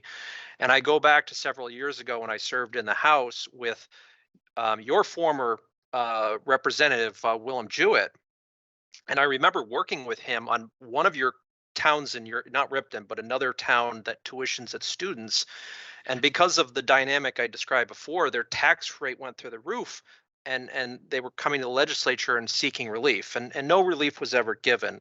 And I would predict that it's unlikely any would ever be given. But they're a good case study, and I apologize, I can't remember the town, but it's a good case study on what to expect. And you know, one of the things that you have in your backyard is a university with a lot of highly educated people, and I would predict you're going to find that you're going to become a magnet, maybe for elementary school students, but I suspect you're going to become a magnet for high school students who are going to look to take avail themselves of the flexibility that your town will offer that your other surrounding towns won't. And that's what's going to create this financial imbalance that's going to put your elementary school at risk. All right, thank you. I see, I just want to make an observation. I see a person named Peter Lynch has his hand up. Sir, you will not be called upon at this time. This is a debate/discussion among board members and occasionally with inquiries to the designated representative for Ripton. So I'm sorry that there's not an opportunity for you to speak, sir. Next is Jenna O'Farrell, has a comment or question. It's more of a comment at this point. I think that there's ways that Ripton can imagine and construct an elementary program that will be flexible within a constricted budget, but it's going to look a lot different with multiple people wearing multiple hats and being flexible around what to budget and what to consider from year to year. And I want to say non-traditional within kind of the traditional scope of things, that offering equitable experiences for students will come in creative ways. And it can encourage faculty and staff to think really outside the box around how they're going to offer programming, because the budget has been constricted by the tuitions. That being said, to do it, I think it just takes a lot of innovation. Thank you very much, Jenna. And Jennifer Samuelson, you have your hand up. Yes, I was going to suggest that we move the question. That requires a 2/3 majority. Do you wish to pose that? Is that your motion? Yes. It's been moved that the question be acted upon. Please call the roll, Maureen. Yes. Tom Lovett, Yes. Sabina Brochu, Yes. Kim Gleason, Yes. Jennifer Samuelson, Yes. Oliver Olson, Yes. Lyle Jepson. No, I'm sorry, was that a no? that was a no. Okay, thank you. Jenna O'Farrell, Yes. Kathy LaVoy here? No. Will the chair be voting? No, I will not vote. Would you So please that's read the results? 6-1. All right. So it has been moved, seconded, and voted that the question is moved, which means the debate ceases, and we now will call the roll for the vote. And just to be clear, the question is, shall the board approve Ripton's request to withdraw from Edison Central School District, plus all the other conditions that Oliver laid out for you clearly in the motion? Understand that this is a motion with a lot of conditions on it that must be satisfied before the withdrawal becomes a reality on the ground. And of course, Ms. Withers understands this perfectly. I want you all to understand that as well. Will you please call the roll? Yes. Lyle Jepson, Yes. Jennifer Samuelson, Yes. Tom Lovett, Yes. Sabina Brochu, Yes. Oliver Olson, Yes. Kim Gleason, Yes. Jenna O'Farrell. Yes. Will the chair be voting? Yes, in the affirmative. Ms. Withers, thank you very much. And please extend our thanks to the many other colleagues that you've worked with, and thank them, please, for their really conscientious response to our request for additional information. It's very helpful. I think it was quite decisive. Thank you very much. You're muted.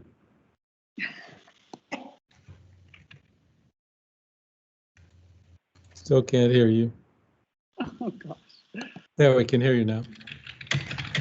So I saw a thumbs up and a smile. Yeah, you saw a big smile. Thank you very much for your time and the opportunity for reflection.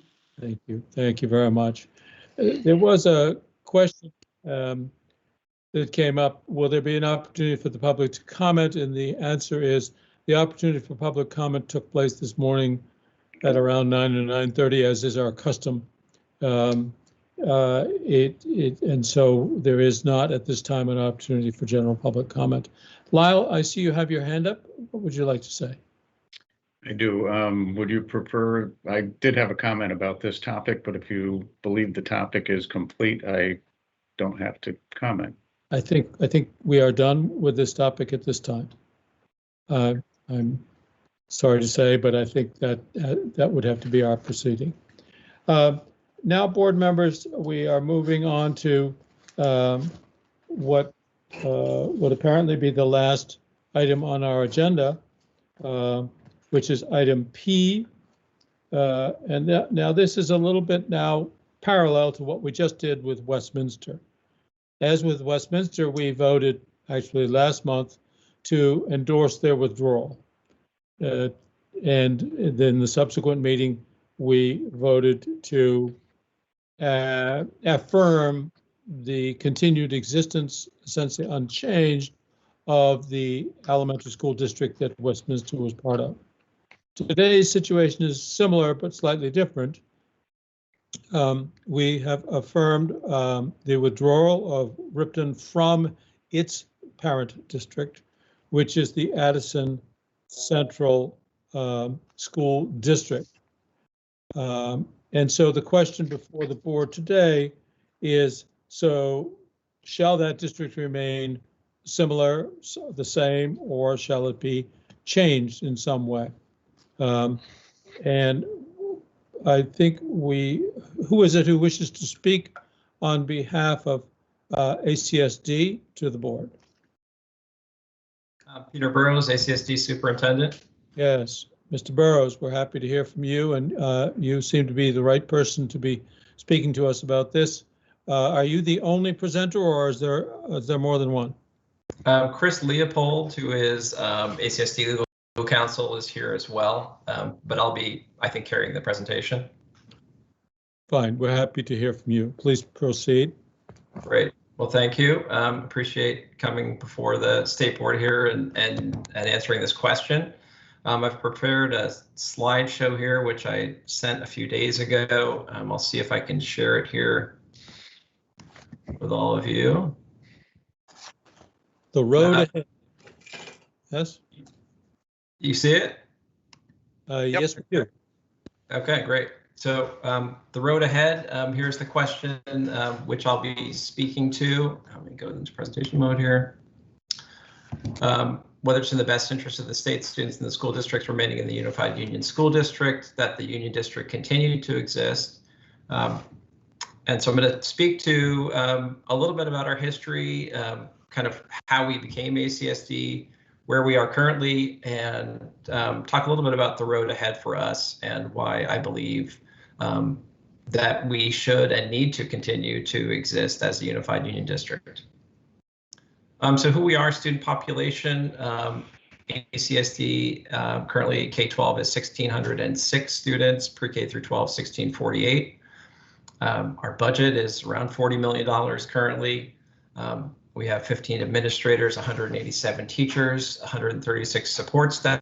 So we're, I think by national standards, we're a small district. By Vermont standards, we're probably a larger district, not one of the largest, but we're, you know, large enough to be probably in the kind of the middle realm of school districts.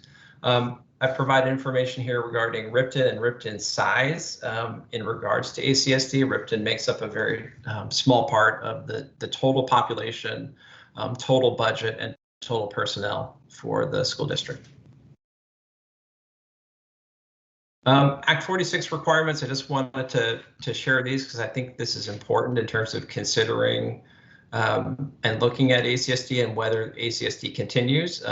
We still meet with the secession of Ripton from the Unified District. ACSD still meets the requirements of Act 46. That is, and primarily the biggest part of that is the membership of 900. That was I think the number that the State Board and Agency of Education were using in the Act 46 process to determine the formation of school districts. We're still well above that number. Some of our neighboring districts have fallen below that 900. We would be, 1,550 roughly after Ripton's secession. This is the statute approval by State Board of Education. This is essentially the language that was used in forming the ACSD. The State Board did approve the vote of all of our member towns in ACSD on 4/19/2016. So until July 1st, 2017, and I would say that year, the 16-17 school year, we were ostensibly a unified district. We had voted in spring of 16 and had started operating as a unified school district, but it became official on July 1st, 2017. We are one 13-member board, 7 members from Middlebury and 1 from each of the other smaller towns. Due to constitutional constraints or regulations, we went with at-large voting, and our charter committee looked at kind of all the options for population. We're a community with one large community and smaller communities around it, so that was that created some complications in terms of how the board was constructed.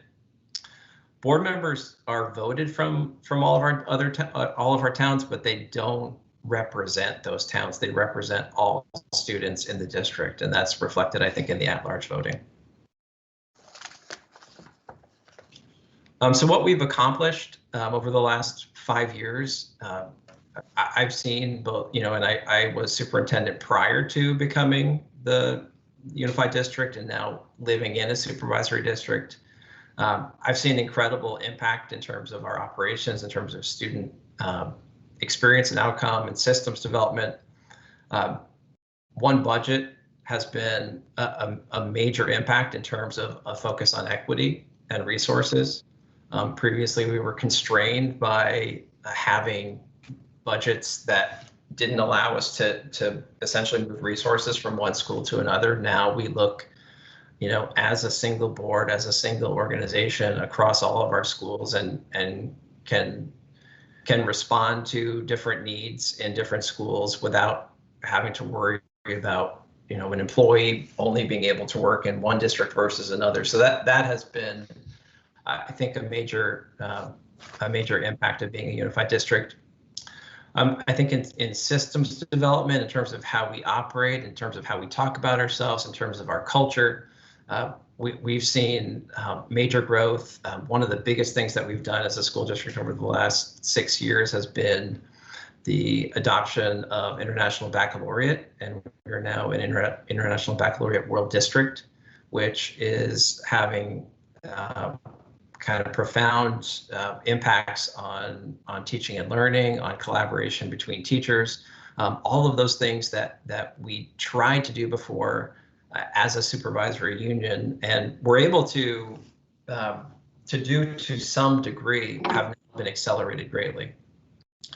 And just looking at the scale or previous scale and trying to provide the resources and the supports that students need and piece those together across 8 different school districts and 8 different governing bodies with an overarching supervisory union board, that the difference between that and having one board focused on equity and I know in the previous conversation, innovation was mentioned. Being able to innovate together in this context is has been amazing. In terms of kind of where we are and what lies ahead. You know, we feel like our next big thing as a unified district is, as everyone is working on this across the state and across our country, is equity, and we're starting a strategic plan for equity. This is district-wide, to really look at all of our work through an equity lens.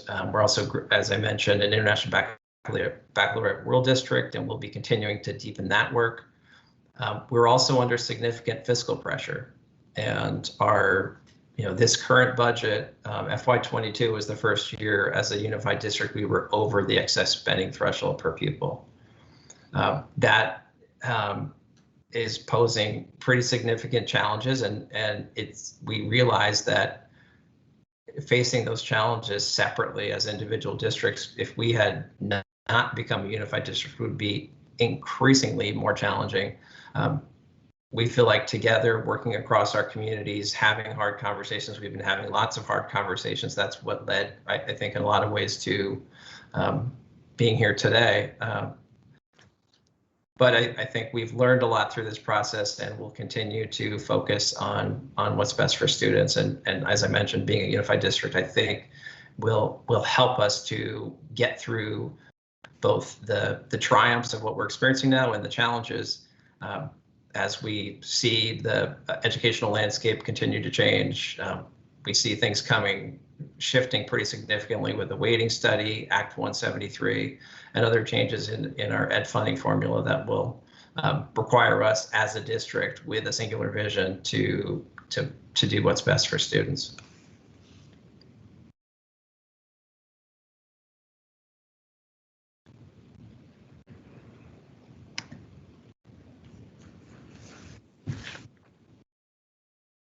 And I'm happy to answer any questions. Thank you, Mr. Burrows. Oliver, perhaps you'd like to make a motion. Yes, I would.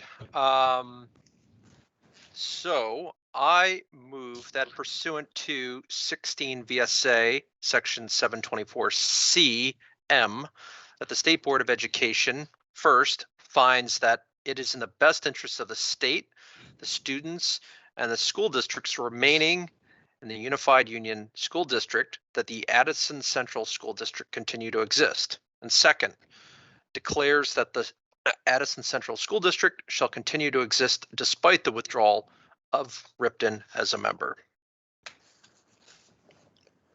Is there a second to that motion? I see it seconded by Kim Gleason. Is there discussion? Oliver, your hand is still up. Go ahead. So I'm going to support this motion, and it's somewhat pro forma, but if the chair will allow it, I would like to have a little discussion and inquire of Mr. Burrows about some of the public comment that we've received, not just from Ripton, but some of the other smaller towns. And the general theme is that folks in some of these smaller communities feel like they're in the current sort of structure of the district, the voting structure, that the voices of these smaller communities are somehow being ignored. And before we just approve this motion, I'd like to have a little bit of discussion about that and some of the lessons. Mr. Burrows, you alluded to some lessons learned. I'd like to hear a little bit more about that, because I think that it's important that we sort of learn from this process, both you as a district, but I think also as a board, because I'd hate to see sort of this play out throughout the state, and we end up making our educational system, more unsustainable. So if it pleases the chair, I'd like to hear a little bit about that from Mr. Burrows, and perhaps have some discussion amongst the board. Yeah, happy to talk about that. I think Chris Leopold, our counsel, was directly leading our charter committee work in the construction of the board and board makeup. It may be helpful to start with that, and then I can follow up and talk a little bit about some of the other kind of things that we've reflected on through this process, and highlight, I think, some things that are important at the state level to be thinking about as you mentioned, because I think this is not, we're not the only district where people are probably contemplating this and looking at this, and it's complex. So Chris, do you want to just lead off in terms of kind of how the board was created and why? Sure. Under the Equal Protection Clause. Mr. Leopold, will you introduce yourself, please? Yes, my name is Christopher Leopold. I'm the legal counsel for the Addison Central School District. And could I ask you to keep your remarks to 5 to 7 minutes, please? They'll be shorter than that. So, due to the requirements of the Equal Protection Clause as it relates to union school districts or unified union school districts, Addison Central and its counterparts around the state had several options in terms of how to compose the Board of School Directors. One method is straight traditional representation. Each town has proportional representation throughout the district, and that model's been followed in a couple of unified districts in the state. It works well when the census data supports an easy split among the representatives. That wasn't the case in Addison Central based on the 2010 census data. They would have had to have had a very large board at that point, approaching 17 or 18 members. And even then, there were issues regarding proportional representation. The second model is to follow the model that is called the hybrid, which is what Addison Central, the study committee elected to do and the state board voted to accept. And that is a model whereby each community is allocated representatives on a very loose proportional basis, but then the entire district voters elect those representatives. And that model has been upheld as constitutional by our federal courts here in Vermont.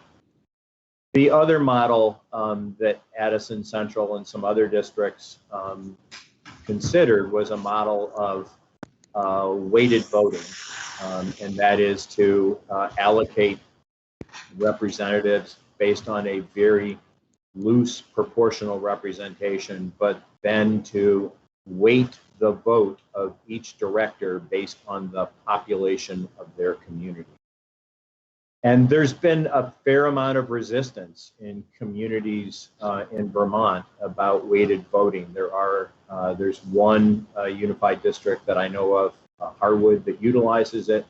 But part of the resistance at that point is that you're looking at, for example, in the case of Addison Central, the directors in Middlebury having a weight of, let's say, 1.25 for each vote they cast, and a board member in Ripton maybe having a weighted vote of 0.2 or some fraction in that neighborhood.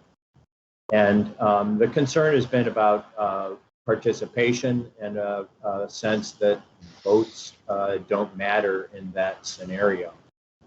So ultimately, the choice that Addison Central chose was the present model that they have. You know, the board, I think, will be looking again at this just in the context of the 2020 census data when it's fully released and available and evaluated. And I think Mr. Burrows can speak more about additional lessons that they've learned in this process, but the options available are limited in Vermont. Thank you, Mr. Leopold. That was very helpful. Thank you very much. Mr. Burrows, would you like to continue in the response to Yeah.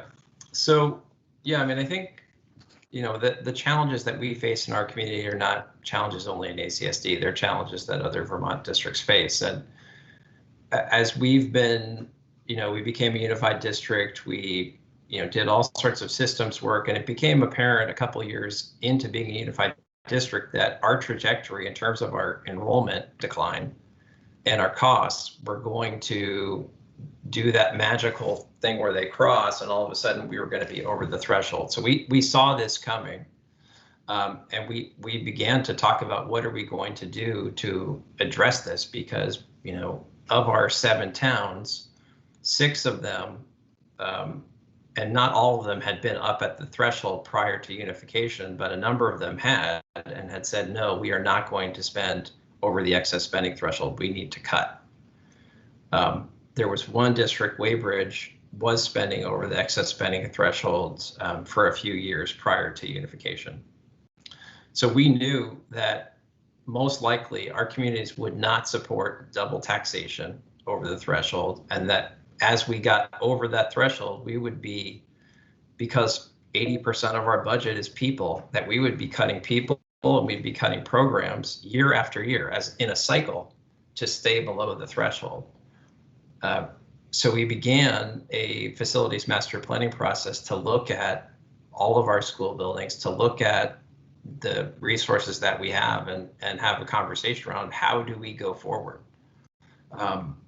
You know, I think people in all of our communities would have positive and negative things to say about how the board has led that process. It's a very, very challenging conversation to have anywhere.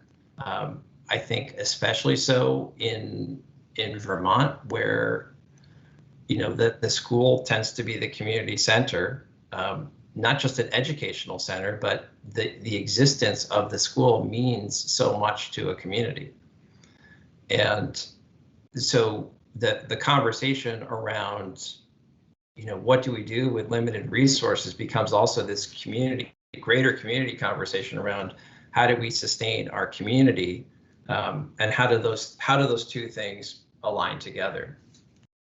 I think, you know, my job and my role as superintendent is to make sure students have what they need and to support students' education.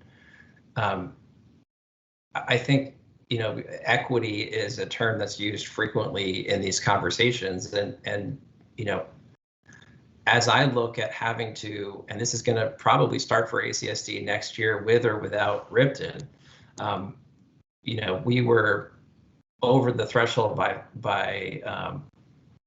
I think it was 500 this year. So next year, that's just going to continue to grow.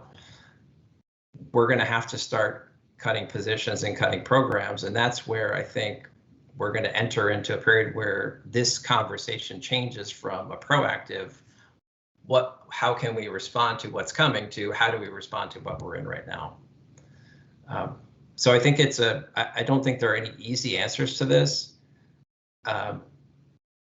You know, if we could both support having a school in every town in Vermont, and fund those and provide the supports that people need, that would be the best thing we could do. Currently in ACSD, it doesn't look like we can currently do that. And these kinds of issues, you know, I know if you look back to Act 46 and the conversations that were happening during Act 46 around working together to, you know, essentially work through some of these issues that we're facing.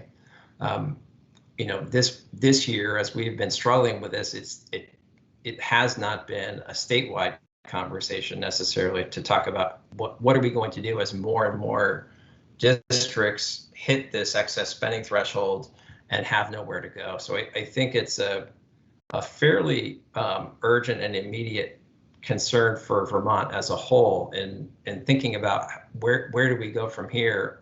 And it has, I think, significant implications in the weighting study, what the impact of that is to school districts. You know, it impacts us, at least currently, it impacts us about $2 million. I mean, CVSD is, I think, was $16 million or $18 million.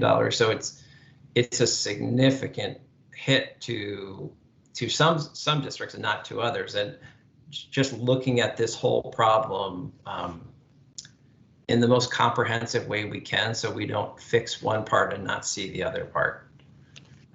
Mr. Burrows, thank you for that. It was actually, I think, a very interesting orientation for some of the board members.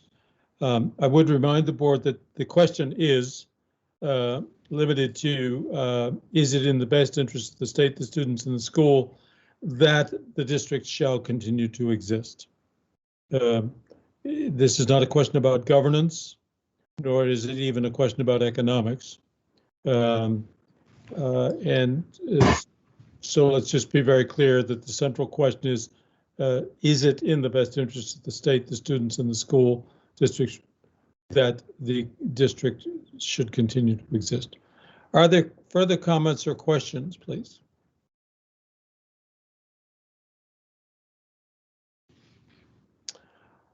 I see a question, Jennifer Samuelson.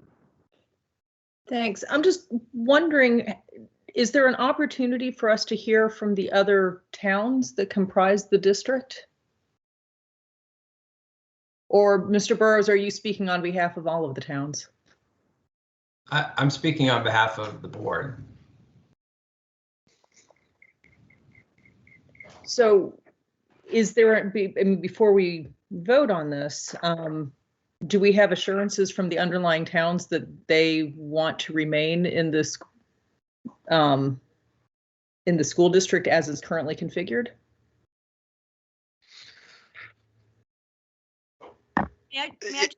I'm sorry. Donna, please. I just wanted to say that a notice did go out to the town clerks of every town that you would be probably taking this issue up, and there would be an opportunity if they requested it to be heard.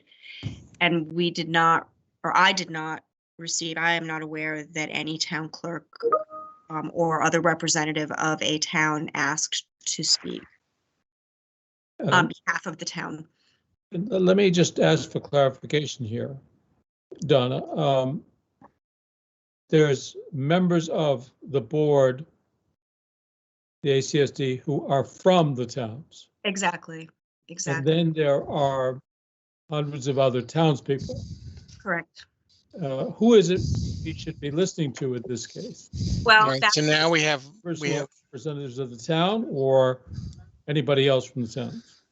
Yes, that's situation that is hard to determine from the statute. The statute says that you give notice to the towns. Well, here, let me pull up exactly what it says.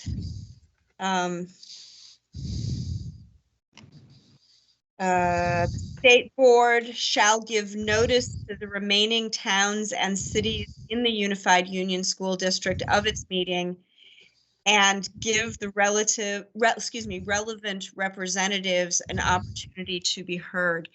So it's unclear whether relevant representatives means the members from each town who sit on the UUSD board, or if it means someone else, because it just. Could I just ask Mr. Marks to mute himself? We're getting a lot of background noise. Thank you. Board members, I'd like to just address this narrow question. My inclination is to suggest that this board can hear from members of Mr. Burrows' board who are there by virtue of representing particular towns. Or the board can simply rely upon the representations by Mr. Burrows, which have been presumably authorized by his board. Or the board can hear more widely from individual members of these towns. The question in all cases must be not about governance, not about finances, not about anything else, but the question before this board. So my question to you, board members, is we should be hearing from, if anybody, from the individual towns. You had your hand up. Do you wish to speak to this question only, please? I think I need clarification, John, yes, on this question, because if we were to say the SD, the Unified School District, should not exist, wouldn't it it be essentially dissolving them without their communities having voted to be divorced from the SD. I would think that's correct. Donna, is that correct? Yes, that's correct. So I guess we have the authority to do that? Under the think- statute, it says if you determine, if you are not able to determine that it's in the best interests of the state, the students, and the remaining towns for the UUSD to exist, then you would have the ability to say you will no longer exist and you will all be town school districts. You have that authority if that was what you chose to do. So you have two choices. You either say you continue to exist, or you say all bets are off. You don't continue to exist. You go back to square one pre-Act 46, I think. Oliver, you had a comment or a question on this question only, please. Yeah, so a couple of things. One, I think normally I would suggest that for the other towns, if they wanted to have an individual voice separate and apart from the board as represented by Mr. Burrows, there is a mechanism for that. And as Kim alluded to, you know, it's petitioning through a vote to withdraw. So I think it's appropriate that Mr. Burrows is representing the full board, because that's really the question here: is do we want to keep this board together?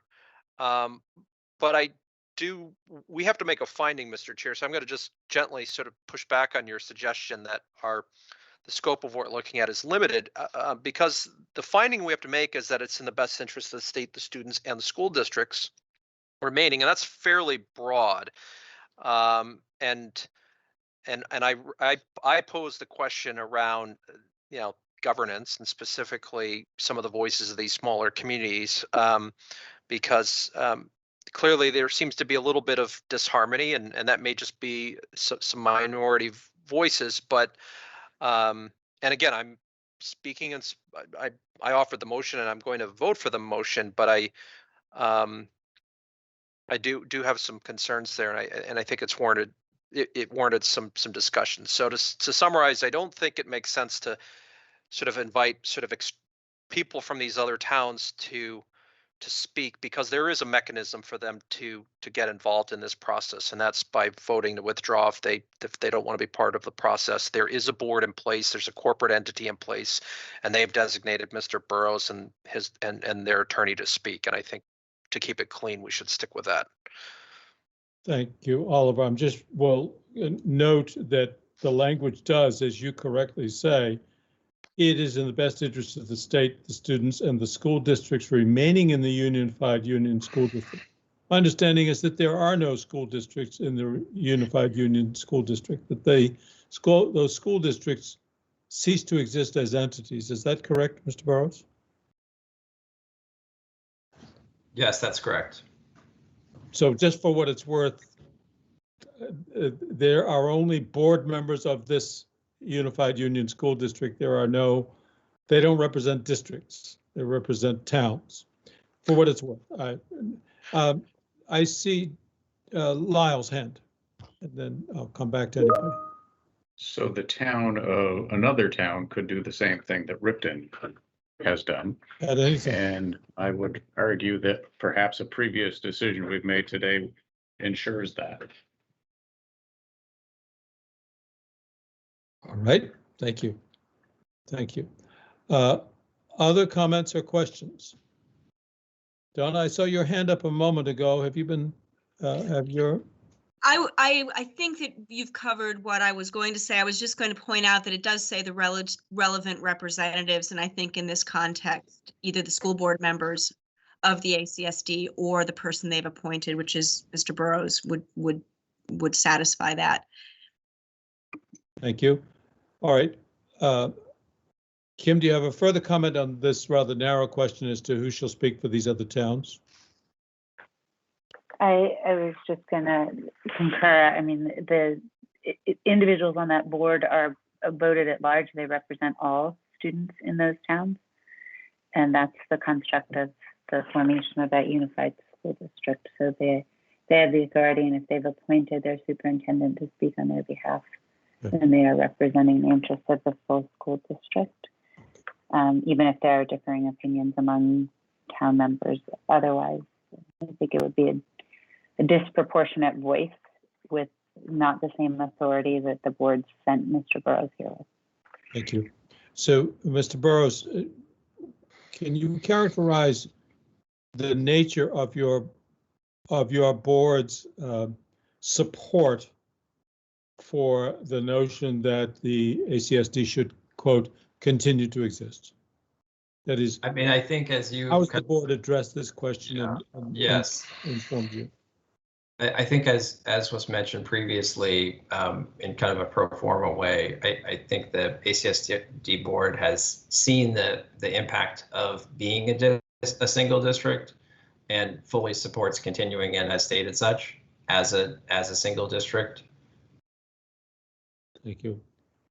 Board members, have we addressed your questions and concerns? Are you ready for the question? In that case, I see that we will vote. And just to be clear, we are finding that it is in the best interest of the state, the students, and the school districts remaining in the Unified Union School District that ACSD continues to exist, and declares that ACSD shall continue to exist despite the withdrawal of Ripton as a member. Will you please call the roll? Yes. Sabina Brochu, Aye. Tom Lovett, Yes. Kim Gleason, Yes. Oliver Olson, Yes. Jenna O'Farrell, Yes. Lyle Jepson, Yes. Jennifer Samuelson. Yes. Will the chair be voting? Yes, in the affirmative. 8-0. So you have approved the motion directing that the ACSD shall, quote, continue to exist. Now, before you say, hey, we're all done, let's go, we've got one more thing to address. We're now at the point where we need to speak about supervisory union boundaries. This situation is quite different than Westminster's. Westminster will remain in, if nothing else changes, would remain in the supervisory union that it has always been in. For practical purposes, the ACSD is the supervisory union that Ripton has elected to withdraw from.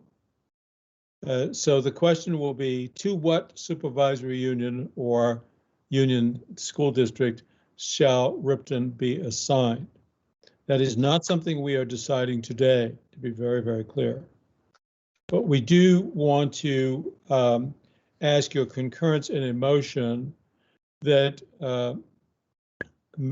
gives notification to the parties that the board will consider this question. Oliver, do you have that motion available to you? I do. You do so well. Would you read it, please? Yes. I move that the State Board of Education, first, notifies all interested parties of its intent to review on its own initiative supervisory boundaries in connection with the assignment of the Ripton School District to a supervisory union pursuant to 16 VSA Section 261A, and second, invites the Ripton School Board, when elected, to discuss potential future supervisory union boundaries with the Addison Central School Board and the board of one or more neighboring supervisory unions as appropriate, and to develop a proposal to present the state board regarding the supervisory union to which the Ripton School District should be assigned. Part A of 2. Members or representatives of the Ripton School Board may appear before the State Board at its regularly scheduled meeting on September 15th, 2021 to make proposals and answer questions regarding assignment of the Ripton School District. And B, members of the representatives of the board of one or more other supervisory unions and supervisory districts may appear before the state board at its regularly scheduled meeting on September 15th, 2021 to present written or oral testimony or both regarding potential supervisory union boundaries. Thank you, Oliver. Is there a second to the motion? I see Kim and Jennifer both. Thank you very much. Just to be clear, board members, the authority to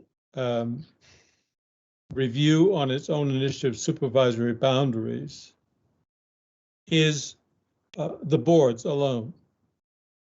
You can create any supervisory union boundary you wish to. Presumably, you'd rather be informed by the parties involved. And so the notion here is that they are invited, not obliged, but they're invited to appear before the board at its 15 September meeting, at which time you would hear from them and then, or at a subsequent meeting, reach a conclusion as to what the supervisory union boundaries would be that would incorporate Ripton. I see Kim has her hand up. Is there a question or a comment? Please. There is, John. Thank you. We can't compel ACSD to have to become an SU again, correct? No, I don't think that is correct, but let's ask Donna. That is not correct. You could do so. You could, for example, if you were going to keep Ripton with the same group of towns, you could create an SU boundary that surrounds ACSD and Ripton. Right. Or you could expand it and make it even larger and pull lots of other districts in if you chose to do so. You have entire authority to draw SU boundaries in the state. I guess we don't have many unilateral authorities, but this is one of them. It is. I guess I will just register my concern that knowing the operational efficiencies of a unified school district over that of an SU simply by structure and just simply even objectively by structure. One of the things that became evident through Act 46 and through even the study in our own communities is that SUs are not typically the most efficient means, and I find it a problem that we could be forcing upon a unified school district an SU structure because one of their members voted to leave. So I'll just register that complaint and concern. I understand, Kim, that you find that a problem, but the statute permits it. In any case, it's not something that you need to decide today. Oliver. Yeah, and on that point, we should remember that all the other towns should have voted to support Ripton in this path. So, they should be well aware that this is a potential outcome. What I was going to suggest, pre-pandemic, Mr. Secretary, I know you had been thinking about statewide looking potentially at some consolidation of supervisory unions. So, I think as Donna alluded to, one potential solution might be to sort of consolidate some supervisory unions. So maybe we do end up with a supervisory union within the ACSD territory, but we can be smart about how we approach this by perhaps merging with another one. So just a thought, and it would be interesting to see if the agency can spend a little time perhaps looking at this and have some offline conversations with districts and supervisory unions in that territory. Thank you. Yeah, happy to do that. I think in this specific issue or specific context, I'm anxious to hear from the locals as to what they would think would be the best solution. And that larger policy conversation we can certainly work on. Thank you, Mr. Secretary, and the chair concurs. I think will be very important to hear from certainly from the Ripton New School Board and from potential partners and their views on this. Kim, you have another question, new information? I do. It is, I'm just wondering, in light of this, did we make any headway regarding the divorce situation and opting out of these unified districts? I think there was some suggestion for legislative change or language early on addressing our concerns regarding having to decide these cases that no longer require us to look at what you all had to look at when you were forming the mergers early on. It's comfortably resting on a wall in a committee somewhere. That's right. The chair of House Education has told me that she hopes this summer to take up this question. But that's yet to be seen. So, board, to be very clear, the motion before you is simply to notify folks of its authority to align or realign SU district boundaries, and to invite the relevant parties to appear before the board to offer their guidance, opinions, what have you, when the board takes the matter up on the 15th of September. Is there further discussion or inquiry about the motion? If not, are you ready for the vote? Would you please call the roll? Yes. Tom Levitt, Yes. Jenna O'Farrell, Yes. Oliver Olson, Yes. Sabina Brochu, Yes. Jennifer Samuelson, Yes. Lyle Jepson, Yes. Kim Gleason, Yes. and is the chair voting? Yes, in the affirmative. 8-0. Thank you. So the motion carries. I believe that completes our work on agenda item P. And I think that completes our work on our entire agenda. In which case, is there a motion to adjourn? I see Kim moves that we shall adjourn. I imagine a second everywhere.